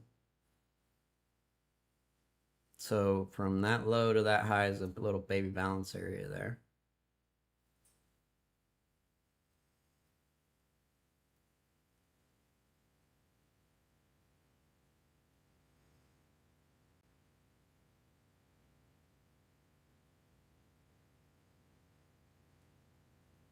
If it does push up above this baby balance area, the half back like violates this, it could continue up until like this low here. It could continue up until that low.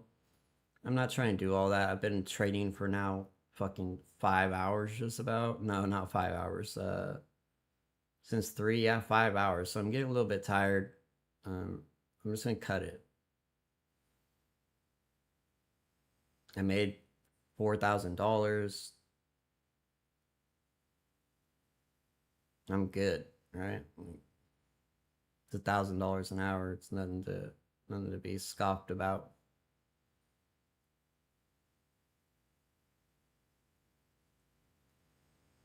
So price just froze.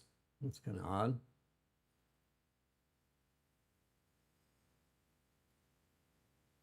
All right, there it is. I'm in. But now I got to be really quick to exit if it tries any shenanigans here.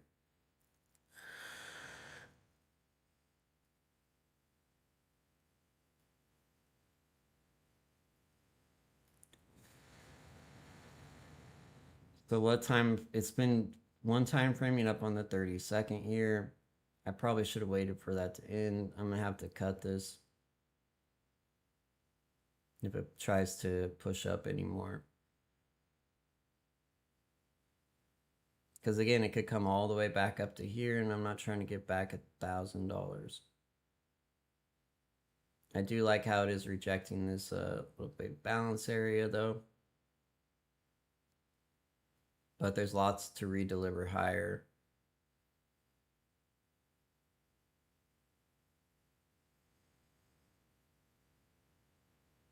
But if this works, then I essentially will double up again.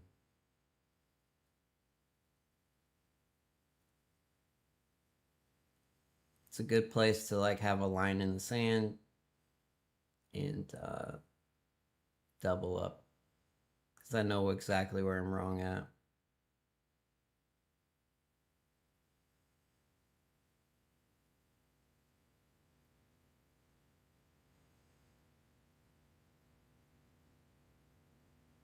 Don't you do it, you dirty bitch. Get back down.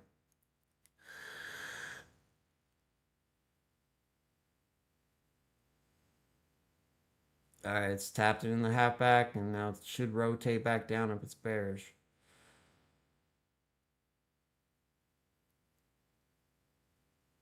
But if it wants to keep going higher, it's going to rotate through that high that it just put in. I have my finger on the trigger.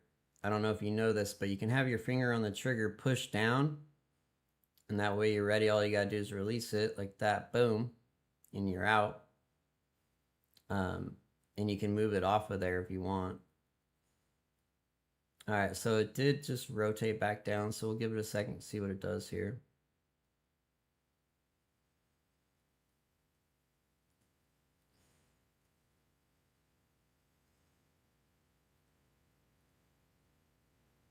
All right, so I just re-entered a new position there essentially. Same size, same 20 contracts. It's just essentially a new position, which is fine. So I'll treat it like a new position. I'm going to scale out just like I would have before. Boom, beautiful. So this will get me my scale out, which will guarantee I don't lose like I did on the beginning of this trade. You can't say scaling out, you make less money, because that's just not the case. If you add back in and you have a dynamic exit strategy, you're going to make so much more money. You're going to be stress-free. You don't have to worry about shit. It's a much better way to trade. Because as soon as I exit half my position here, I can't lose. I just need to push down just a little bit more.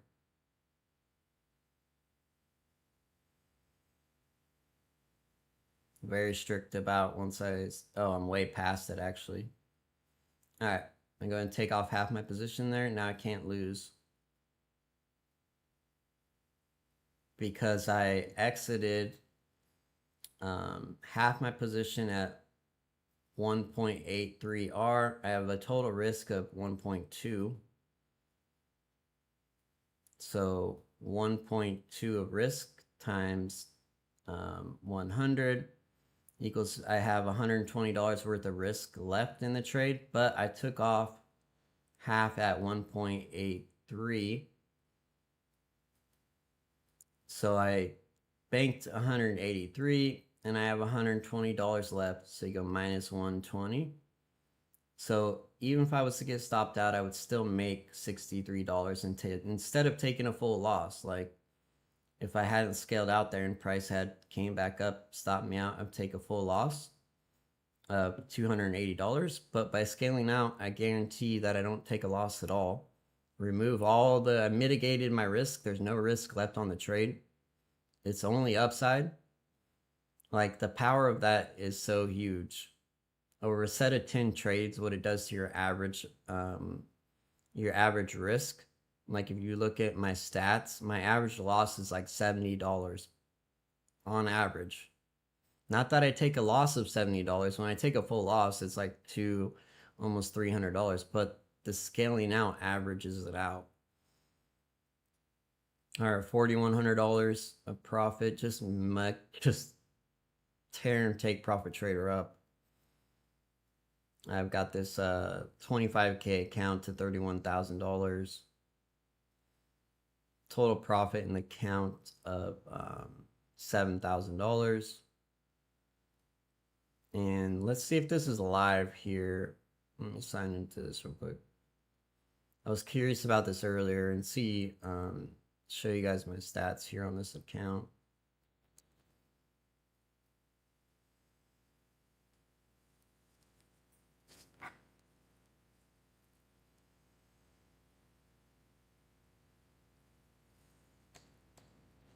You notice I don't hide anything from you. I'm not hiding my account numbers. I'm not hiding shit from you. I have nothing to hide, guys. Let me just write down the account number here. No, it's not what I wanted to do.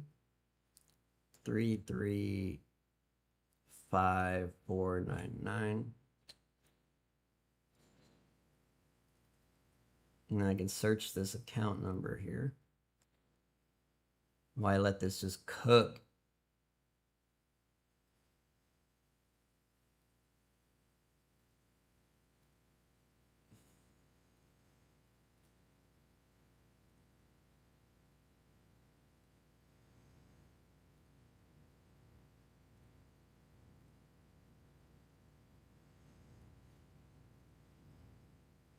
Okay. I think the trades are real time, I think. Yeah. I don't know. Yeah, it should be. Let's see, 657. Take profit trader just keeps making it better and better and better.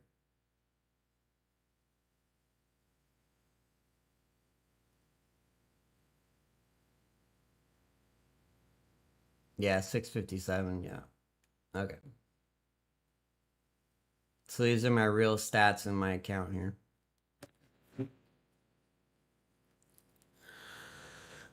So close P&L on the account for the week is $11,000. Pretty good in a 25K account. I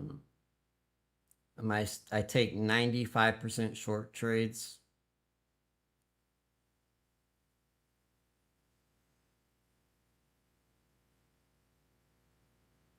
So let's do the risk to reward and see where it's at.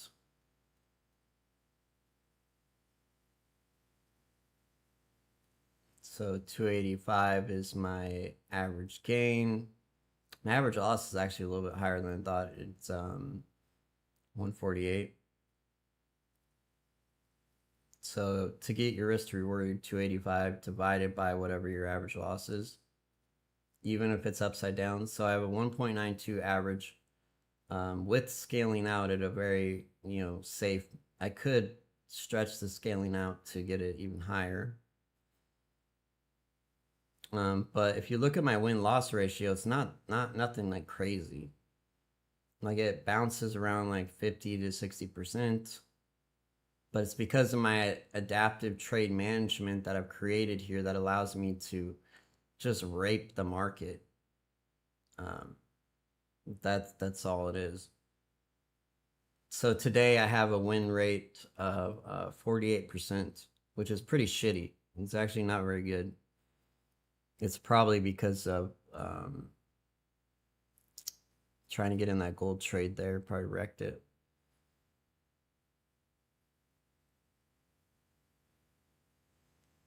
So in 4 days, I've taken 143 trades. I'm not sure how it counts scale outs, which my risk to reward here is probably a little bit off because of the way I scale out, which we can fix that by giving it to ChatGPT and explaining it to him. Which I believe you can export.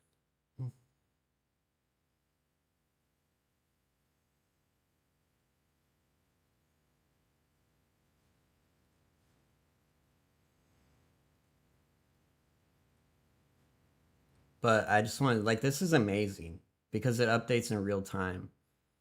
Um, so if you have someone that trades with Take Profit Trader, just be like, show me your account that you're trading. Show me what's up. Are you actually trading? Show me. You got a funded account? Show me. You can literally, like, that's what I like about this is it really um will make people show you what's up.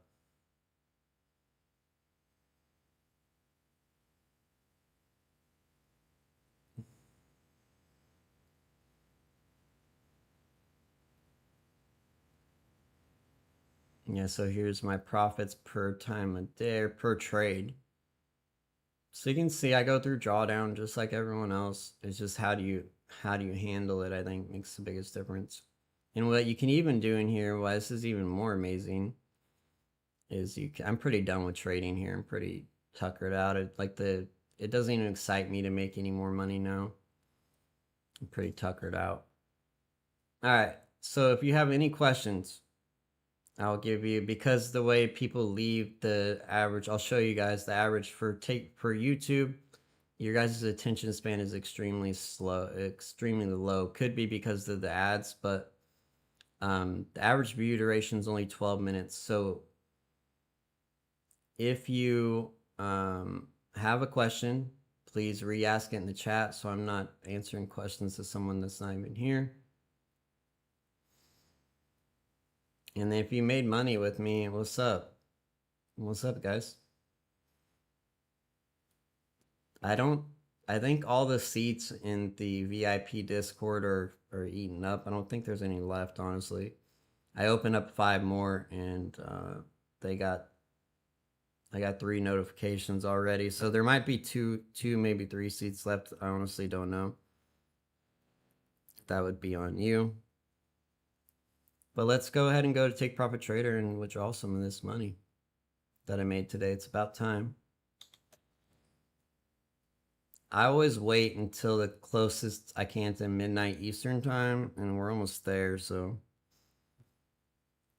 I think the way it works is a guy comes in, he has his list, and I don't think he starts at the beginning. I think he starts the list backwards.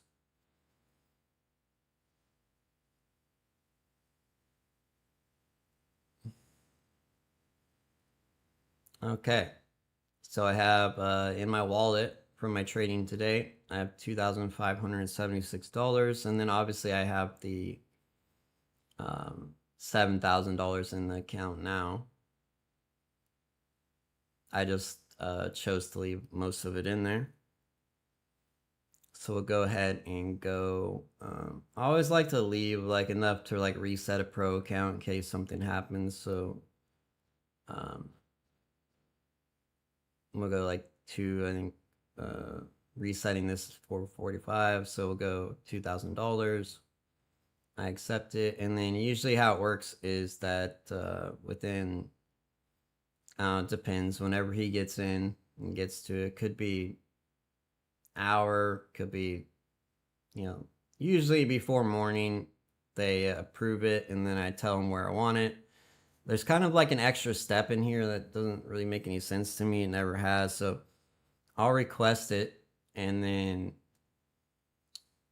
he'll approve it, and then there'll be like a little alert here when I click on wallet, and then I'll tell them where I want it, whether it's PayPal or wherever, and then they send it out. They could cut the whole, like, they could just make it, I tell them how much I want and where I want it, and then it's sent, but for some reason they don't do that. I'm happy that they took out a step that they already didn't have to do by eliminating the, it's instantaneous when you take profit out of your account. It's instantaneous, so you don't have to wait anymore. You used to have to wait a while. All right, so if you guys were on stream with me all the way here, when we started the stream, price was cooking up to this balance area. I said, this is actually a beautiful trade, guys. I think I want to short gold down to this level because CME will not allow this price action to stay. They will not allow it. It's coded into the market. They will not allow this shit. So there's 5K profit for the session. $5,000 in 8 of the session. Just by identifying that CME will not allow this to happen. They will not accept this as an unacceptable price action. They do not fuck with this. That's it. That's all it was. So I don't want to get moved to live, so I'm really close to 5K profit. I don't want to get moved to live today. I would prefer it to be tomorrow. So I'm going to call it right here, guys. It's not that much more money. I'm pretty happy with the 5K profit. I killed it. I really am out here, like I made a post about this earlier. I'm really out here trying to share the secrets of this market with people. I've had to deal with my own trading issues. My mom passed away last year and I went through a spiral. I had Take Profit Trader funded accounts. I had Bullnox funded accounts. I had Apex funded accounts when that happened, and I ended up killing them all. But I'm really out here just trying to share the keys to the markets with other people, and I get less motion than scammers. It's like, go figure. But like I said, I don't care if you guys like me. I don't care if you don't like it. I don't cuss or I vape. I don't care. But what you should care about, and what I care about, is I really actually want to help people.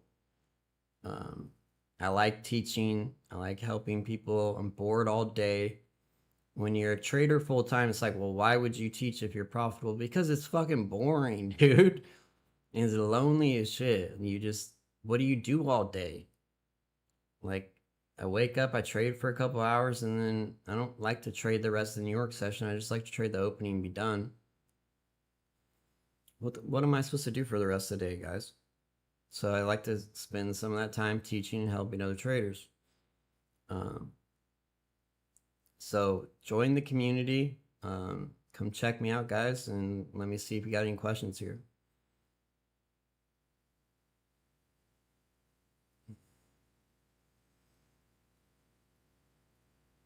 There is no new trailing drawdown on Take Profit Trader that I know of. Same trailing drawdown. It's always been, they haven't changed any rules against traders in a really long time. Yeah, so I get, like Nick, I get you're probably really against trailing drawdown, and I get it. I was too.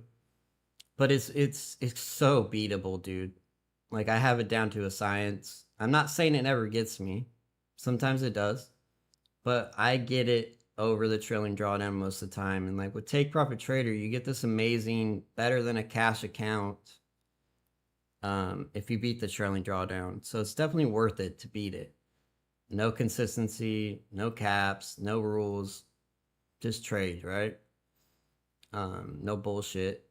I made a post, like, a lot of people will think that consistency rules better, but it's really not. Like, consistency rules, in my opinion, like, this is what consistency rules are. Be worse consistently.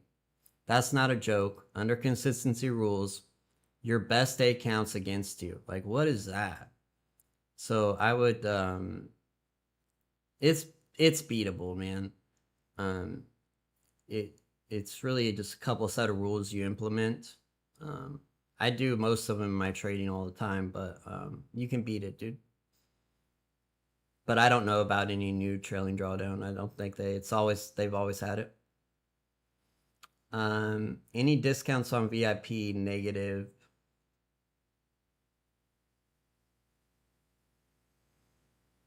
Did I answer the TPT? I think you're just asking about the trailing drawdown, right?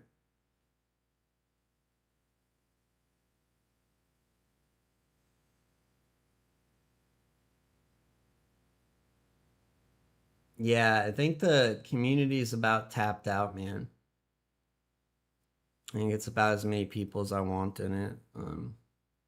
And to be honest with you guys, like a lot of people have came and gone, and I put my heart and soul into this shit, and it's just super offensive, man. Um, I'm not sure if you've been in the community, David, or not, but I don't know, dude. It's just like a slap in the face when someone says puts in WAP does not meet expectations. Like, there's nothing more I could do to help people than I already do. Like, I have a full course. I answer the homework with a full fucking video. I live stream 2 to 5 hours a day. You have 100% access to ask me any questions you want. I'll teach you anything you ask. I have 100% transparency. So, yeah, that's why I'm not opening the gates to the communities, because I just don't want to deal with a bunch of people that are just going to leave right away. I don't want to invest the time and energy into somebody only to, like, in a week see them leave. And that's why I won't do any more discounts, because every time I do discounts, I get people that are, which is fine. They're just one leg in, one leg out. And that's not what I don't want to invest my time into somebody that's going to dip out. And then on the way out, tell me I didn't do a good enough job helping them when I literally do everything that I could possibly do to help them. I couldn't think of anything else I could do more. So no discounts, David. Sorry if I got a little bit a little bit perturbed with the question. It's just it's already extremely cheap for what I'm doing, and I really just don't want to invite people that aren't about it into the group. So I want to make sure y'all are about it. So if you're not willing to pay one evaluation price for a month, which is literally, because I'm streaming 7 days a week, Saturdays a study session, Sundays a prep. So every week, that's 14 hours a week of live streaming, even without the course or the review or the community or the beginner's guide or any of the rest of it.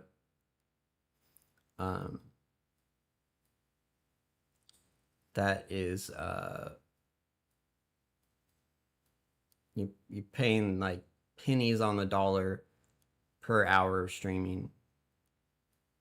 So 14 hours a week times 4, 56 hours a month of live streaming education, which is crazy.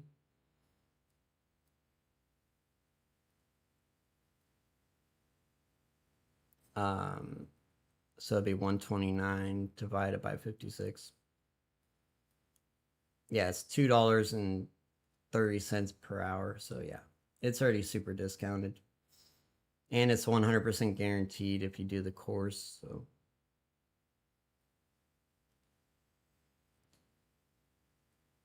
what happened, David? Oh, that's shitty. What happened? Or here, just email me, bro. We'll figure it out, dude. I got you, bro. You know how I feel about the grandfathered in people. I got you, homie. I've always kept it 100 with you guys. I have a lot of people paying like $5 a month from back in the day. Yeah, just email me here, dude, and we'll figure it out for you, dude.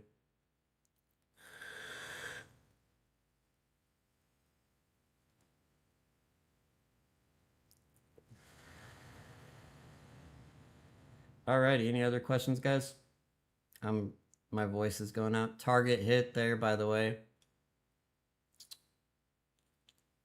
So that's a if I would have held it, that would have been a 9-hour trade. Very, very good. Very good trading day. I think I made so 2,000 in the other two accounts. So 4, 8. I almost had a 10K day today altogether, so not a bad day.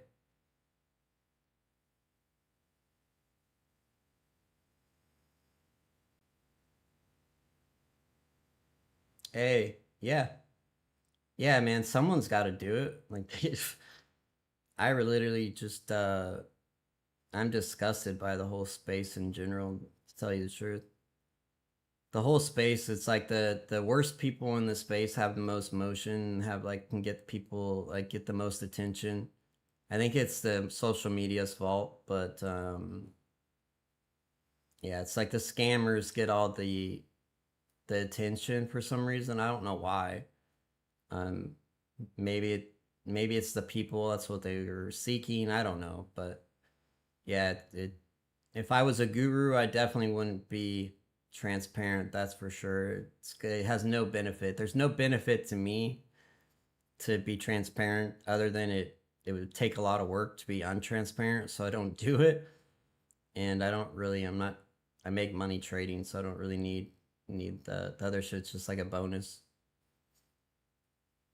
Yeah, so I appreciate that because it does mean a lot because I do have sacrificed probably a lot of money that I could have farmed from people. Not sacrificed, but I mean, it's just like moral code. So I appreciate that. Alrighty, guys. I will, so in the morning, we're going to start doing something different. In the morning, pre market, I'll do analysis and then get my plan. And then that way, people that can't afford the VIP can use the analysis and the plan to make more money. So we'll be doing the pre-market analysis for everybody. It should already be scheduled, I believe, so in the Discord and on YouTube.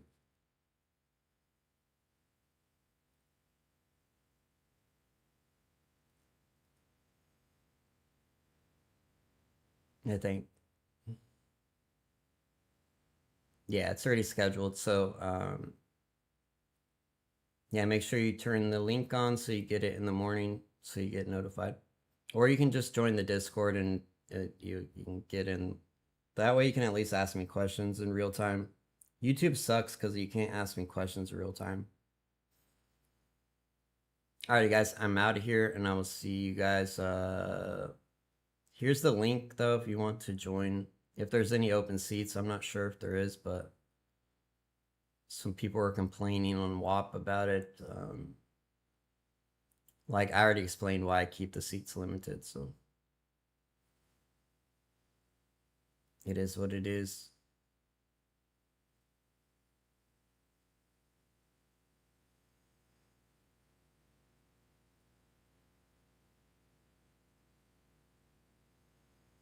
Alrighty, guys, I will see you guys there. Peace out.